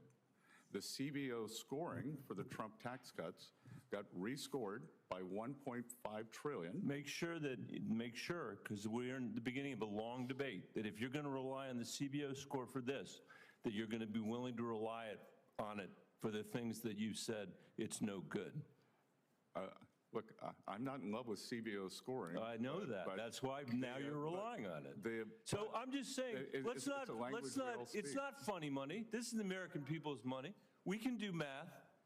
Every mayor in America has to do math, and we're going to insist that you do the math too, because we know George Soros understands the math when you work there, and you understand full well what's going on here, just like Steve Mnuchin did, just like Donald Trump does, and we're not going to let it happen against the American people.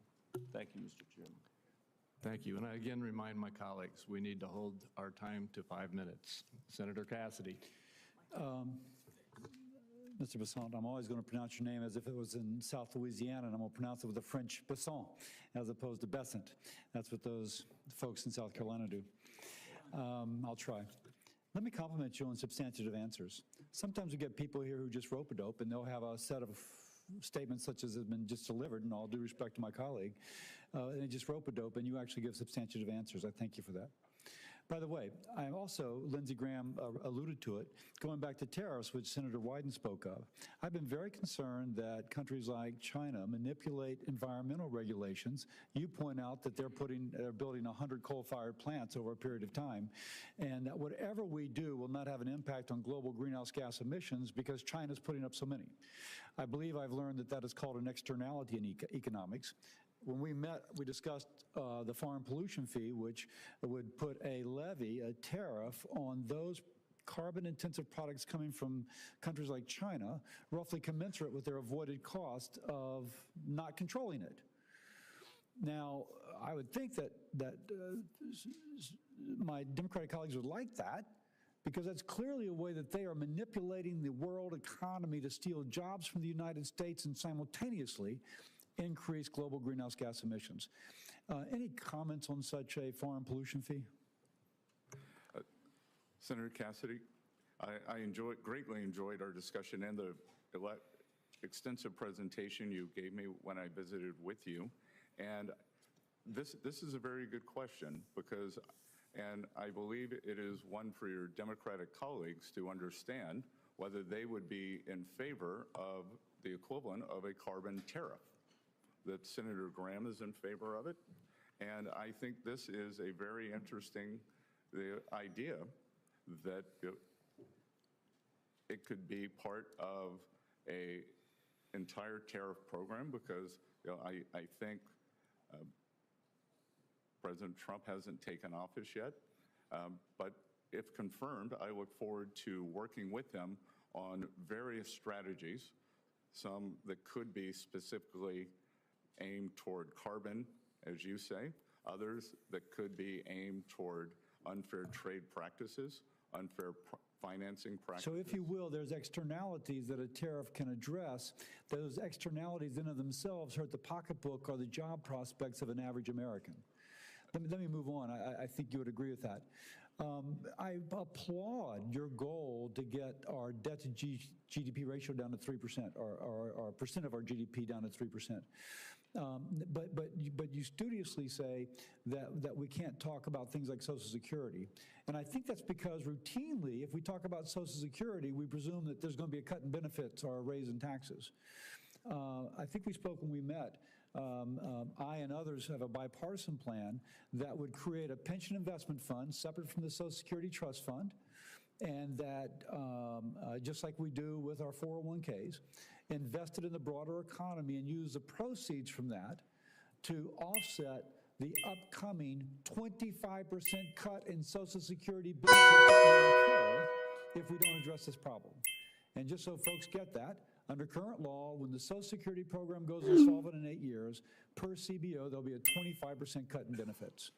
Under the plan I and others have endorsed, it's a pension investment fund in which we, again, would invest in the broader economy with all the safeguards to keep the government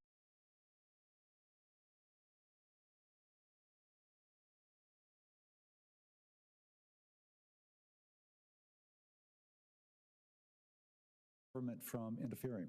I mention that because it seemed that your thoughts about that concept, I think they spoke about it as sovereign wealth. I'm speaking about it as a fund to bail out social.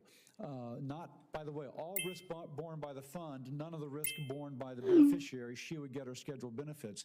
What are your thoughts on that? So, Senator Cassidy, first of all, I want to emphasize that President Trump has said that Social Security and Medicare they will not be touched. And I believe... but I'm saying touch in a positive way, not cut benefits, not raise taxes, indeed increase benefits, and take that 25% cut off the table, just to make that clear. No, I understand. And so those would not be touched.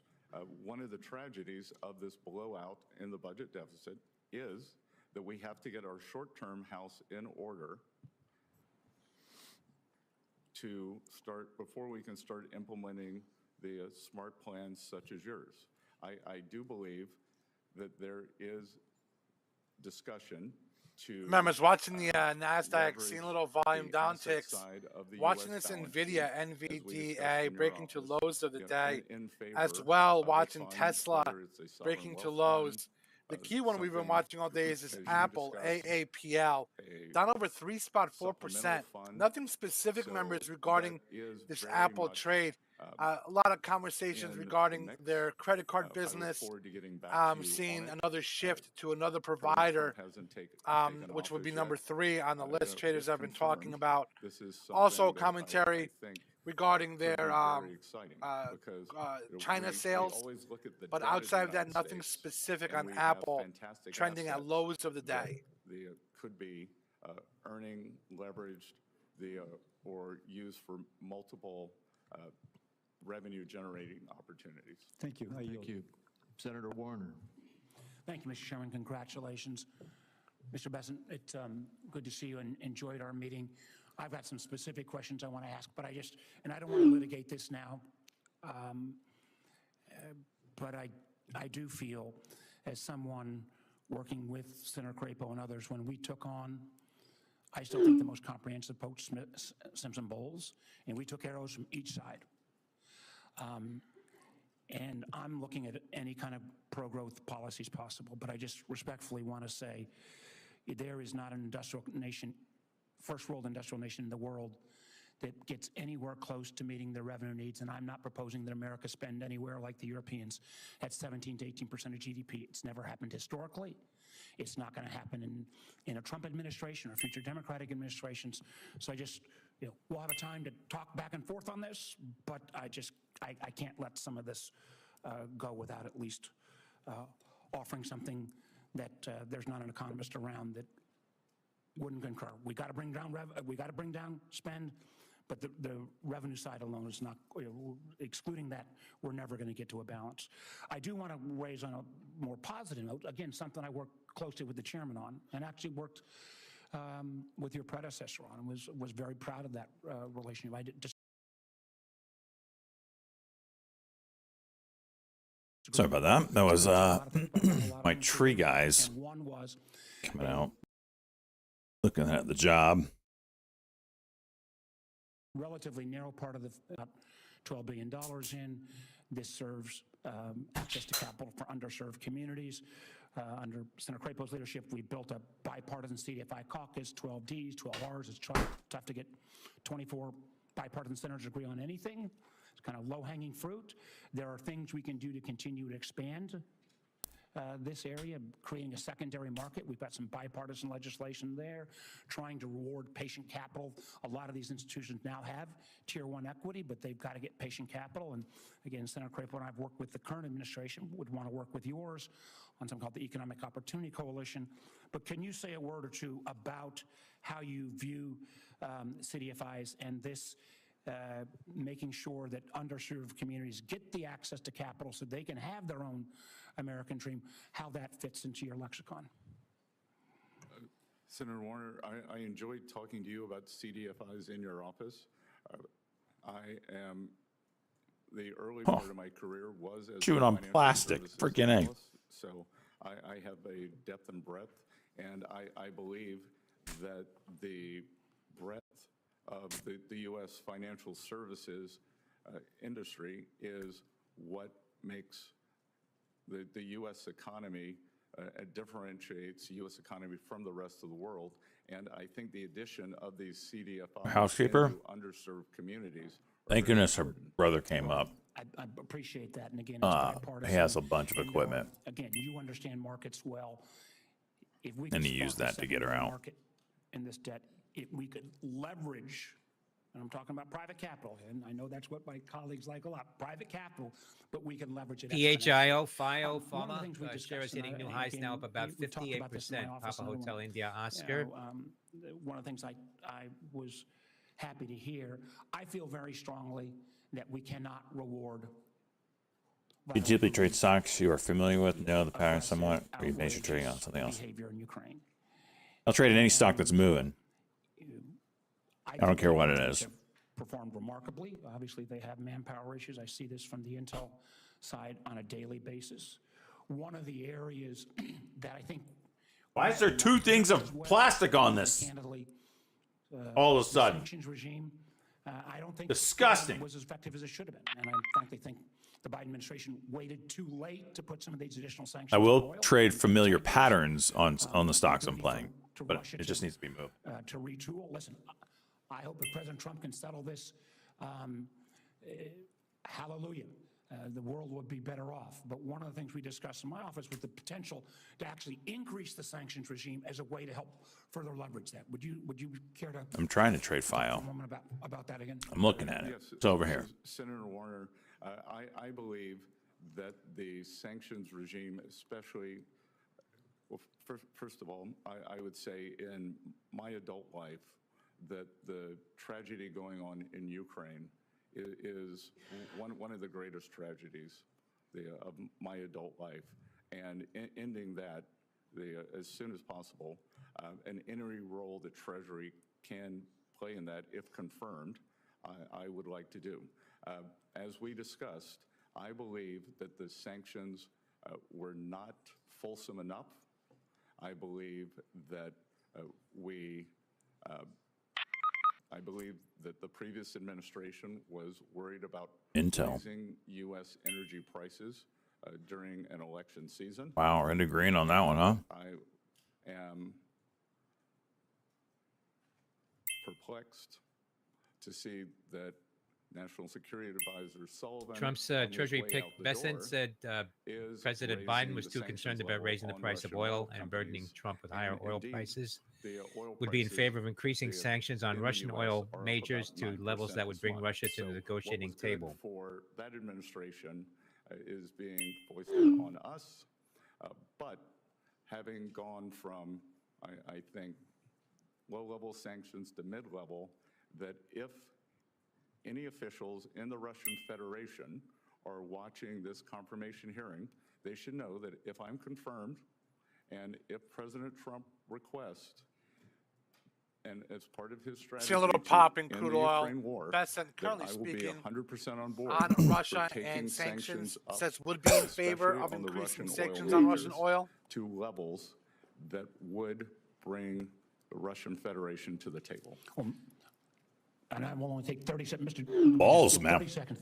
Thank you for that, because I think it's important that we don't take these tools out of the toolkit. We can litigate what the past administration did and when they did it, but increasing pressure on Putin to bring about a resolution, I very much appreciate your willingness, and I hope you will be an advocate for keeping those sanctions on and actually advancing them even further. Thank you, Mr. Chair. Thank you, Senator Warner. Senator Langford. Thank you, Mr. Chairman. Mr. Besson, good to see you again. Thanks for the time in the office to be able to talk through a lot of these details as well. I was interested to be able to hear your statistic you shared earlier that after the Tax Cuts and Jobs Act of 2017, now we've had several years to be able to see what happens. And now I believe the statistic you gave is the top 50% of earners in America now pay 98% of the taxes. Did I hear that correctly? Because I've heard over and over again that it is only the wealthy, only the big companies that get it. I would encourage, quite frankly, every Oklahoma company that's a small business to ask their CPA this year when they're filing their taxes, what if the Tax Cuts and Jobs Act expires PCLA next year? indicating What would my $4 now taxes be on next year? 582,000 And have small shares. business Papa Charlie owners Lima Alpha, ask that question IPO of scheduled their CPA, to and I think open. they will be quite surprised based on all the rhetoric to say this is only about big companies and wealthy I went down the people, wrong pipe. that every small business will quickly find out, oh, it's them as well. It'd be the same thing on the child tax credit. If Tax Cuts and Jobs Act goes away, it gets cut in half in the child tax credit, and all the inversions that were happening under the Obama administration where American companies were being bought up by foreign entities. Now that's actually switched. Now American companies are buying foreign companies and those jobs are coming here. So there's been a tremendous amount of benefit in that. The one challenge that we've had on this committee has been a conversation with Jerry Yellen about Pillar 2. And it started really 4 years ago now, 3 years ago, where the conversation was about, well, we really don't need Congress to act on this. We feel like we can do unilaterally. We can change America's tax policy for all businesses in America. And now in the last year, they've shifted to say, well, we're going to have to come back to you at some point to be able to get this. In the meantime, a deal has been negotiated that literally helps European countries and hurts the United States on this. And they negotiated a deal that exempts China from being affected by this. My question to you is, are you going to engage on this issue of Pillar 2? Number one, have this committee involved in writing taxes, which seems to be consistent with the Constitution. And then what's your message to other countries if they try to implement Pillar 2 on American businesses? Thank you, Senator. As we discussed in your office, Senator Langford, that I believe that any, especially European country, but any country that in the next few days before President Trump takes office is intent on implementing Pillar 2 will find it a grave mistake. That the taxation of US companies moving to the is a intraday sovereign high issue, now. and it is SLRX daily cock potential 74. There it is. 10% now. SLRX. These daily cocks have been really playing out well today. Policy. Yeah. Which I would agree, and many members in this committee would agree. That not Look at only they went around Congress violating the Constitution, but it deliberately hurt American companies. And I just think that's really terrible policy on it. It truly was America Last policy. On the energy side, you've talked a lot about energy production. I'm Oklahoma, and unashamedly, we're all the above and all the below energy. We probably have more wind and hydro and solar production in my state than any other state on this dais. Damn right, Very few cheese. exceptions, but Can never most have use oil and too much gas. cock, And especially if it's we really good, produce right? all the energy that our state needs. You taught me that. To be able to make sure that we stay stable on that. One of the issues that is a business issue for small or large businesses that I've been fighting for is a stable bonus depreciation amount. This is not about the type of energy or the type of business even. It's if you're actually investing in your company and trying to grow your company, that you would know what that bonus depreciation. Now, this will help with pipeline productions, but it will also help a pet shop and a hair salon and a restaurant just as much as well. And so thoughts on bonus depreciation and just a stable rate for that? So, Senator Langford, you're referring to the 100% immediate? Yes, what has been in the past, but for, quite frankly, a stable rate, period. Right now, we have You're a welcome, diminishing Chase. rate that's unpredictable. Yes, so 22K. Look at that. that increasing the He's still there. after-tax return on capital for U.S. companies, especially small business, is one of the greatest forms of job creation that we could see.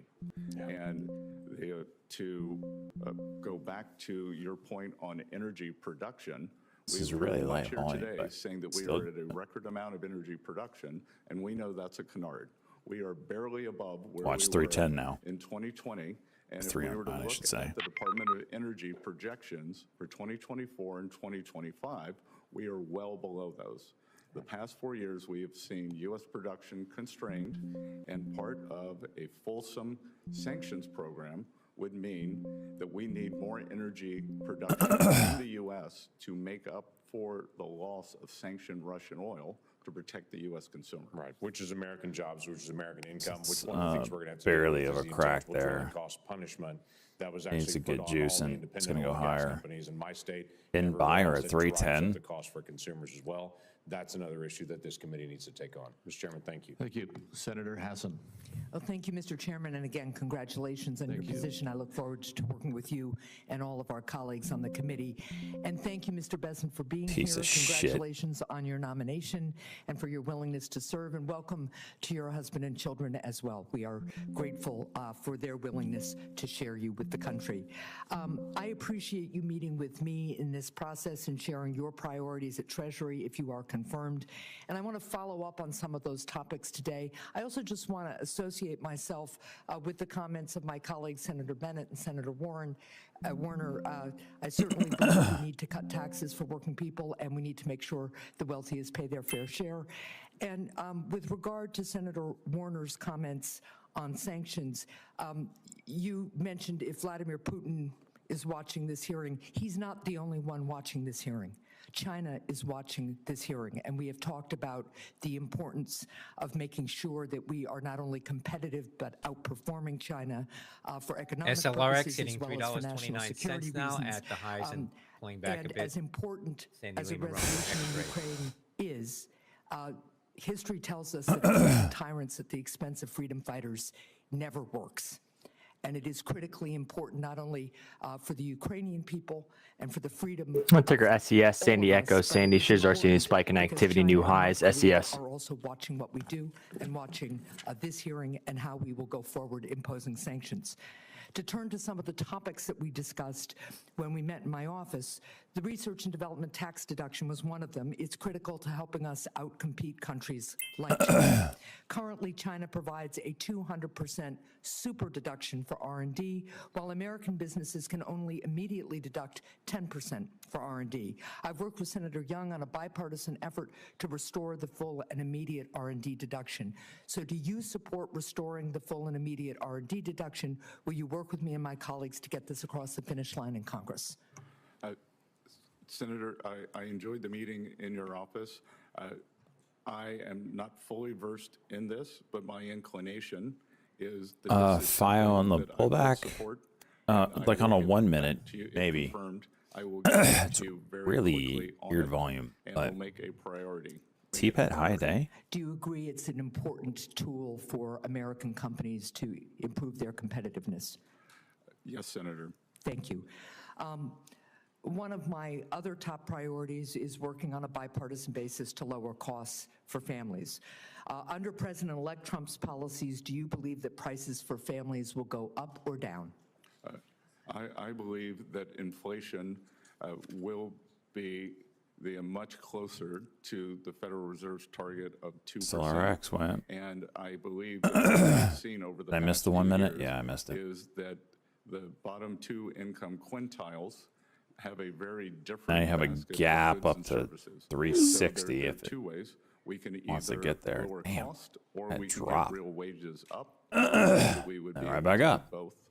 So you believe that President Trump's policies will further increase wages? And Commentary lower out by inflation? Besant. Continued I commentary, believe actually. they will increase Says real inflation will be wages closer to and Fed's lower 2% target than inflation we have been in closer the to past Federal few Reserve's years. 2% target as it did during President Trump's first administration. Are there any specific policies proposed by the president-elect that you expect will increase prices for families? There's nothing I can immediately think of. So that's a no. If the president-elect were to propose a policy that you believe will increase prices, would you advise against it? I would. Depends the I context, would right? Speak to President Trump about it. It is his decision. And I believe that we think that if we look back, that it is a complete composite return in terms of Headlines out by aggregate Freddie Mac inflation and numbers. And I think regarding it's very mortgages. difficult This is a Well, 30-year if you average, believe- of I have limited time, so if 7.04%. you believe that a policy that is proposed by President Trump As would of January increase prices, 16, up from would last you week's advise average him 6 against doing spot it? 7% interest Yes or rate no? for 30 years. Can't answer that question. What is because going Last on? year at this time was at 6 All spot right, let's 6%. move on to, when we met prior to the hearing, you told me that President Biden was responsible for increased prices over the past 4 years, something we can litigate, but I don't want to right here. By the SLRX, same still token, I juicing. assume you would agree that if prices increase in the next 4 years, President-elect Trump would be responsible. I think there could be a variety of reasons. I think that it could be we will see the policies of the Federal Reserve, the spending policies. Congress sets the spending policies. So, look, I'm just going to cut to the chase because I'm out of time. But at the end of the day, what you're articulating is a double standard, and it's disappointing to me. Thank you, Mr. Chair. Thank you. Senator Daines. Chairman, thank you. Mr. President, good to have you here this morning. I think we're seeing here in this committee is we really do have a divide between two very different philosophies about how to go forward and what's best for the American people in this economy and what's best for global competitiveness. I remember sitting right in this chamber as we were debating whether or not we should launch the multiple trillion-dollar massive spending bills, which is a $2 trillion COVID bill, the Inflation Reduction Act, massive multi-trillion-dollar bills that even Democrat former secretaries of Treasury said could be inflationary, and indeed it was. You compare that outcome to what we are going to return back to the policies of the prior Trump administration, that when you lower taxes for businesses and the American people, you create more tax revenue, you create more economic activity, you create more wage growth, particularly for minorities as well. Have they talked about crypto at all? I know it had to get off In of terms of global competitiveness, we stopped stream the for a second. inversions. It was absolutely They talked about it while I was gone. boom, went from If you were to study a multiple degree that inversions to helps with day zero trading or trading in once we move general, forward which with this. And I couldn't be faculty prouder of what we would that be did in a university? boldly Business, back during analytics, the Trump finance, banking, administration. accounting. We None of tried to them fight will help against, with the day during trading. this administration, these massive out-of-control spending bills that were None of them. inflationary. And the Finance American won't help people you with day suffered trading. greatly with these high levels of inflation, higher mortgage I don't know a rates and so single forth. And person so I'm glad to have in you all of, even as, all of our next Secretary of YouTube Treasury world, work with you and maybe to they're restore out there, sanity back to where we TikTok were world, under whatever President world, Trump. streaming world, Congratulations on your that has gone to nomination, school for willingness to day serve. trading. With Like, the I'm sure some coming of college these has it out there, tax rates, but we're it's a facing very $4.3 niche trillion sector, tax increase right? Schools want to if we don't indoctrinate act you, this year. so you really don't know what As you're we doing began in the stock drafting this market. bill, and I applaud So you Chairman can Crapo, he brought us just together put your money as in ranking member their last year hands, prior and to they'll getting take the care of majority it for back, you. anticipating we might have this They'll moment. take care of it for you. And we started talking about what are some key themes. But then we got into the details over several months. of finance for this next is, tax you know, bill. obviously there's a lot of To renew things in and protect, finance. preserve the tax rates and prevent a $4 trillion tax increase. One of the key words was permanency. Permanency. Oh, Rita, she's I've amazing. expressed my She knows her support shit, man. For the use of current policy baseline, I've expressed my support for permanency because we add uncertainty here in Congress with expiring tax code provisions. It's time to make them permanent, to take one additional burden away Where should I from put my money? Killer dozer. people wondering what's going to happen with I Congress. can't help you with whether that. I'm not a, tax so rates depend on what happens in the next election or what for all of happens in you Congress that are thereafter. new, Let's and take we that get a off lot the of new table. people at this time of year. My question, I'm not a Mr. financial President, advisor, so I said can't we need to legally grow tell you our where to put your way money. out of our current economic situation. I couldn't agree more. And that's just the philosophical divide we face here. Somebody who embraces more the supply side idea, reduce rates, unleash capital into the free markets, and let those markets decide where that investment relies versus a bunch of bureaucrats. Like, I've always wondered, the guys that used to be, you know, stand on the floor and certainty of the tax XYZ code stock affect exchange, our whatever. ability to grow out of these problems. I always want to know how the hell did you learn that, and how did you get there back in the day, right? EIX popping up here. With your work on the have news? National Republican Senate Committee and talking to you in your office, and also Will you do my discussing taxes for me your on stream? history in the private No. sector, both of the big companies Depends on what you're and small companies. And a question like that makes it clear to me that you understand the incentives. So maybe if incentives 5 minute that drive now on this everything in SLRX tax is what we got to wait policy. for. And I can tell you. FIO since has a November 5-minute right 5th, now, for actually. small businesses, What is we this, have seen 21? the On ticker LVO. LVO line Claimant one. Victor Oscar, no company is Year-end providing a update, year-end extended update. $5 million payables to So long-term, certainty- including Sound Exchange. Small business owners, many of whom they are pass-through corporations, believe that we will get the tax TCJA Starbucks across still the in the line. Velcro. I think Stripper we could pole see in? a Oh my bigger gosh. increase I'm a in licensed advisor and you optimism should buy Members in the licenses. news desk, a link That's out Lima to Victor Live Hospital. One's We year-end call it animal update, spirits. saying that they And I strengthened their think we are balance sheet seeing with over animal $10 spirits, million in the- cash a savings, nascent move LVO. up, but permanency and forward guidance gives people certainty. Now, today, no test is converting more Tesla subscribers. We get hiring, we get real wages. Snap. Employers want to keep Pushing recruiting, lower. keep trained, and expand their workforce. So everyone wins with permanency, certainty. A kind of forward guidance for tax policy, I think, would be one of the things Buying the dip. that could unleash this new golden age that President Trump has talked about. Yeah, I want to make one statement. I know I'm out of time, Mr. Chairman, but when you take a look at the private sector jobs in America, it's about 140 million private sector jobs. 88 million of those jobs are from pass-through entities. That's about 63%, which tells me that, and that's the part that's expiring. I mean, the corporate rates are staying permanent. It's the Oh, they are pass-through rates. pushing this 88 down. million jobs, 63% of the private sector jobs are taking a look at what's going to happen here in Washington over the course of the next 6 to 8 months. Very, very important we make these rates permanent and prevent a tsunami of $4.3 trillion tax a nasty increase push that will down. come if we don't act. Thank you, Mr. Pacent. Thank you, Senator Cortez Masto. Thank you, Mr. Chairman. See that? See the Mr. Bessent, blocks good to just see you. Thank you lock for up meeting with here. me. Welcome to your family as well. Let me ask you this. I'm going to talk a little bit about the ACA premium tax credits. Over 80,000 of my constituents Watch in Nevada DATS. receive that Dat premium tax DATS, credit to maybe over assist them in 620 affording range. their health care coverage. Man, we can't And even get on a average, freaking these 10-second credits lower pop. Americans' health insurance costs by $530 per month. Congress provided an They are gonna enhanced push this PTC down, in aren't they? 2021, but that policy expires this year, and without the enhanced PTC in place, millions of Americans are going to lose their health coverage. So as the person most responsible for tax policy in the incoming administration, would you commit to opposing any attempt to remove or not renew these credits?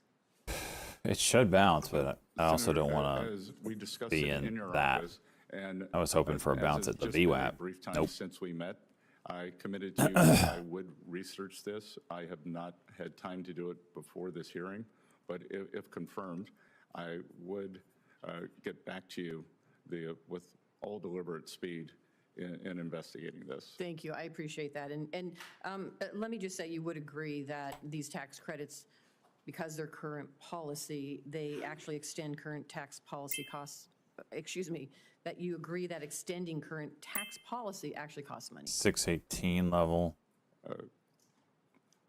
Again, I think I don't understand the nuance of that question, but I will get back to you on it. Okay. I appreciate DATS.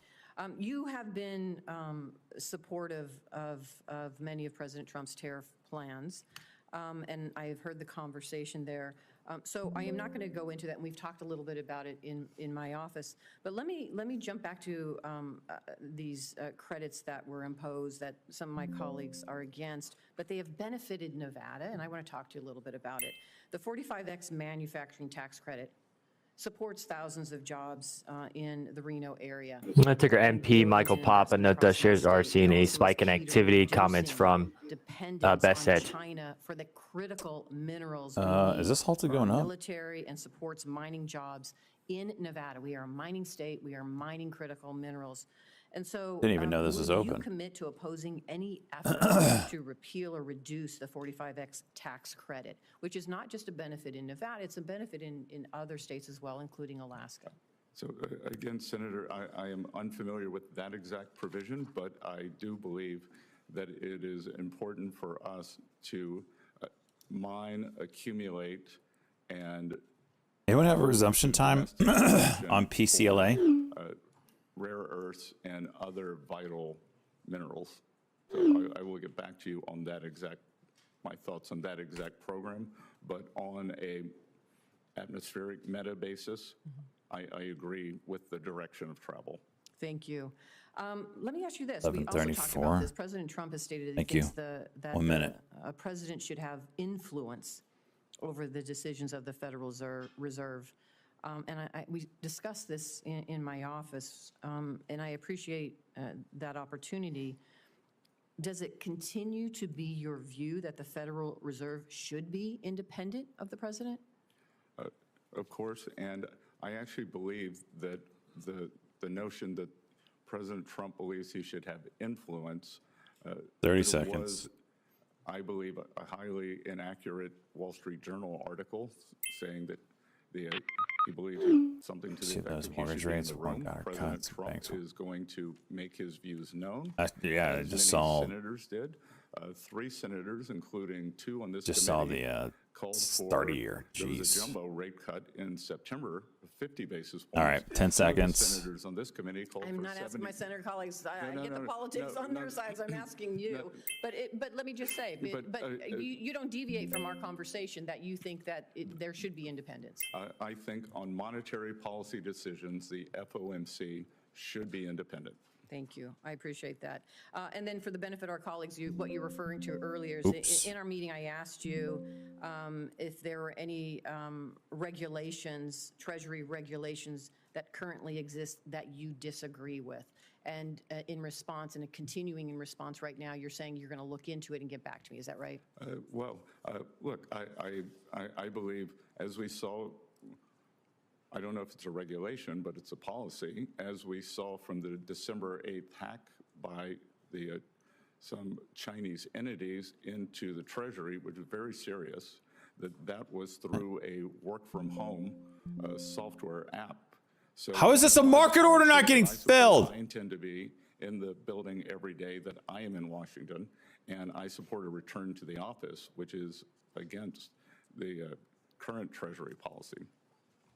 Right, and I appreciate that. If there are any others that you oppose and you can share with me, it doesn't have to be right now, get back to me, I appreciate that. Of course, I'm happy to provide that in writing. All right, thank you. Thank you so much. Thank you, Mr. Chairman. Senator Young. Mr. Bessent, good to see you. Congratulations You see again my on, shares? your nomination to this important Well, position. New York Times. Good. Trump New York has said Times to reporting consider now an executive Trump order to consider executive order TikTok ban. I'll tell you what to I'm looking circumvent the for TikTok in ban. a Treasury Secretary. I'm looking for someone who has a clear record of professional accomplishment, a distinguished academic record would be a bonus. You have those things. I'm looking for someone The order who would is allow thoughtful. TikTok to continue What I care operating less until about is new the owners are found. performative dimension of the job. I have to tell you, there's a lot of chatter in Washington get out of this right about now. that, but I do appreciate I'm pissed your about thoughtful it. answers here this morning. So I'm going to dive in and begin by asking you about a dimension of operating until your new owners are found. role as Treasury Secretary. You will inherit That's the broke the role level. of chair on the Committee on SLRX Foreign 5 Investment in the minutes, still United hanging States, out. also known as CFIUS, that reviews foreign investments in American industries. And very recently, President Biden blocked Nippon Steel's acquisition of U.S. steel on national security Oh, grounds. Yet he and the administration provided no clear, substantiated evidence, publicly at least, to justify this decision. For my home PCLA state, IPO, this abrupt action Casella has now instilled a at lot of $3.90. anxiety, particularly in the Gary, Indiana area, where there's nearly $1 billion in investments that were promised. If the Nippon U.S. Steel deal were to reappear That's before down from the CFIUS, $4 offering price. sir, That's do you Paw commit Patrol today Lima to Alpha an shares opened at impartial $4.10. an impartial review, particularly when political pressure Watch was this. initially permitted to overshadow an honest assessment of national security vulnerabilities? Senator Young, thank you for the question, and I understand the imperative for Trump jobs, Treasury pick. for your Bessent says if U.S. Steel, in Nippon Steel Indiana. merger returns to CFI U.S. President Trump, review, panel will conduct most same review as it recently always has does. also That's spoken letter out X. against the deal, but if All the right, deal I need a is, faster. Apparently, this one's slow. indicates you should. That you, I need you are charged with a providing faster stream. This impartial one's slow. reviews. That's all I'm Associated asking. Press can suck a dick. Following that law or not, sir? Impartial reviews, sure. So it is currently in litigation. The review is closed, but if it reappears, that CFIUS. ERJ and Chuck shouldn't have it before us. Aircraft Same in review that Q4, it always does. 206 in This, 2024. That's Echo Romeo Juliet. Well, thank you. We may have an opportunity to work together on that effort. Mr. Bessent, your nomination comes at a time when tariffs Keep saying are his name wrong. central to our economic debates, particularly on issues like inflation, supply chain resilience, and job creation. Well, Fox Business. Now, I believe that in moderation, tariffs, for a time, strengthen America's negotiating leverage with other nations, and they can strengthen certain national security relevant 90% of rural voters voted for President Trump, so they should know that their interests are his interests. And when you ask what I would do specifically, I have said recently the Biden administration kept on all of the Trump tariffs, but what they did not do in the agreement with China was enforce the purchase provisions. So if confirmed next week, if confirmed, I would begin pushing for the purchase guarantees that were in the China agreement to be enforced, and perhaps they have pushed the Chinese for a catch-up provision over the past 4 years. Just a quick follow-up in terms of Nothing burger here, huh? You know, a skilled negotiator might sometimes use broad tariffs to gain leverage, and then in other cases, a more sector-specific approach could be effective. So what criteria or perhaps benchmarks would you use to inform your decision to go with across-the-board measures or more surgical tariffs? And do you believe there should be any built-in caps or triggers to prevent an unintended escalation? Senator Young, I haven't been confirmed yet. President Trump isn't in office, but I would imagine that you, the American people, should think about tariffs. Headlines out: Canada's counter-tariff plan to target U.S. aluminum and steel. Trade practices, either by industry or country. Yeah, good luck with that, Canada. The Chinese, the steel, two, maybe for a more generalized tariff as a revenue raiser for the federal budget. And three, President Trump, I think, has added a third use of tariffs, as you said, as a skilled negotiator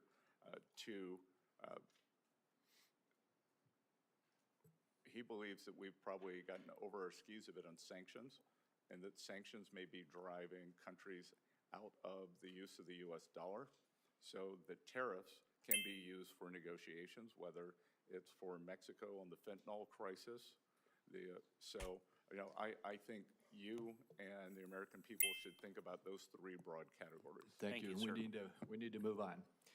And next is Senator Sanders. Senator Sanders, I don't believe you were here when I welcomed everyone to the committee this morning, but as a new member of the committee, I personally welcome you and look forward to working with you. Well, thank you very much, and it's a pleasure to be here. Mr. Bessent, thanks very much for being in the office the other day. Mr. Bessent, the United States today has more income and wealth inequality than has ever existed in the history of our country. You got three people on top, Mr. Musk, Mr. Bezos, and Mr. Zuckerberg. Sounds hot, who are Bernie. worth almost $1 trillion. That is more than half of the bottom of our society, some 170 million people. All right, so this is a 5-minute cock that didn't do anything. So 3:04 break. We have more I think it's a concentration of 5-minute cock. ownership today than we have Cock. ever had. We have more Yeah, it is. concentration of ownership in the media, where a handful of billionaires like Musk, Bezos, Rupert Murdoch increasingly own the media and the information that the American people receive. We have a corrupt campaign finance system in which a small number of billionaires in both political parties make huge contributions into the presidential and congressional campaigns.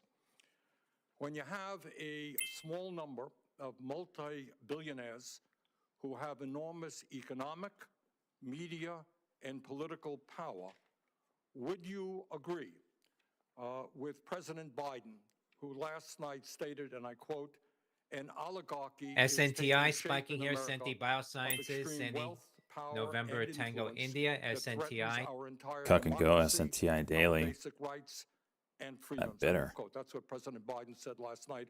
I agree with him. Do you? Senator Sanders, I enjoyed our visit. Talk a little bit closer into the mic. Shares I halted enjoyed at the our highs visit, now. And I hope you got my follow-up materials that we on the discussions. My Not a good look here. on the tariffs and China. And look, the three billionaires who you listed that all made the money themselves. Mr. Musk came to the country as an immigrant. I understand that, but what I'm asking you is, when you have a handful of people like Musk, who will soon be part of the Trump administration, and others, you have three people owning more wealth than the bottom half of American society, when these people have enormous influence over the media, when they spend huge amounts of money in both political parties to elect candidates. What Biden said last night is we're moving toward an oligarchy. I'm asking you that question. Do you think, forget how they made their money, do you think that when so few people have so much wealth and so much economic and political power, that that is an oligarchic form of society? Well, I would note that President Biden gave the Presidential Medal of Freedom to two people who I think would qualify. The George Soros. AXP, American Express, Justice Department This is not a condemnation of any one individual. says American Express agrees to pay Quick, Bernie, quick! $8.7 million to settle Change the subject. deceptive marketing and dummy account information that's Alpha An X-ray pop-up. oligarchic form of society.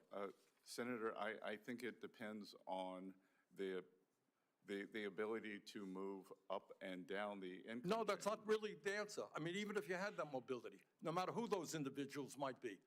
All right, but let me ask you another question. Right now in America, we have over 22 million workers who are making less than $15 an hour, and nearly 40 million people in our country earning less than $17 an hour. Shamefully, the federal minimum wage, despite the efforts of myself and other people here, have not been raised since 2009 and remains an unbelievable $7.25 an hour. Will you work with those of us? Is there any job that actually pays minimum wage? To a living wage to take millions of Americans out of poverty? Senator, I believe that the minimum wage. I mean, if you were really working at minimum wage, So you don't think we should you'd change have to the work federal all minimum day wage just to to fill up your gas $7.25 tank. an hour? No, sir. Okay. Mr. Besant, I'm not talking about servers. Their millions of shit's working-class Americans different. They get tips and struggling to keep their heads above somehow water are paying outrageously high somehow they interest are allowed rates to get paid under on their minimum credit wage. cards. Over half the American people who take out new credit cards are being charged interest rates of Walmart's minimum 24%, wage? 24%. During his campaign, President-elect Trump That's full-time, that he was no going to have benefits? credit card interest rates at 10%. Well, I guess you have to that have is a benefits very at full good time, huh? idea, and I will soon be introducing legislation to do just that. Will you, as if you are confirmed, be supportive of what Walmart managers make President-elect $400K a year. Trump said Damn. and what I want to see happen, and that is to cap credit card Teen interest workers. rates Well, those are the people that should be making minimum wage, is freaking teens. You have no experience, Many credit card companies and have been bad a actors. job has got to put up with your shit TXG mentioned as that you this learn weekend the with business that or Tango learn your X-ray job or pop-up. whatever. As you get your feet wet in the workforce, that's who the minimum wage should apply to. I'm talking like Shares of 10X Genomics right now. up adult about jobs that 0.5% actually pay minimum at wage, 15.06. because that is just crazy. President Trump wants to do. Thank you very much. 3 years and got Thank paid you very 15 an much. hour, which I thought was Next is pretty. Senator Smith. When was this, Cosmo? Damn. Thank you very much, Mr. Chair and Ranking Member, and great to be a part of this committee. I appreciate it very much. And Canes, let's go 30 months. It's nice to see you again. I want to follow up a bit on the conversation that we had yesterday and just get into a little bit more detail, and actually some of the issues that Senator Sanders is raising. I'm focused on how we can lower costs for Americans and how we can make this economy work better for regular people in this country. And when we spoke yesterday, we talked generally about this. And you have said that you think our biggest challenge is to get after the deficit, and you've also said that your first priority is to extend the Republican Trump tax cuts, which would add $4.6 trillion to the federal deficit. And you've also said that the Trump Republican tax cuts have generated economic growth and that those benefits are going to have trickled down to everyone else. But what I see is that these Republican tax cuts have delivered massive consolidation of wealth at the top. Almost half of those benefits went to the top 5%. The top 1% got a tax cut that was 852 times bigger than the one that was received by the lowest earning working families in this country. And now these wealthy people have more money than they know what to do with. You see Elon Musk buying Twitter, and now he's got an office in the old executive office building and a seat on the platform when the president is inaugurated. And these tech billionaires are launching GDTC, rockets Cytomet into space Therapeutics, and very building light themselves volume, these getting a lavish pump here, Golf doomsday Delta Tango bunkers, Charlie. buying up newspapers, all of which gives them more power. So what I want to ask A few years ago. is, Wow. it seems to me that this concentration of wealth is not good for our country, and it is certainly not doing anything to lower prices for working families in Minnesota or help them afford a home or child care. In fact, it seems like it's doing the opposite of that. So could you comment on this?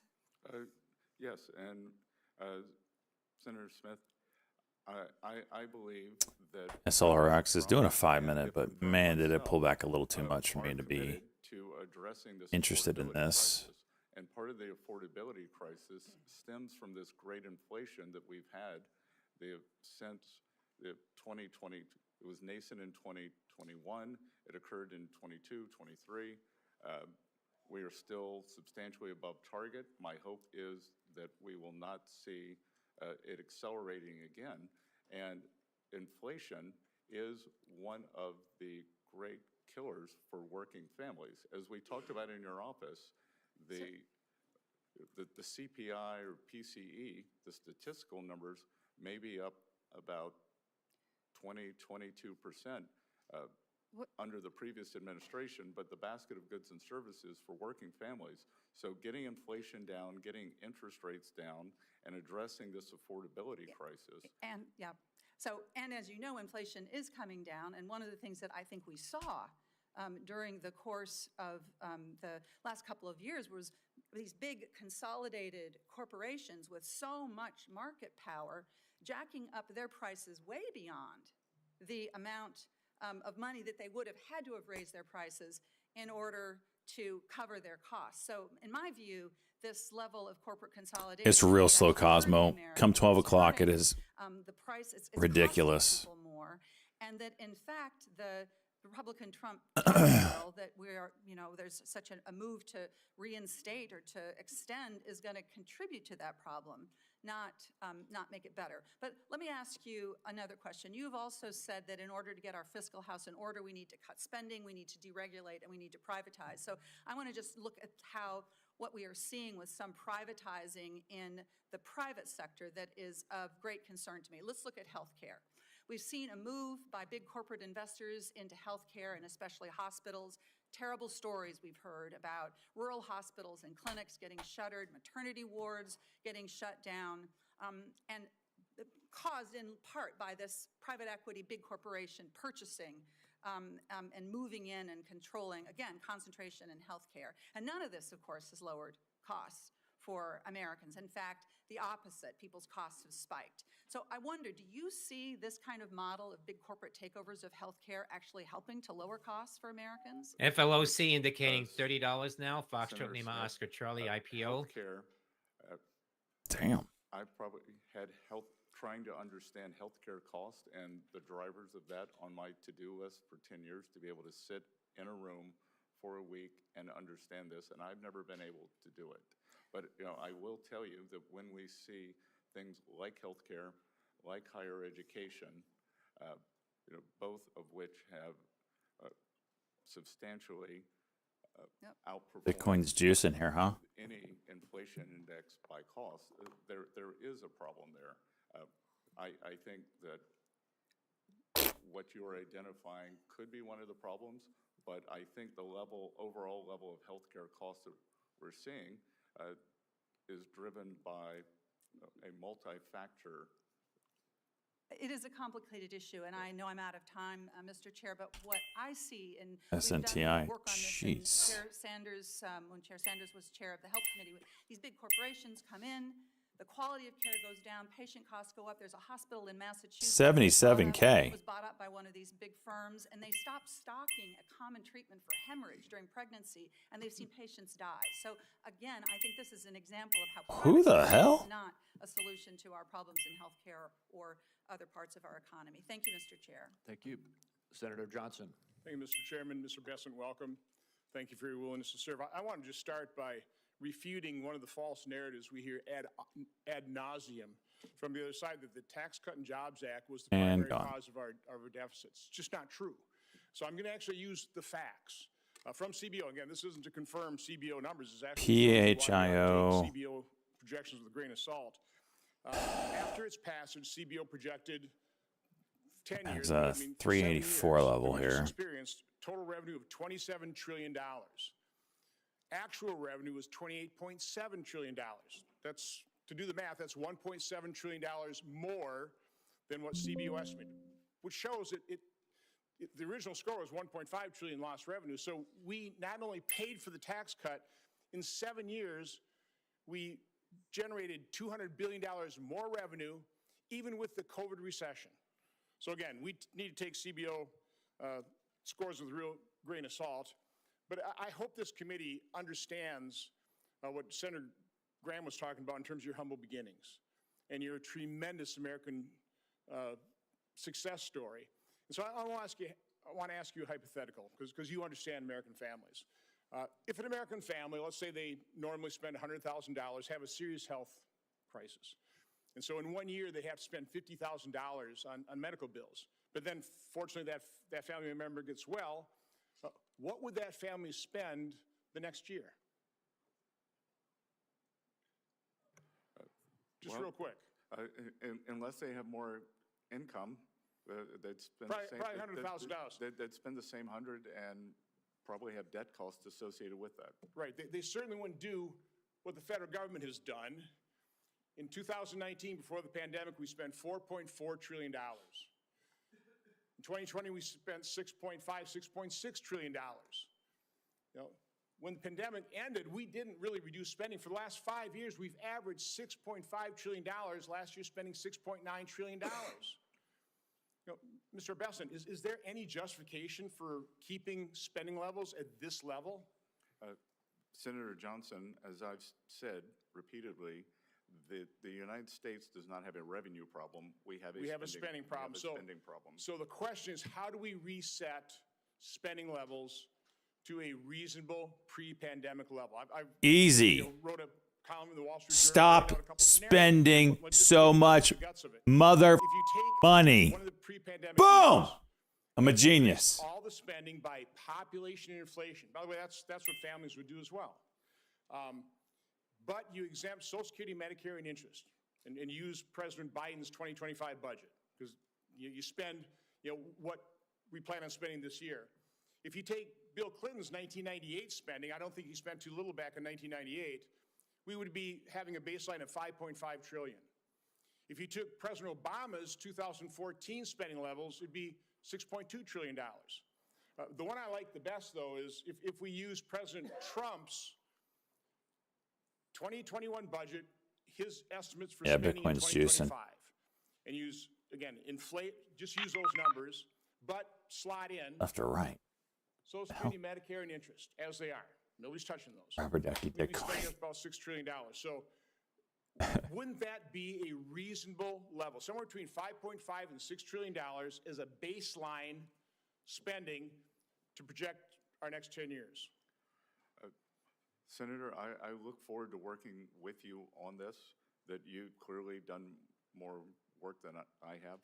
And this looks like a very good starting point to me to figure out how we've gotten into this spending morass. So it sounds like a pretty reasonable approach to me. By the way, I'd take 1998, I'd use Clinton spending levels for this. I also want to refute this current CBO score on extending the TCGA. Back then, they scored the whole thing as $1.5 trillion. If you just inflate that the same way according to CPI, it'd be $2 trillion. How do they justify a score of $4.3 to $4.6 trillion? It makes no sense. So again, I think we need to take those estimates with a huge grain of salt. My final point, I heard the ranking member talk about inflation, the cost of living. Because we've incurred these massive deficits, a $1998 today is only worth 51 cents. A $2014 today is only worth 74 cents. It's crazy. A $2019 is only worth 80 cents. That was caused by this massive deficit spending, the devaluation of the dollar, and a lot of devaluations occurred over the last 4 years because we spent too much money. Not because we didn't tax America enough, it's because we spent way too much money. Thank you, Mr. Chairman. Thank you. Senator Cantwell. Thank you so much, Mr. Chairman. Mr. Bissett, congratulations on your nomination, and I see your family sitting there in earnest on these economic issues. It's so interesting. Our perspectives, you can see from this committee, are arguing about what we think are the right economic policies for the country, and as the Treasury nominee, with your background and experience, we still are talking about the president's policies and whether we think they're effective or not. Real GDP has increased at an annual rate of 3.1% in the third quarter of 2024. That's strong growth, right? As an aggregate number, it's strong growth. Okay. The economy added 16 million jobs over the last 4 years. An average unemployment rate is the lowest it's been in 50 years. So that's led to better pay. Ticker Capital One COF known Axios is reporting Capital One users are reporting deposit issues and tech outages. Ticker COF. And after-tax income increased Look at by that pop. As soon as I get out, juice it. These are good economic news. And I personally think that focusing on innovation and building supply chains is a good thing to do. And so when you start talking about tariffs, that's when you get, the Pacific Northwest attention. In fact, I would say a recent editorial by one of my newspapers was, Bitcoin back above bracing 100K. for the Trump tariffs, aviation in general. You can imagine we actually have an actual net surplus. I think we export about $2 billion worth of goods out of our state versus importing $1 billion, but this is a big part of it. And so in the aviation sector, I think I sent you an article about the fact that we think increasing our manufacturing innovation to continue to have markets and sell to those markets is a good economic strategy. Senator Cantwell, as I discussed in your office, that in my hometown of Charleston, South Carolina, Boeing is also the largest employer. So I view aviation as very important. Great. So now I want to, this is, and believe me, All right, I would have the same SLRX. conversation with You Joe got Biden another juicer in you. I know you do. Barack Obama or whoever. So I want to focus on innovation, not the tariffs. I'm worried that the tariffs are going to increase supply chain products. They're going to increase prices on our farmers. They're going to increase prices on Americans. And so I want to ask you, don't you think we are in an environment where exporting products and growing markets outside the United States is a big economic opportunity, and build coalitions to help us be able to achieve opening up those markets, as opposed to just the retaliatory tariff environment, which may raise costs on Americans and not resolve these issues? So Senator Cantwell, thank you for that. And after our discussion in your office, I actually went back and looked at some older data. In 2000, in terms of the labor share of aggregate income in the U.S., 69% accrued to labor. Today, that number is 60. Son of And a you will bitch. see a sharp drop after what is called the China shock. So I agree with you that opening markets is good, but the free trade must be also balanced against fair trade. And clearly what has happened is the trade has not been fair.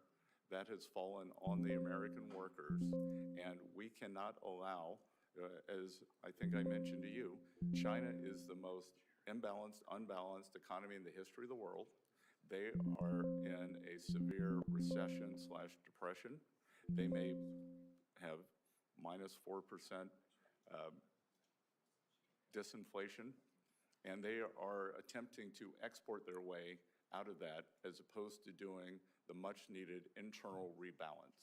Yep. So You think you're going to buy XRP? Just to with you go. on the need I have no to idea where it's open going. markets, but we cannot allow a player like this to flood our markets or to flood The price target I had on it, But I'm just saying off I of believe technicals, we just discussed a technology NATO. I and this think is we'll come over up with an time, idea.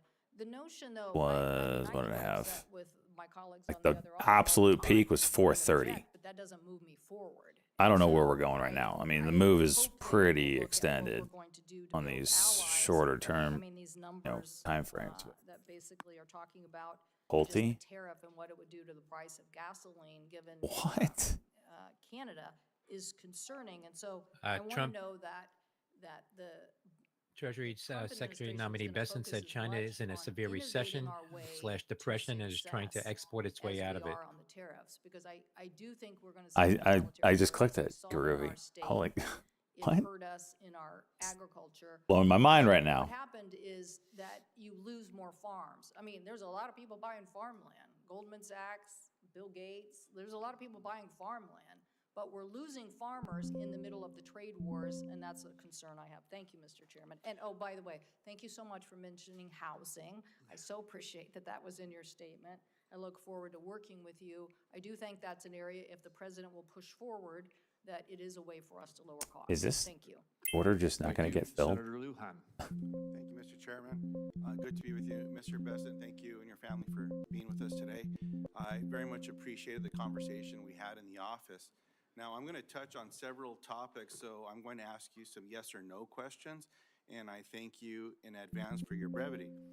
It may surprise many observing today Great the fills, he turd. responsibility that the Great Secretary fills. of Treasury has in stemming the flow of fentanyl and other substances. Now, yes or no, will you commit to continuing the Biden administration's counter-fentanyl strike force, which brought together the Office of Terrorism and Financial Intelligence and IRS criminal investigation to fight financial crime? FIO. Thank you, Senator. I enjoyed our visit. And as I mentioned in your office, this is personal for me as two families who are close to our family lost children to the fentanyl crisis.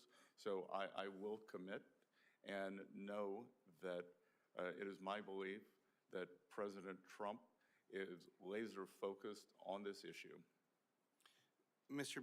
Bennett, yes or no, will you work with me to ensure that there's more transparency over suspicious activity reports, SARS, at the Financial Crimes Network for Congress? I believe, as you and I discussed, there is a sleeve of Treasury called TFI, Terrorism Finance, that deals with this within FinCEN, and I believe that we. I believe This guy is that not a we good have to speaker. Have a 2025 approach to, as you and I talked about, digital currencies and all branches of government. So, yes. Now, Mr. Bessent, in your role as Treasury Secretary, do you agree that you will play an important role in advising President Trump and congressional Republicans on policy related to the economy, including investment in government programs? AKRO, Akero Therapeutics, getting a pop Yes, here Senator. on some volume coming Now, in, I was small pleased volume at our meeting AKRO. that you stated, quote, "No cuts will be needed," unquote, to achieve your economic goals. I think that might surprise a lot of my Republican colleagues, but I very much appreciate that conversation that we had. Now, yes or no, will you recommend cutting Medicaid? I'm sorry. Did you say, I didn't hear whether you said Medicaid or Medicare. Yes or no, will you recommend FLOC cutting indicating Medicaid? $29.50 to Medicaid. $30 on 1.3 million shares. Foxtrot Lima Oscar Charlie. It's the business of Congress to do the budget, and I am in favor of empowering states, and I believe that for some states that will be an increase, for some states that will be a decrease. So, Mr. Bissett, will you recommend cutting Medicaid to President Trump? And I'll remind you that you acknowledge that one of your responsibilities as Secretary of the Treasury will be to be providing this advice.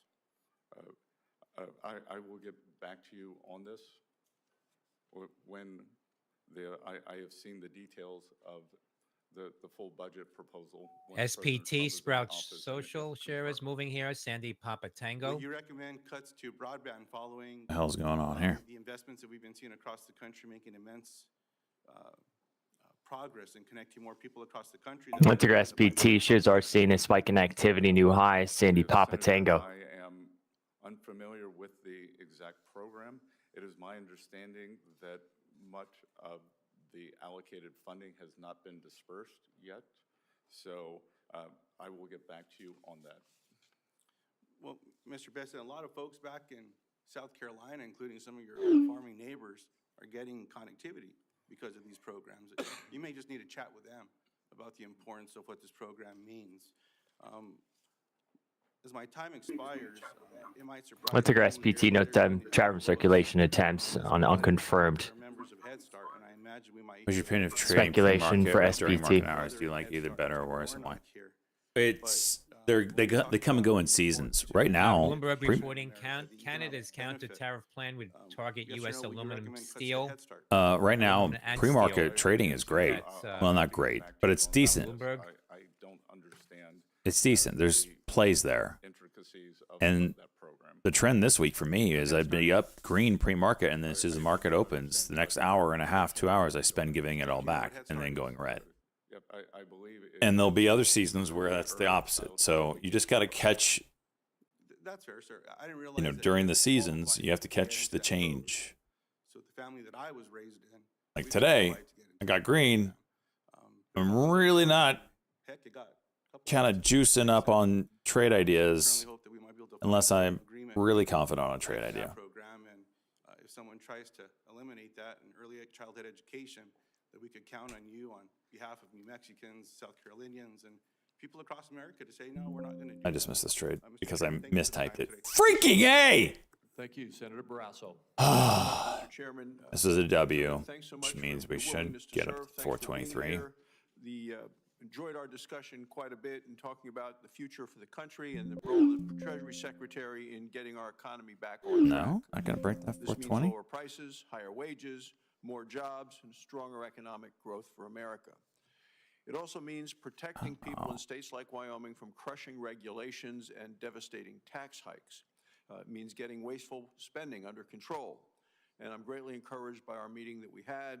You have, I believe, a strong vision for America, a strong vision I thought we for were gonna get it unleashing there. American energy, for getting tough on China, for getting tough on our adversaries, and to getting the federal government out of the way for so many of us. I'd like to talk a bit about energy, and I've just been in the other committee yesterday, Secretary of Energy, earlier today, the Secretary of Interior, lots of energy questions. Over 17 should pop A us. key ingredient in reigniting the economy in this country is to unleash American energy. And my home state of Wyoming is, and we're an energy superpower as a nation, and we are America's energy breadbasket in Wyoming. Energy production is There the it heart is. of our Wyoming economy and the nation's economy. Shitty Phil. It supports workers as well as schools, infrastructure, the money that comes from that, the tax revenue. Wyoming is the least populated state, but it is the third largest net energy supplier, producing 12 times more energy than we consume. Let's take a GCTK share seeing continued heavy activity, new highs. Golf Charlie Tango Kilo. Bad trade. Alternative sources of energy. What's happened is that energy producers in Wyoming and across the country faced a whole of government assault from the Biden administration on Over American 22 might energy give us a pop. production. taxes, crippling regulations. They've weaponized the tax code in ways that are just unthinkable to me against conventional American energy production. The things that Joe Biden signed into law just made things worse. But the good news is, with you there, with President Trump in the White House, things are about to change. So you've talked extensively about DATS is building out a 5-minute squeeze. Momentum is curling up. Is that a cuck and go? Energy dominant and in No. terms of energy security. It's probably right now 650 break is my level. Senator Barrasso, I very much enjoyed our meeting and wide-ranging discussion, and my family and I had a fantastic vacation in Wyoming this summer. That in terms of within the potential Trump administration, I'm sure you've heard it from Secretary-designate Wright and Burgum, we refer to as energy dominance.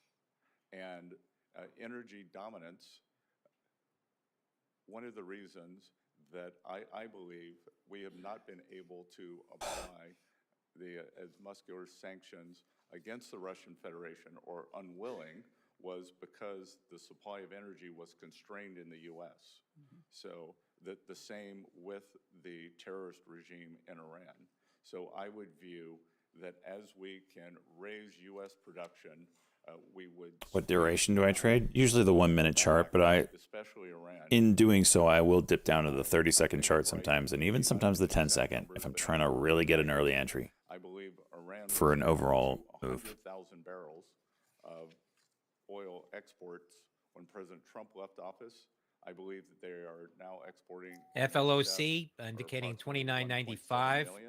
So through sanctions policy, I believe that we can, again, as I like to say, make Iran poor again. Not the Iranian people, the Iranian government. And then at the same time, they have our domestic producers push that up with the highest energy standards in the world. Yeah, we're the best. We do it. We're the best stewards of the land, and I agree. And we've also seen, as you mentioned, with Iran increasing the sales, they're selling it to China. China is buying at a discount, so they're getting cheap energy.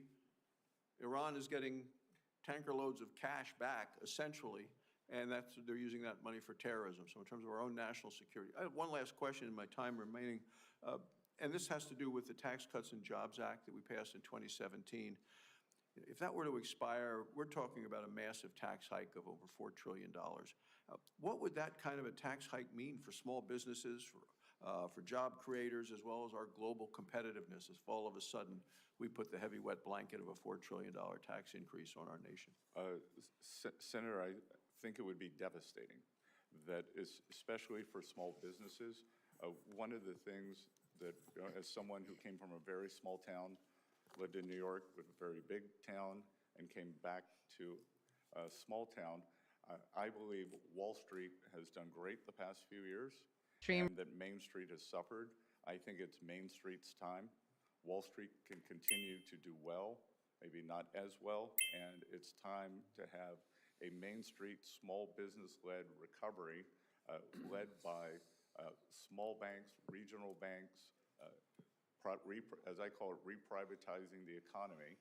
And as I said earlier, we've seen since November 15th, since President Trump's election, we have seen RZLV, Resolve AI, another pop here, $3.05, up 26%. Romeo Zulu. Wait, I still have Eli Lilly calls? Thank you, What? Mr. Chair. Mr. Bisson, thank you for being here and time in the office, and congratulations to you, your spouse, John, and your children, I think Cole and Caroline. He's doing a great job. I leaned over to Senator Johnson, and when you were being attacked on by one of my colleagues on the other side of the aisle, it says the guy looks like he's got a heart rate of 40. You're very composed, and thank you for staying on the facts and demonstrating all the knowledge you possess. When I wasn't here, someone put into question your viability as a PHI nominee because of a lack of 5-minute. public service, which I find interesting. Sometimes I think we have too much public service in people's background here, not real-world business experience. But can you give me an idea of why this nomination may represent your first entry? What I think about Intel, I don't know what to think about it. I mean, I don't like the company at all right now. Again, but I don't know what to think about the stock. At some point, they're going to get, if it keep crumbling, then they're a buyout target because people would love to buy them out. Public service, just not in the government. When I lived in New York, I was a strong supporter of a charter school called Harlem Children's Zone, which takes the young residents in a multi-block, gigantic block, keeps getting bigger area of Harlem, and takes them from cradle through high school. But I have found that my service, anyone can write a check, or anyone that with my means can write a check. What has been fulfilling for me is mentoring many of these young people. I'm still in touch with them today. I was also a trustee for Rockefeller University, one of the great research universities in the world. I was on the executive committee. Did I see why ETH is struggling? Chaired the investment committee. But sitting here today is especially meaningful for me because this is my third try of public service. In 1979, when I was 17 years old, I wanted to fight for my country. My father had just experienced extreme financial difficulties. I wanted to attend the U.S. Naval Academy. I was offered by our congressman in the 6th District of South Carolina an appointment, but was unable to take that appointment because of my sexual preference. File coming back out. Watch this 5-minute. Several jobs to do that. 4:23 break. I wanted to do public service and joined the Foreign Service. I was told also not welcome. So sitting here today is my third attempt at public service. And I sit here knowing that President Trump chose me because he believes I'm the best candidate. Not because of my sexual preference, not because Treasury secretaries with green eyes do better. And I think it is a tribute to President Trump that he looks at people as people. I agree, and I appreciate that answer. I'm going to go into a lightning round here. First off, this is the Joint Committee on Taxation Distributional Analysis of what happens to the various socioeconomic strata if we don't manage to pass the jobs and tax cut extension without objection. Without objection. Senator Johnson does big phone boards. I do handouts. I'm handing this to all of my Republican colleagues right now saying if Are we going to go right to 53? Jobs and Tax Cuts Act, we're going to own a fiscal crisis. Hot damn we are. 93 million people will be affected. We tapped 52.5. I don't believe it. If we fail to pass an extension of TCJA. Now, the last time I checked, there are not 93 million rich people in this country.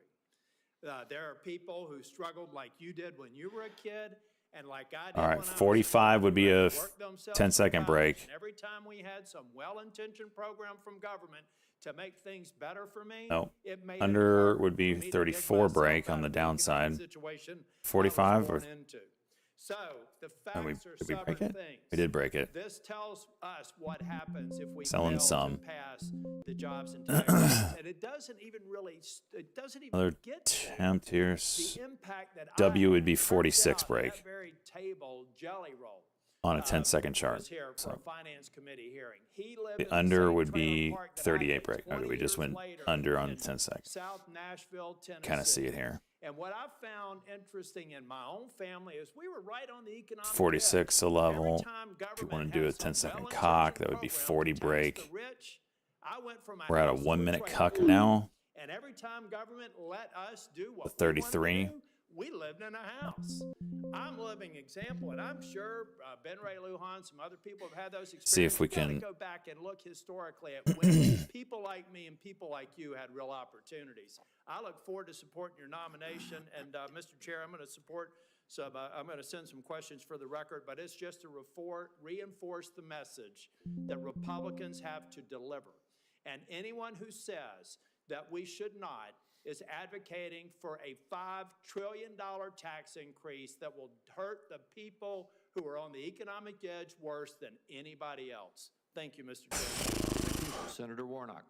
Thank you, Chairman Crapo. I'm grateful and honored. An to be joining AMD this article out by committee. Digital Trends says I look forward AMD's to working with Ryzen you and Ranking Member Z2 Wyden to Go ensure disappoints in early tax code benchmark. supports working families to protect Social Security, Medicare, Medicaid, and to promote trade policies that work for Georgia businesses and that boost our economy. Mr. Bessent, good morning and good to see you again. I enjoyed our conversation earlier this week, and in that conversation, you outlined ambitious goals for the federal government and deficit reduction. I'd like to follow up on our discussion about your economic plan. According to a new report from the Tax Policy Center, the largest tax cuts from extending the Trump tax bill would go to those with the highest income. An especially those in the top ILLR 1%, earlier article out by making Adweek more than $1 million titled "How per year. Chiller's Holy CEO Plans to dung Poach suck. TikTok Top 1% Creators." of owners will take home roughly 1/4 of the benefits Being of the law. circulated. Top That's coming 5% from Adweek. What? get almost half of that.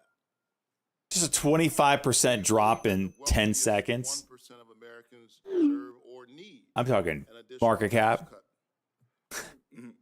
Senator Warner, Holy Warnock, piss. I greatly enjoyed visiting with you.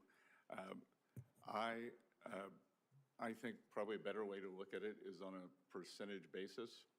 And when I think about the T-list distributional now. aspects of the Tax Cuts and Job Act, that most of the benefits accrued for the working and middle people as opposed to the upper ends. In absolute dollars, as you just read, that is correct, but I think it's important to look at it in percentage terms.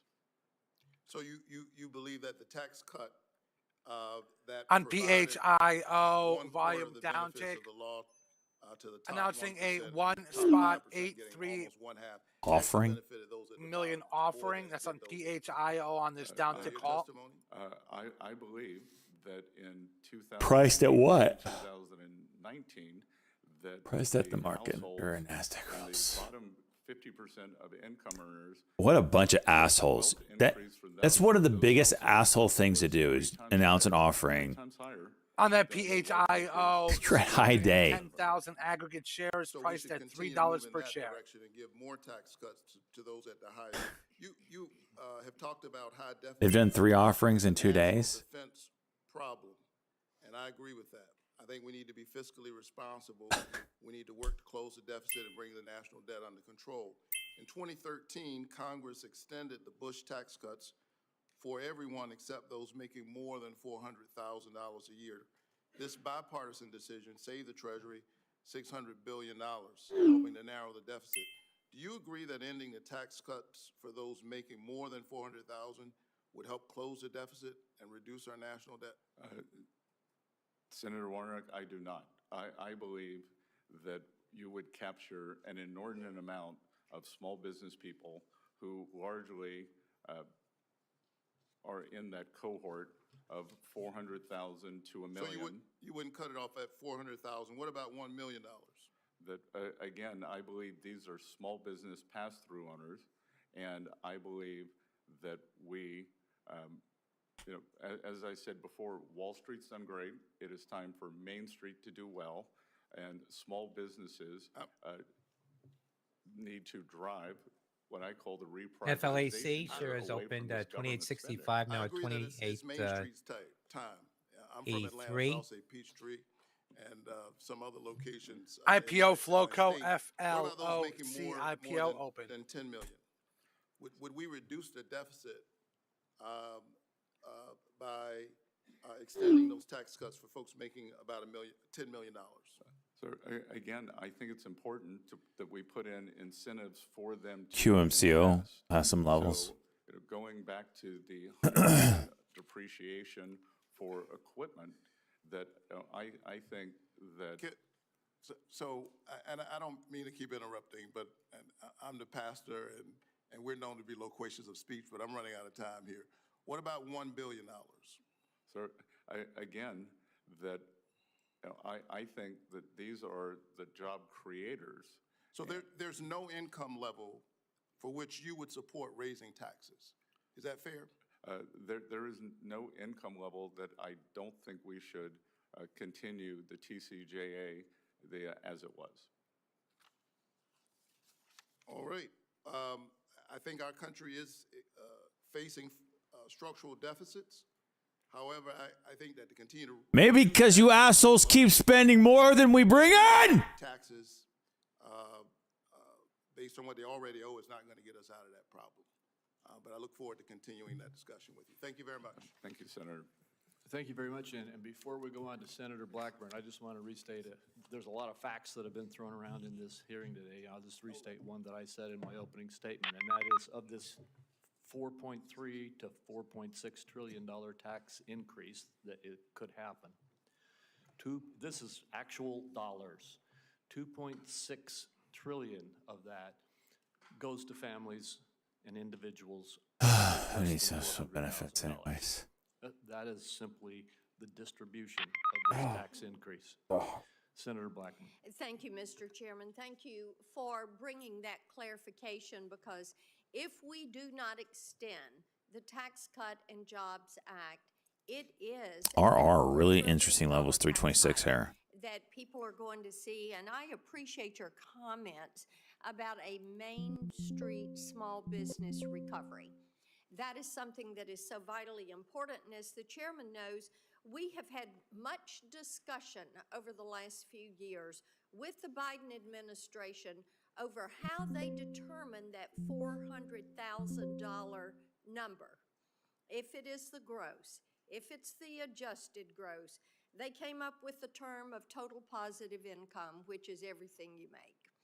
And we know that the Biden administration approach on this would be a killer for Main Street businesses. We know that 199A is vital to them, and they need to see that in the Trump tax cuts and in that permanent, so that we can have that Main Street small business recovery and revival. I appreciate that, and I appreciate that President Trump has nominated you for Treasury Secretary, because you are sensitive to that and what your work means to Main Street and to individuals, and getting the IRS under control and looking at some of these provisions that are going to be in front of you. So we appreciate that you would come back a third time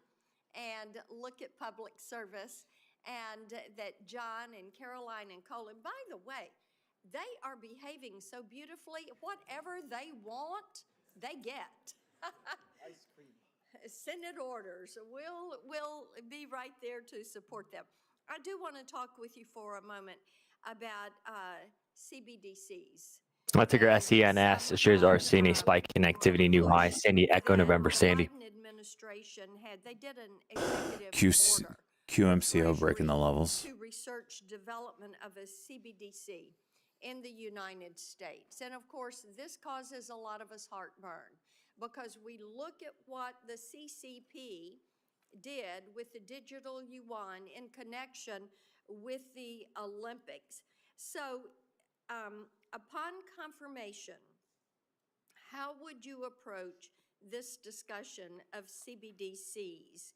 And are you for them or against them? Could you end the Biden administration project to create a U.S.-based CBDC?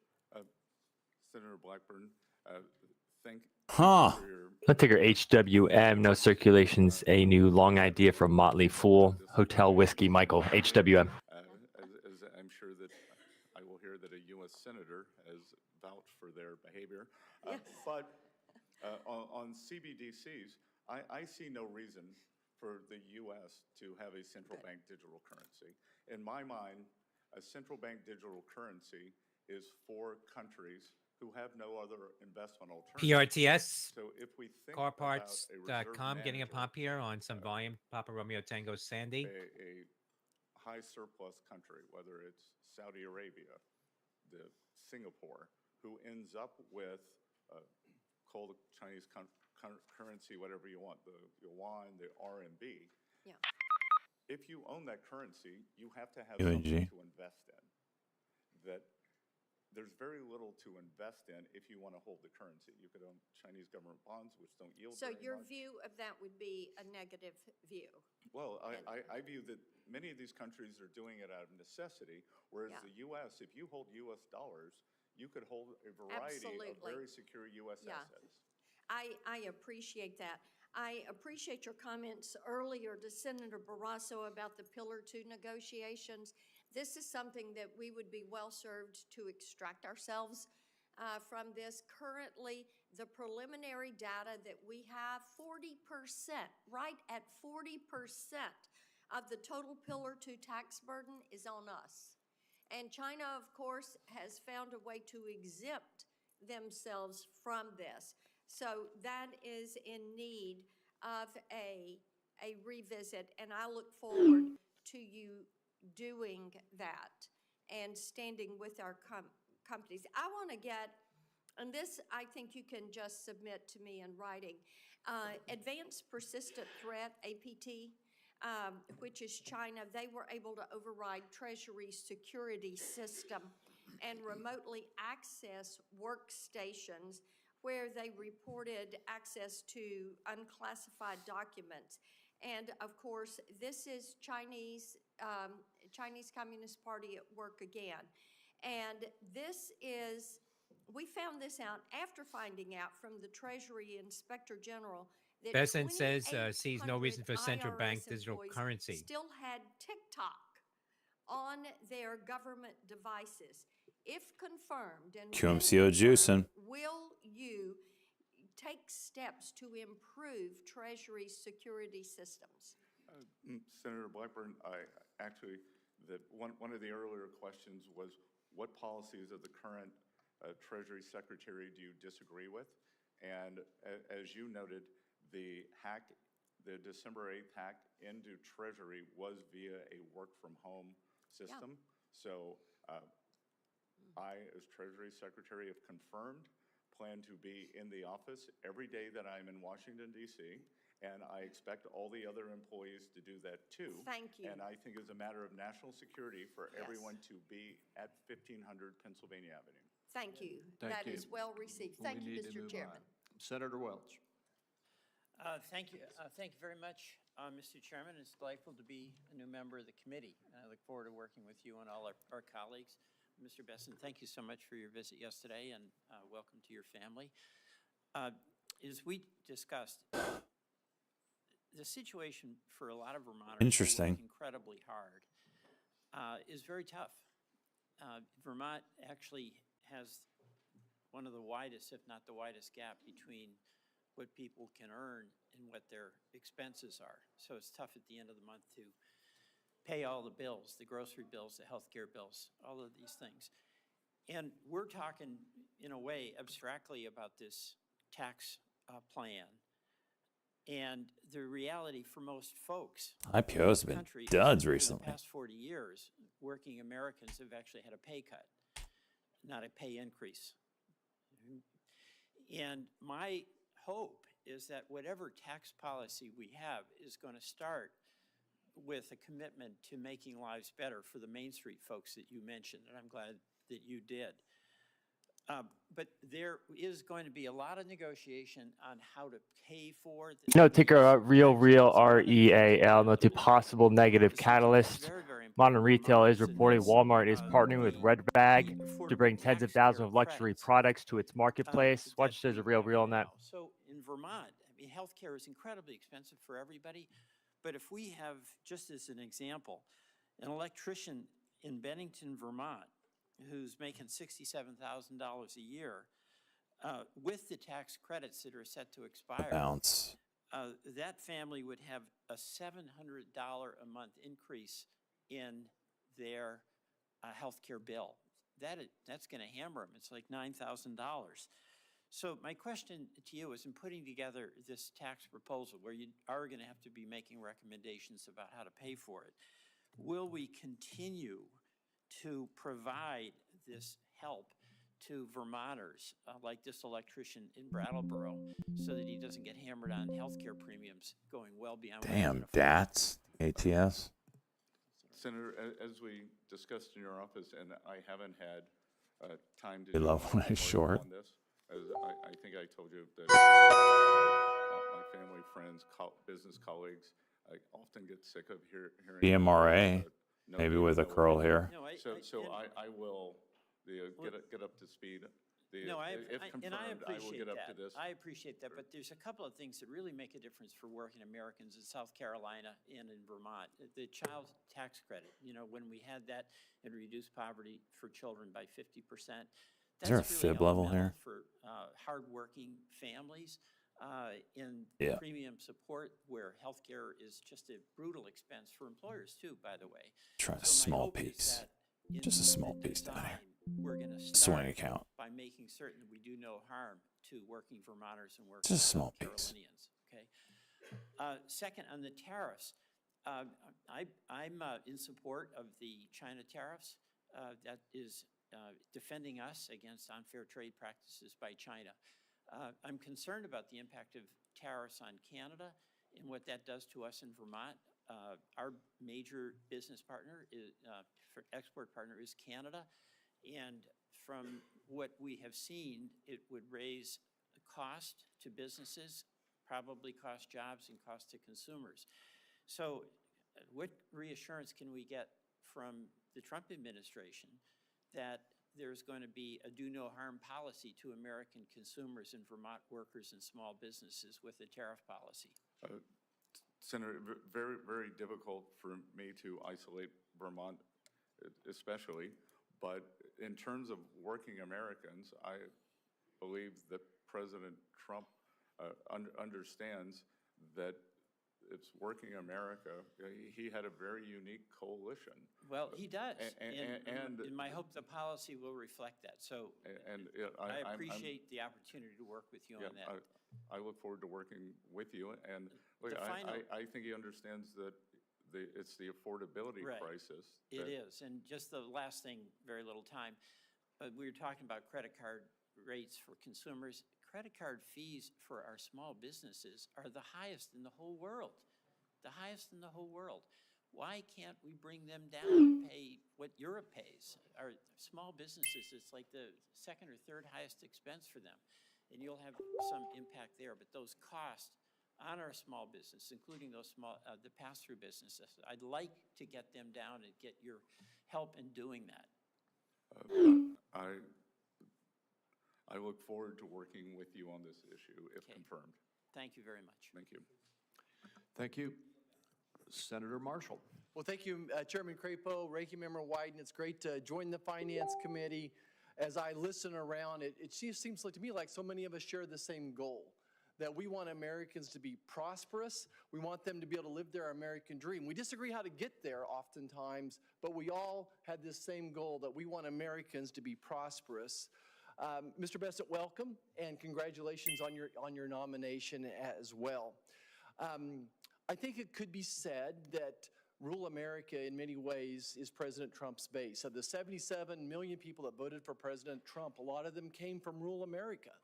In fact, I think I could argue that 90% of rural Americans voted for President Trump. And no one has suffered more these last 4 years than rural America has. So my questions may be geared up about that as this economy. What can we do to help Main Street, to help small businesses, and to help rural America? Now, everyone knows that you're a financial wizard, that you've been successful on Wall Street. But I just want to understand your commitment to small town America. You're from a small town. I think you understand agriculture. What, sugar? Conversations, and even some background in community banks. How important are community banks to those small towns, and what is your commitment to rural America? Well, Senator Marshall, I think again, maybe 5,000 viewers. Jeez. I wish I was the hot girl. I'd make so much money. Usually listens to farm radio on XM on weekends, and I can tell you. Imagine that after this a hot chick trading stocks. I'd have all the degens. I'd have all the degens. Farm radio was intensely focused on the potential loss of Just one snip away. community banks. Yes. And they are KPLT important Catapult pillars for those Holdings at the highs now. Right of now, 45% in this light volume. can't even That's say it. Popular Matango KPLT. Right now in this sausage fest of a chat room, it's all dudes fighting over each other across all media, TikTok, YouTube, Twitch, Kick, Rumble. We're all fighting over different dudes.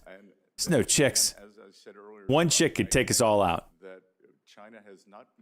Winner screwed it out. I don't know what happened to her. I don't know if she was. She must have blown her account up or something because she just disappeared. She just stopped trading. Ticker TSM, Tango Sandy Michael. No Ming Chun Kuo is out with hypnosis. TSMC's excellent financial results supports the positive AI trend. Thank you. I want to stay on rural America and talk about tax Notes, however, concerns remaining regarding the shipment of NVIDIA's GB200. KPLT Catapult. Don't tell me that Ming Ching. More volume coming in. $10.99. Some of our feedstocks, whether it's soybeans Shares or up corn, and turn it into 57% at the highs. Yeah, I agree, Buzz. It's certainly very important to rural America. And just would ask that you would Rally down 3 million. Yeah, someone else DM me that. I wish I had that much money to be down 3 million, not worry about. And just want to get a few background. SYM. I just saw this. Got a 5-minute squeeze building here. It's a very tight range. Gave me a very good overview of how the Chinese backdoor into this program. So that's obviously unacceptable. They do a 5-minute. It did do a 5-minute cock. Look forward to working with you on the 4E5C. Great. And then I want to finish up probably. That's a fold Ming Chun Kuo, no plus in the high beta squawk chat room. And how important it is to make them permanent. I don't understand what $4.6 trillion is, but I can tell you that families back in Kansas were able to keep about $1,000 a month in their pocket after the Trump tax cuts took effect. And I think that would be going forward. So if we lost these Trump tax cuts, then I would assume that those same families would be giving the federal government another $1,000. So this issue to me is vitally important to rural America to the tune of $1,000 a month.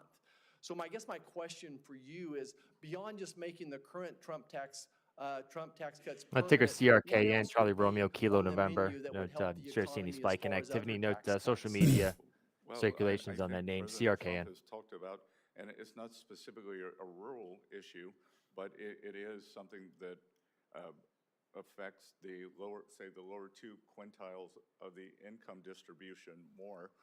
No tax on tips, no tax on Social Security, no tax on overtime, and perhaps making auto loans tax deductible again. Would go a long way towards addressing this affordability crisis. So that's a great start. I hope we can come back and talk about C-Corp tax coming down as well one more time. That is permanent as it is, but I think there's opportunity there. Thank you, Chairman.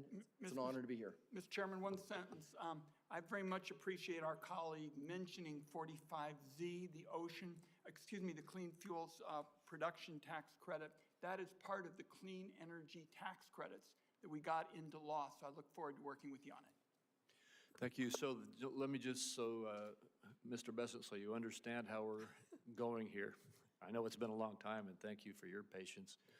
We have Senator Warren next, followed by Senator Scott, and then Senator Whitehouse, and then Senator KPLT, more highs now, 1133. Continuing to move here. Question of the day. And then he and I on will probably make a few increasing very volume now. brief remarks in wrap up, and we'll be finished at that point. Senator Warren. Thank you, Mr. Chairman, and welcome, Mr. Bessent, and welcome to your family. It's good to see everyone here today. So last month, President Trump said he supports repealing the debt limit. So do I. So there we are, Donald Trump and Elizabeth Warren are singing from the same hymnal. Mr. Bessent, let's make it a trio. Do you agree with President-elect Trump that the debt limit should be repealed? Senator Warren, first of all, I enjoyed our visit in your office and appreciate the fact that when I walked in, you said, let's talk about what we have in common, our love of Cape Cod, the Red Sox, and that addressing the affordability crisis and the housing shortage. So the debt limit is a very nuanced convention. What I would like to do That's is interesting. back to you and President Trump, I'd like to do a survey of market participants with this amount of debt. It's very fragile equilibrium that we sell bonds in. Mr. Besson, forgive me for just a minute here, because this is the question about I'm not asking you whether or not we ought to increase our debt. I'm asking a very different question, and that is whether or not we should have RGDI a statute juicing. in place Holy that jeez. says there's a debt limit, that if we don't increase the debt limit would cause us to default. And that's not an economic analysis. In fact, let me ask you, I understand earlier you were citing the Congressional Budget Office. Have you seen the Congressional Budget Office projections of what would happen if the United States government defaulted on its debt? That is, 94 bill. if we hit the debt limit and just kept on going without raising it or eliminating it? Yeah, look, Senator Warren, the United States is not going to default on its debt if I'm confirmed. But I will tell you that for people who don't understand the debt limit, it might be like taking out your handbrake in your car, that you can still hit the brakes, but it's one less feature. But I thought you just said you'd never use it. So you're talking about a handbrake that appears to be there, but in fact is not connected to a braking system. It is literally never used, right? I've never pulled a handbrake going 60 miles an hour in my car. And the reason I for hope that, never I to. assume, is the enormous cost of a debt default. In fact, the Congressional Budget Office that I was asking you about a minute ago said that, or Moody's estimated, that a debt limit breach would cost the U.S. economy $12 trillion and cost 6 million people their jobs. I think this is the reason that President-elect Trump said— I noticed I've seen increased activity in quantum computing basket. the smartest thing Congress could do, and I'd like for Congress to do the smartest thing, and that is eliminate the debt limits so we don't have this problem. Well, Senator Warren, I will tell you that once President Trump takes office, and if I'm confirmed, if he wants to eliminate the debt limit, I will work with him and you on that. Great, because I agree with President-elect Trump that the debt limit should be repealed. I note, however, right now that's not what congressional Republicans plan to do. Last month, they committed to raising the debt limit by another $1.5 trillion. So why do Republicans want to raise the debt ceiling? Because their plan is to shovel new tax cuts to billionaires, and that would increase the debt by more than $1 trillion just in the next 4-year period. During his first term, President Trump's only major legislative achievement was his 2017 tax cuts that mostly got sucked up by millionaires, billionaires, and giant corporations. Now, most of these cuts were good for only 8 years so that Republicans who were designing them could claim that the cost was only $2 trillion. 8 years of cuts that added $2 trillion to the debt. Now we're talking about Republicans and President-elect Trump who want to give those same rich people and giant corporations more years of tax cuts. And I just want to be clear that we understand each other here, that I think it was Senator Warnock who asked you about, is there any billionaire rich enough who you wouldn't support a tax cut for going forward? That I think it's unwise to single out any Rich people? any individual. Okay, is there any group of billionaires? You can just pick a dollar figure and there can be more than one above that. I could give you a glib answer, but I won't. But again, that's not where the money is. At one point when President Obama was debating Mitt Romney, the moderator said, "But sir, the that would make collections go down. And he said, yeah, but it's about fairness. And I have to tell you, Senator Warren, I'm about collections. I understand, but I like to think that fairness is about billionaires actually paying their fair share too. Thank you, Mr. Chairman. Thank you, Senator Scott. Thank you, Mr. Chairman. Scott, welcome, or Mr. Besson, welcome to our committee. Good to see you again, and thank you for your willingness to serve. It is certainly a sacrifice to you and your family, but I think it's actually an investment for the country. We need folks who are willing to sacrifice on behalf of a greater cause. The greater cause in this instance is generations of Americans you will likely never. And failed cock. All right. Because we do the right thing. One of the things I think about as the right thing, I know you grew up in a working class family, and I grew up in a single parent household mired in poverty, is having stability in our financial system. One of the places where we need the greatest amount of stability is for our banks. So think about Silicon Valley Bank and other banks that failed recently, as you can imagine. Oh, you're going to cuck and go it? Is that what you're going to do? About the stability and strength of our banking system. From your vantage point, can you provide your assessment of the current safety and soundness of the U.S. banking industry and what steps you believe are necessary to ensure long-term stability? Suck at trading these, man. Good to see you. Good to have two South Carolinians in the room. And look, I think the strength of the U.S. Cuck and go. economy, our financial markets, is the depth and breadth of our financial systems. I believe that we have likely seen the top 5 banks become too big a share of banking assets. We have seen, because of undue regulation, the shadow banking system get larger and larger, and to the detriment DATS coming up to my level. Banks, small banks, and the small regional banks. So I think that we have to take a look at both regulatory and supervisory conditions in those. I think that the banking system is well capitalized, perhaps over capitalized, and as soon as I enter, my red. background is as a financial Exit institution green. analyst. Enter red. I've also taught the history of financial crises, so I am very attuned to the idea that financial stability is important. We Another cock. pendulum Promise you. swing from one way, Short it. go into It's gonna overshoot, cuck. and that from 99 to 2008, that was an overshoot. And since then, the regulation. Suck a dick. I was still in it. Oh, Aladdin, I had you. I got you, Aladdin. I got you. Generalized How's it going? Suck it. Prosperity that I would like to see over the next few years is going to be driven by communities, small banks, and Freaking got it. Reverse psychology on Aladdin. AI. Maybe another 5 or 6 minutes. Uno, reverse your ass. I don't think I'm getting it. Thank you very much.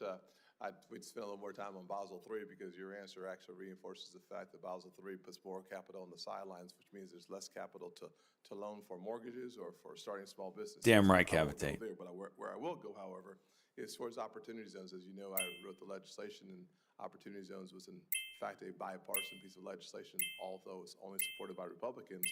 And the results of the opportunity zones has been astounding. My friends who are mayors, Democrat mayors, support it and celebrate it. My friends who are Republican governors support it and celebrate it, because the fact is simple, that $84 billion committed and invested in opportunity zones have led to real help coming into some distressed communities. It's only had less than a 5% gentrification rate, which is really important. But for the housing question, so many folks, mayors around the country said for the first time, because of opportunity zones, they're seeing affordable housing in their downtown areas, and they haven't seen it, John Geddes in Rock Hill, 3 decades. So we know that they've been effective without gentrification. I hope that the administration will spend some time encouraging and supporting the next iteration of opportunity zones. Your thoughts quickly? Senator Scott, I think they have been a resounding. Ticker KPLT, Kilo Papa Lima Tango, shares seen a bump in activity, new highs, KPLT. The opportunity zones have created more affordable housing within the zones than any other federal government program since opportunity zones were created. So I think that it's a fantastic way to address the housing crisis. I think the inner city redevelopment, I think we could think about opportunity zones more in rural areas. Yes. So I look forward to expanding and continuing the discussion. Thank you. My last thoughts will be a comment, not a question.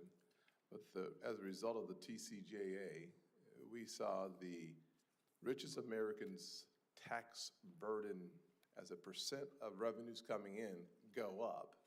And we saw the poorest Americans as a percent of revenue coming into the government go down. I think the easiest way to say that is to recognize that a single mother, like the one who raised me in 2017, made on average $40,000 a year.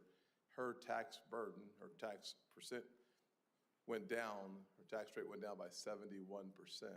That is a result of good policy being good politics, and I hope we keep our eye on the ball of helping the average American have more of their money in their pockets. Thank you. Thank you, Senator Scott. Senator Whitehouse. Thanks very much, Chairman. Welcome, Mr. Besson. Thank you for the meeting we had in my office.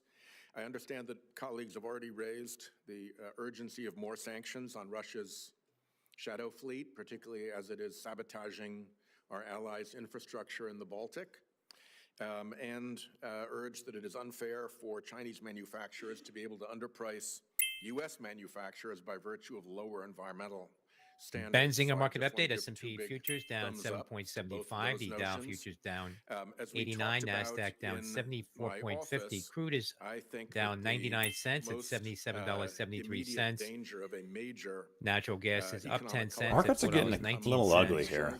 industry. Gold is up We're seeing signs of it in Florida 33.60 at already. The fires in 27.51.40. LA are Bitcoin making futures it worse down out in, 185 at California, but it's, 99,875.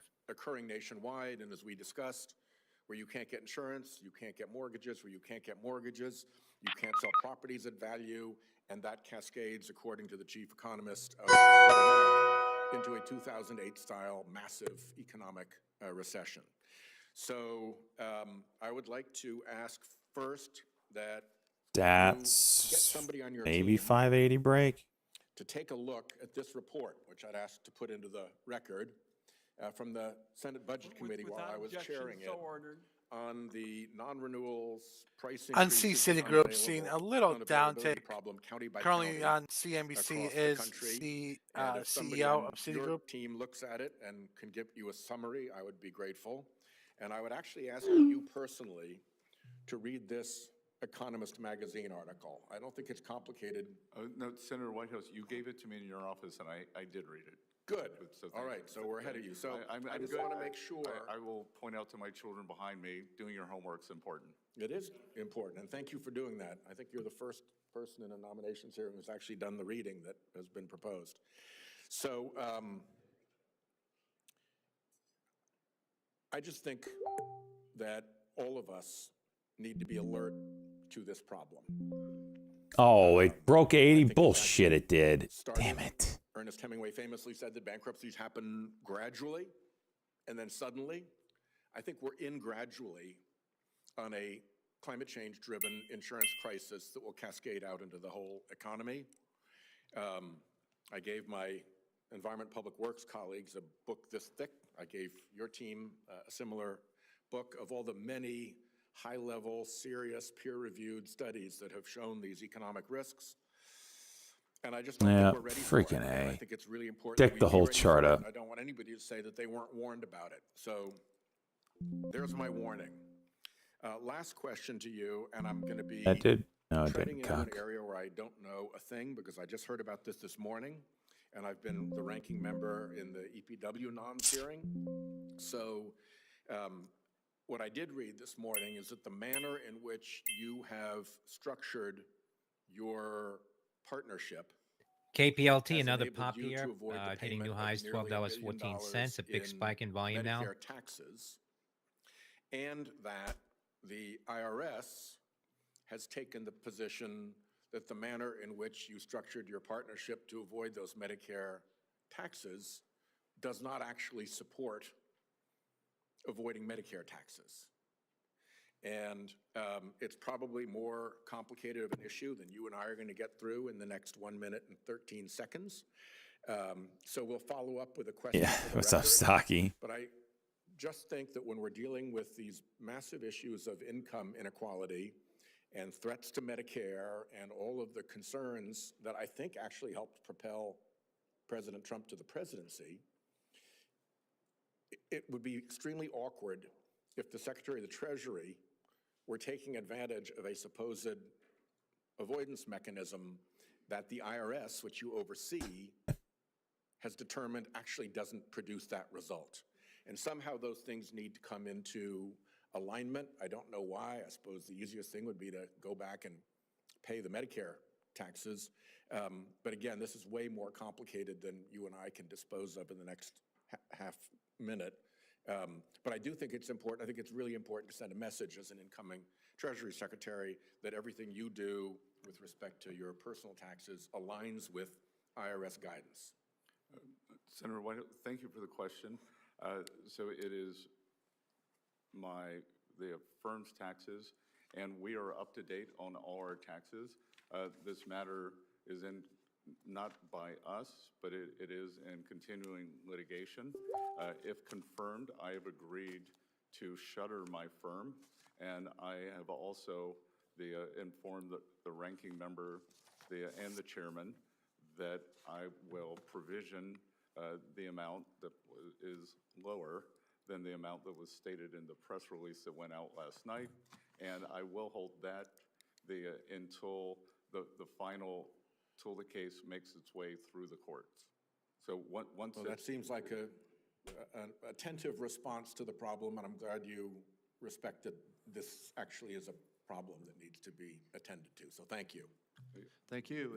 And Senator Wyden has asked if he could add one final question. You get the last one, Senator Wyden. Thank you, Mr. Chairman. And I gather that after this, at some point, you and I will have some closers. I appreciate that, and I'm going to be very short on that as well. Mr. Bessent, I want to ask about the double standard with respect to tax. Low ticker OPTT shares are seeing a spike in activity, new highs. Oscar Papa Tango Tango. OPTT daily cock would be 95 cents. This would be a nice one. With every single paycheck, and the government gets that information. And to a great extent, the ultra wealthy can have a very different system. They can bring in this whole battery of accountants and lawyers and the like and say, you know, make sure that I don't have a lot of income this year. And then they don't have the same reporting system. And what I have always felt is that ensuring that the government, the IRS, can do tax enforcement to prevent wealthy tax cheating is absolutely crucial to limiting this double standard with respect to enforcement, where you have all this information from people who are working. Hopefully it pulls back first. So it's kind of extended. What's actually going on with wealthy people, because to me the scam is in what's legal. I want it understood that I'm talking. And this is a little bit on the backside here. A lot of it on the backside. So I'm not expecting as great a pop as the other ones that did. it makes sense for the Congress to give the IRS the resources to collect taxes from people who may be cheating. And we don't even know because it's so hard to run down all this information. Do you believe it's important for the Congress to fund the IRS for that kind of enforcement? Thank you, Dragon. Senator Wyden, I believe that collections are very important, and I believe that the IRS, and again, I haven't been confirmed, I have had no meetings, this is all external. I believe that a large amount of it can be solved by data processing, and we are on the verge of an AI revolution, and I would hope that the AI revolution, much as it has in medical technology, it's pattern recognition, and that my understanding now is that the agency runs on 12 different systems on COBOL, which is the programming language that when I went to Yale in 1980. So I am 100%. I'm telling you, dude, it does it every freaking time. There's no reason for it to do that. So You talked to me about this in the office, and I appreciated the comments. It's still resources. It's going to be computers, perhaps not people, but I showed up in the United States Senate when only one person, Pat Leahy, knew how to use a computer. And so we've seen these dramatic developments, and I think you're right, AI is going to shape the debate, but it still leaves the question. You know, it's ticker QDEL, Quebec Delta Echo Lima. It shares we're seeing a bump in activity at the highs for QDEL. After the wealthy tax cheats, Note the documents. income tax credit or something, they're the ones, you know, who get the audits and the like. And I want to see in this position somebody Notes the quick view influenza test has been shown to detect avian influenza. It's on QDEL. have this unique kind of system. And I would acknowledge your point that certainly it's going to be a challenge in the years ahead with respect to AI. See this 95 break if it does anything. You can support that? If confirmed, I will come back to you with a plan for upping collections. On wealthy tax cheats. Well, you seem to believe that the wealthy cheat more, but that I think across the entire income spectrum. A million shares just went through. The wealthy have this. But okay, riddle me this, Batman. This candlestick on the volume bar shows probably 750,000 shares of volume. Yet when I hover over it, it only shows 234,000. What is that? AI, or some other means that I will commit to coming back to you. All right, let's flip back over to it. Former IRS Commissioner. And now it's showing a different volume. And now it shows the right volume. Trump's last IRS commissioner testified. Now it's showing 435,000. Additional multi-year funding because it was, quote, outgunned when it came to auditing wealthy individuals and large corporations. So the view that I have stated today is not just That's the minute after. I offer, but I don't know. former Trump There's some fishy stuff that goes on.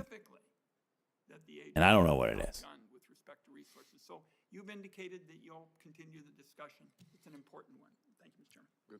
Well, thank you. And why don't you go ahead with any closing remarks you'd like to make right now, and then I will wrap it up. I'm going to spare everybody, and especially the nominee, a filibuster. It's been a long morning. And Mr. Bessent, we started off with your confirming that you're going to protect taxpayers' ability to file their taxes for free directly with the IRS. I think that's constructive. Watch H&R Block on that. For a second straight year, we're going to begin to join the rest of the Western industrialized world in making sure that our people have a chance to have a system that works. Trying to buy some firewood. That's why I keep hearing all these messages.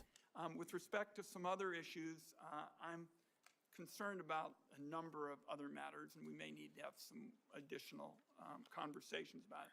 Some comments out by Goolsby. Your response to my question says we are more comfortable, or he's more comfortable that the labor market is stabilizing. With respect to being favored in the tax code, and I think today that's a reality. That's just plain fact, and the people I represent know it because they pay taxes with all their paychecks, and they're paying a higher rate than people who, as I indicated today, have good lawyers and good accountants. So I continue to be very troubled, by that. And some of the past reforms have tried to minimize those differences between tax rates for wealthy people and tax rates for workers. But I remain concerned about that. And with respect to some of the other issues, I leave you with the proposition I haven't really heard you touch on, and it's the proposition Didn't pay for him. I have believed in.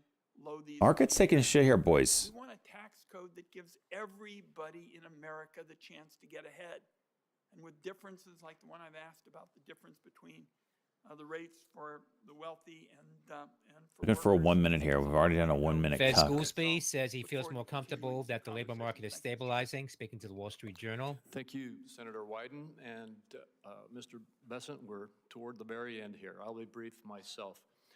I want to end where I started out.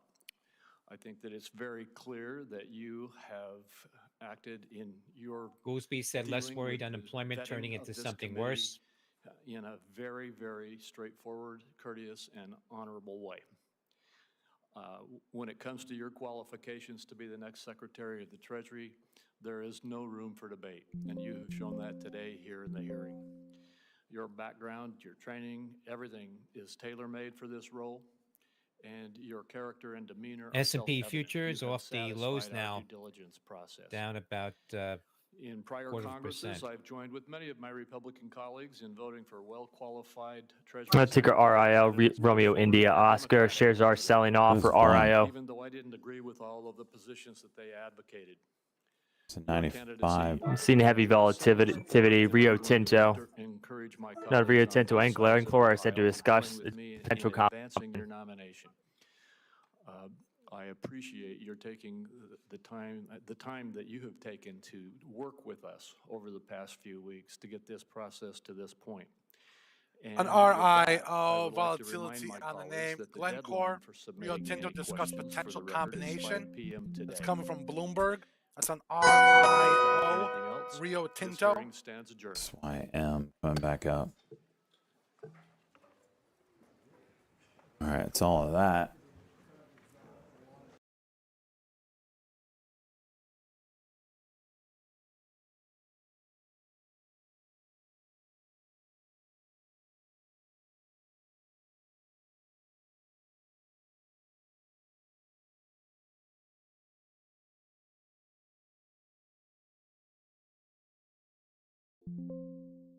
What are the odds I get filled on this?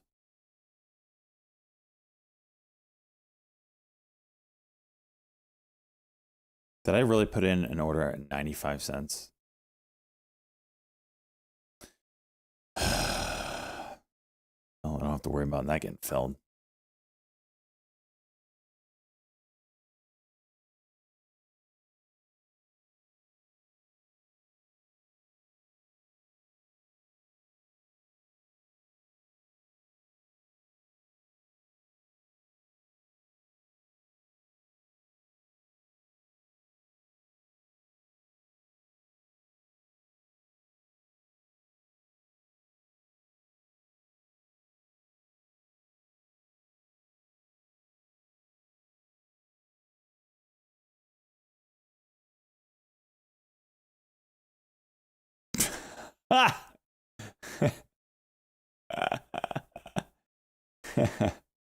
Now that's some funny shit.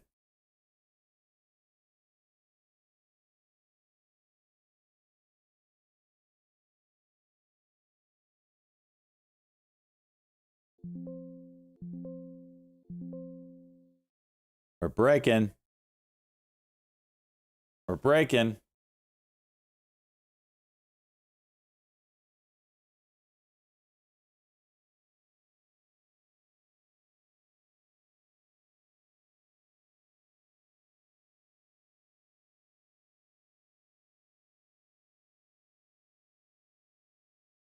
Volume, jeez.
I don't know, Canes. I don't remember delayed quotes. That might be before my time. Like, people still get delayed quotes because you don't pay for it. I mean, you might be talking, I don't know what you're talking. That's before my time. She's in a different century.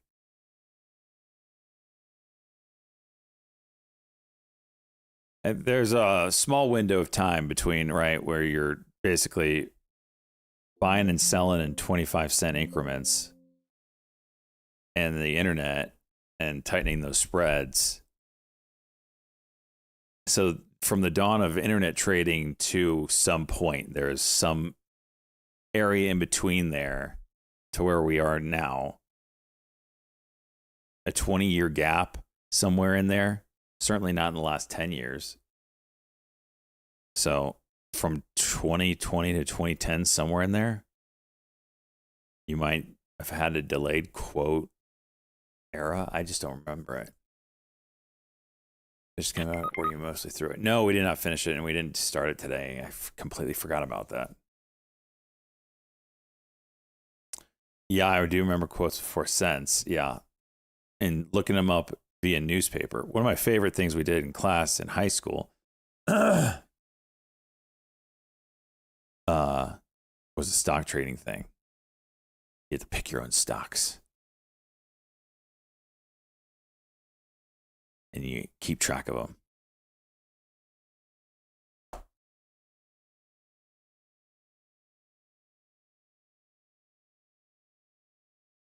That's when you could either look up online also, but also look in the newspaper. Do they still quote in the newspaper? I haven't picked up a newspaper in years.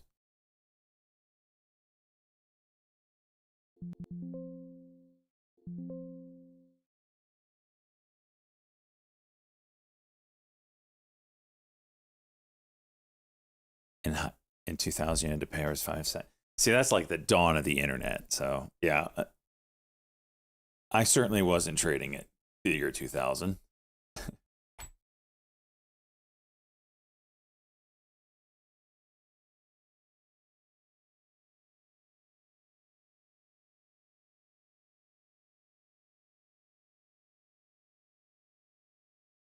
Oh, boy.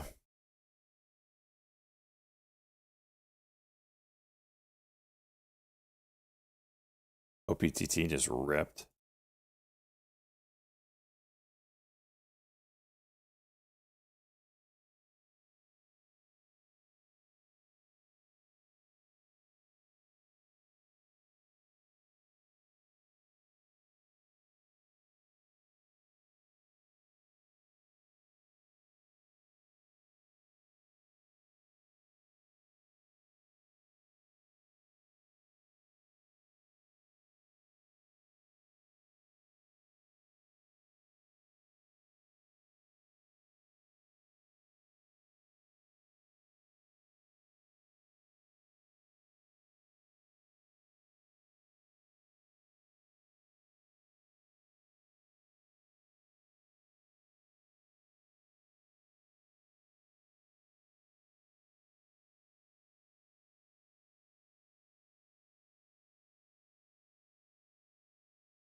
What was the first year you day traded where you had real-time info in front of you and could trade how you are now? Ever since I started day trading, it's been like that. Real-time info. So I first started full-time day trading 2012. So we're going on 13 years here full-time. And before that, part-time trading, 4 years or so. It was all real time. So I don't know. The year, I don't know. 2000, 2005 must have been an era where you had delayed quotes. Can you imagine?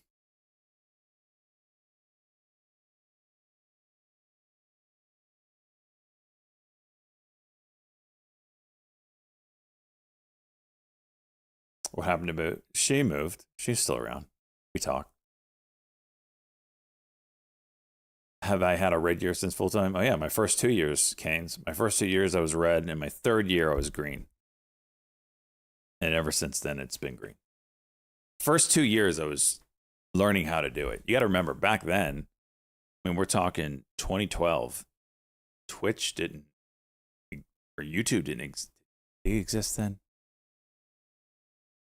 Not in the capacity as far as day traders and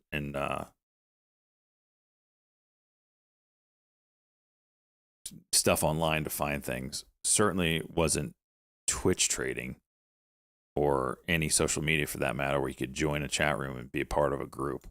So you kind of had to learn on your own, and you had to pay to be a part of. One of the first groups I joined was Jason Bond. And it's just because I got an advertisement and I was looking for a group. That's it. And you don't know.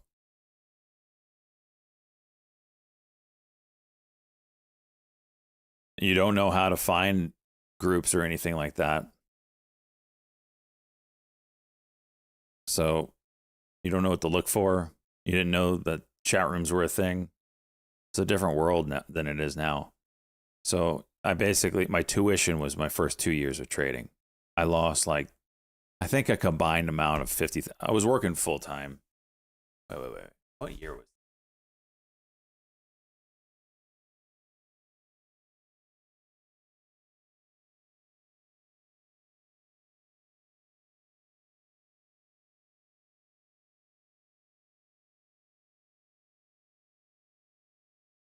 My first 2 years I was red.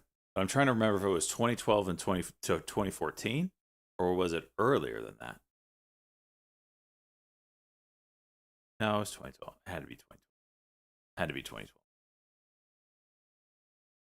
So yeah, it was my tuition years. There was no other way to do it. You had to join a group.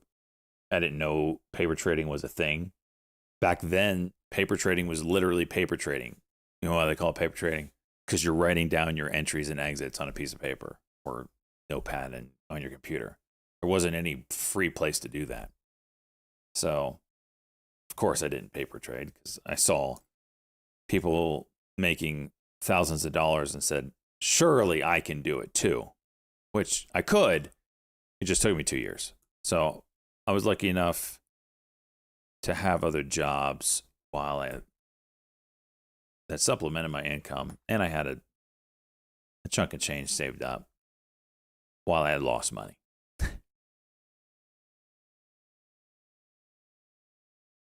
I've been 2011.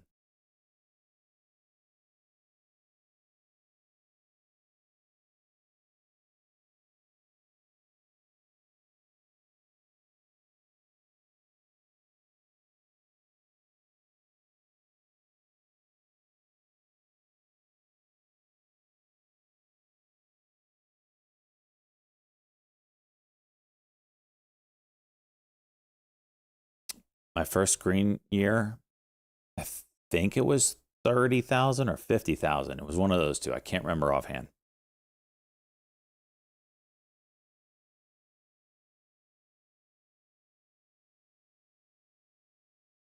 So I went from, I think it was like my first year red was 23,000 or something like that. Second year was like 18,000 red. And then this is so long ago, I can't remember. I think my first year green was 50,000. And I think I remember because I'm like, in 1 year, I just made up 2 years. So I'm like thinking to myself, I'm break even now. SYM juice.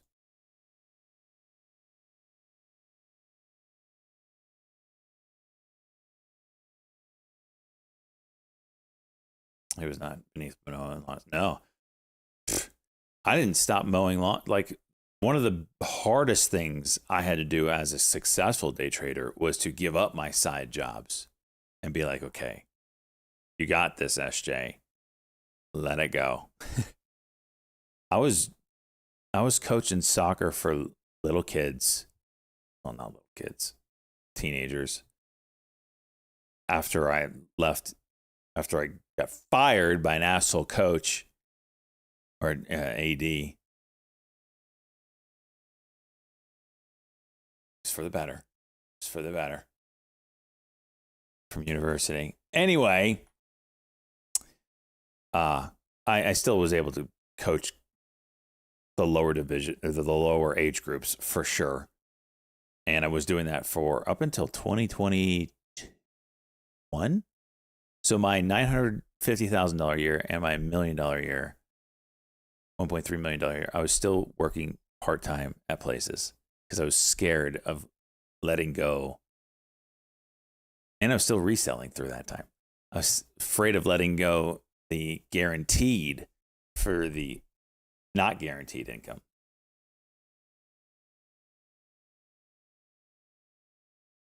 $2024 was a good one. 200%? Oh no, I was over 200%.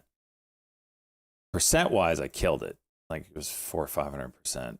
I started with a low account size though. I had like 29,000. Here, we'll pull it up. I think we had 29,000 in the start of 2024.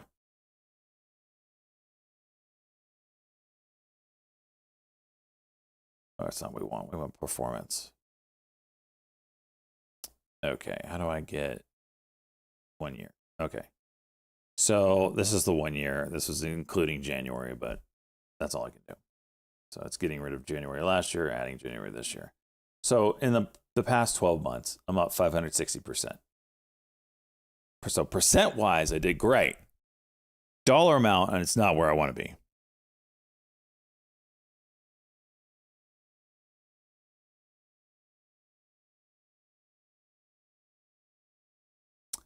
Why only 9K, 29K?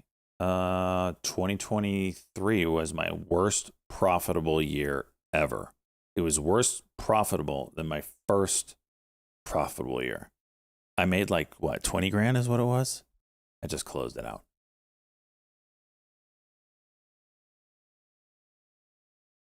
So, yeah, last year was ass for me. Just couldn't get a hold of things.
XRP. What you gonna do, babe?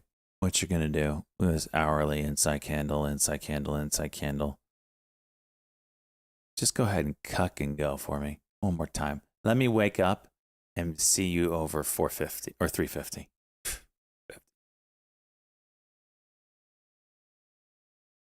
My best profitable year, 1.3 million.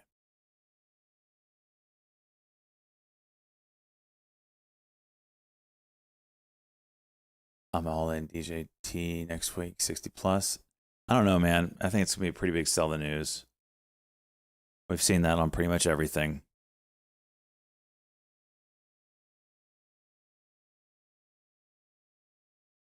I've had multiple friends come to me asking if they should go all in XRP and if it's the future, so I am scared for it now. Yeah, we might be getting close to euphoric moves here.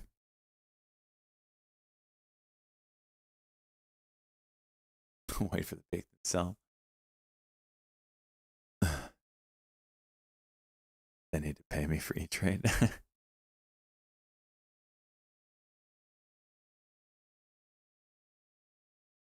I've had multiple 100K years, and then I've had 900K and 1.3 million years. Like, I want to get something somewhere in the middle would be a good year at this point.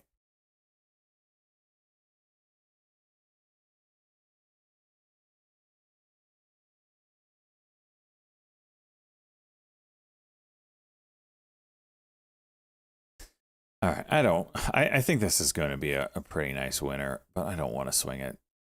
I don't have a cush on the year like I'd like, so I'm just going to close this out. Take the paper cut.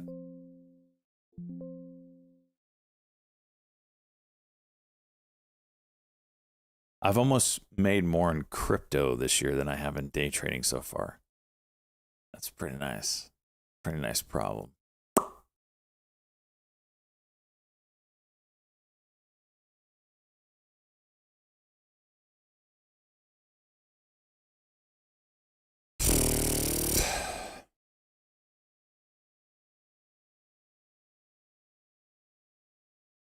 My crypto account's up like 35% in the past 3 days. How do you manage making a difficult amount each year? Just calculate annual. Oh, a different amount. Well, I don't have expenses, so I don't have debt, and I don't want debt, especially with no guaranteed income. Because you're right, it fluctuates, right? So you don't know what you're gonna make. I don't live outside my mean. I've been driving a freaking... My truck's 12 years old now. So I don't have any debt. And, you know, at the end of the year, if I have extra money, that's the stuff I'll use.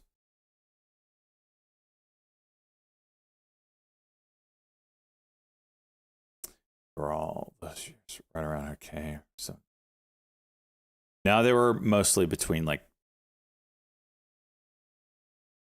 Trying to think. I want to say they're right around 150K. I honestly cannot remember. I can't remember prior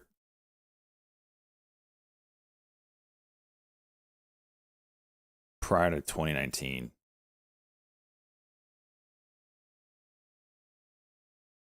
I think 2019 was the 900K year. I think the year before that I made 100K. I can't remember. I don't.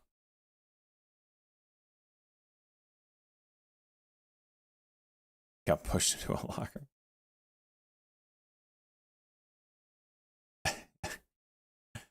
What is this? I wore my sock Jock Ripper dip shirt to the bowling and got beat up. I wore my stock the t-shirt at school and the bullies gave me a word. So it's a swirly. That 900 had to be an amazing feeling pipe. Oh yeah, it was pretty amazing. It was also very disappointing because I was so close to 1 million. So it was a very disappointing feeling because you worked so hard and you took on so much more risk with the size that you had. You were taking advantage of the market conditions. To not get that $1 million, it was rough. It didn't feel like a big year. And then, yeah. And then you're writing checks to the IRS for more money than you've made in previous years combined. Oh, it was a disgusting feeling. Some of you had to do that this year or last year. It's disgusting. It's disgusting. You work so hard and you finally break away. That's why I say the breakaway level is $2 million in a year because half of it's going to the government. So if you make $1 million, you didn't. You made about $500K. That's a good year, but it's not $1 million in your pocket. $1 million in your pocket, you can start real estate at that point. Go pay cash for a couple properties or one nice one or whatever. Such a big amount of money. Yeah, like I have zero expenses. I have none. My house is paid for, and that's by design. I know that the work I do, like I said, that's why when I made 20 grand last year. Granted, I do have other money. Okay, let's be clear about that. And I have dirt and rock. So, like, if making 20 grand and I used it all, it's not like I'm broke. But I don't want to dip it into that stuff. I just want what I trade with to be the money I use. So, but knowing I have no expenses, I have none. I have car insurance, home insurance, which does shit. That's it. And taxes.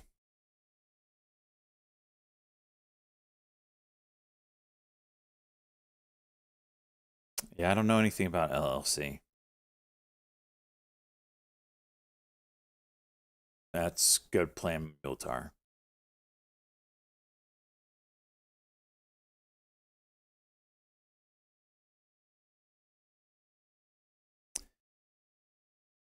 It's actually a real good plan.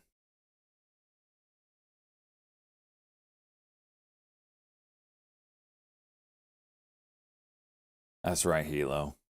Hilo knows. Hilo made $1 million last year. He shared it with our group. How's it feel, Hilo, to write freaking $400K to the government? How's that feel?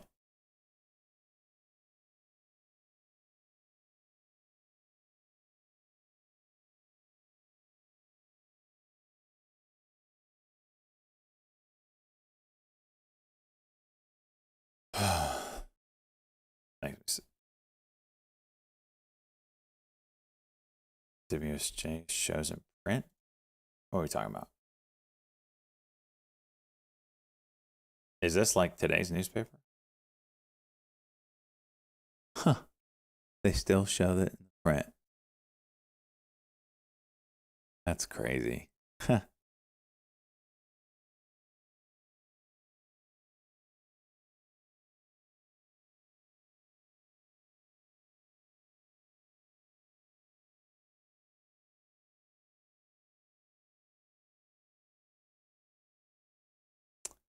How much do you have to pay for your own medical and dental insurance? I think mine's like $1,000 total a month. Which I feel like I'm getting really ripped off.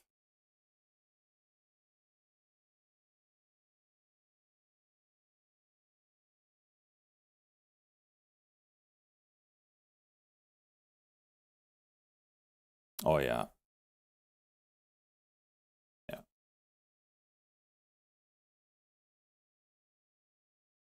Shut up, Moogle. Kick yourself in the dick.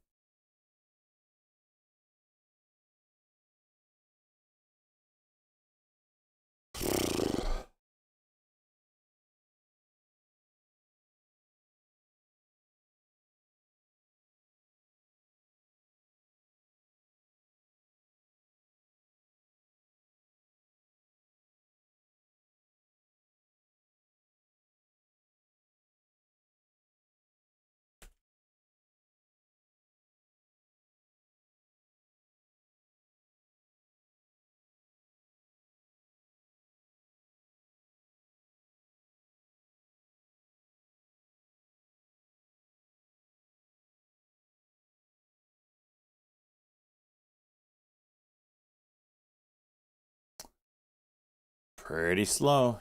Do you have a MetaQuest? Just got one. A MetaQuest? No, I don't have it. DR.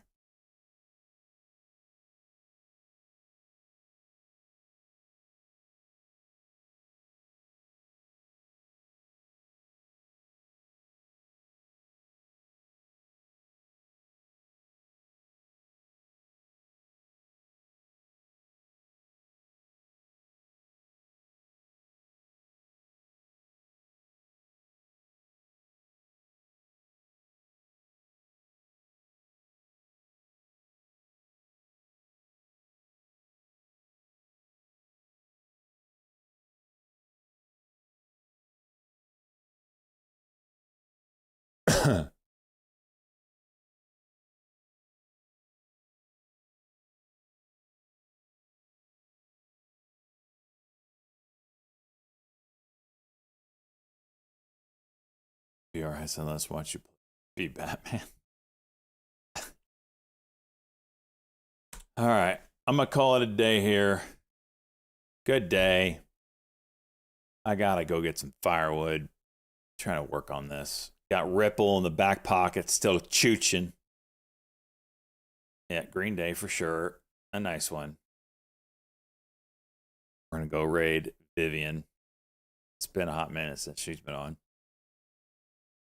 Y'all have a good one. We'll be back at it tomorrow. Finish out the week.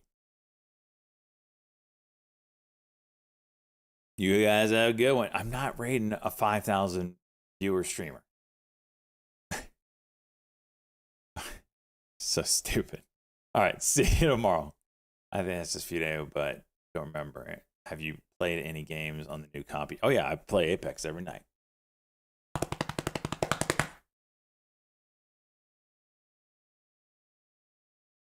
What, you in on Ripple? Yeah, I'm on XRP.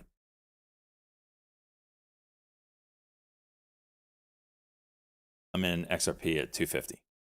I've been trading it, but I'm in it currently from 250. All right, be back at it tomorrow. Watch that 1 hour chart on Ripple. Peace out.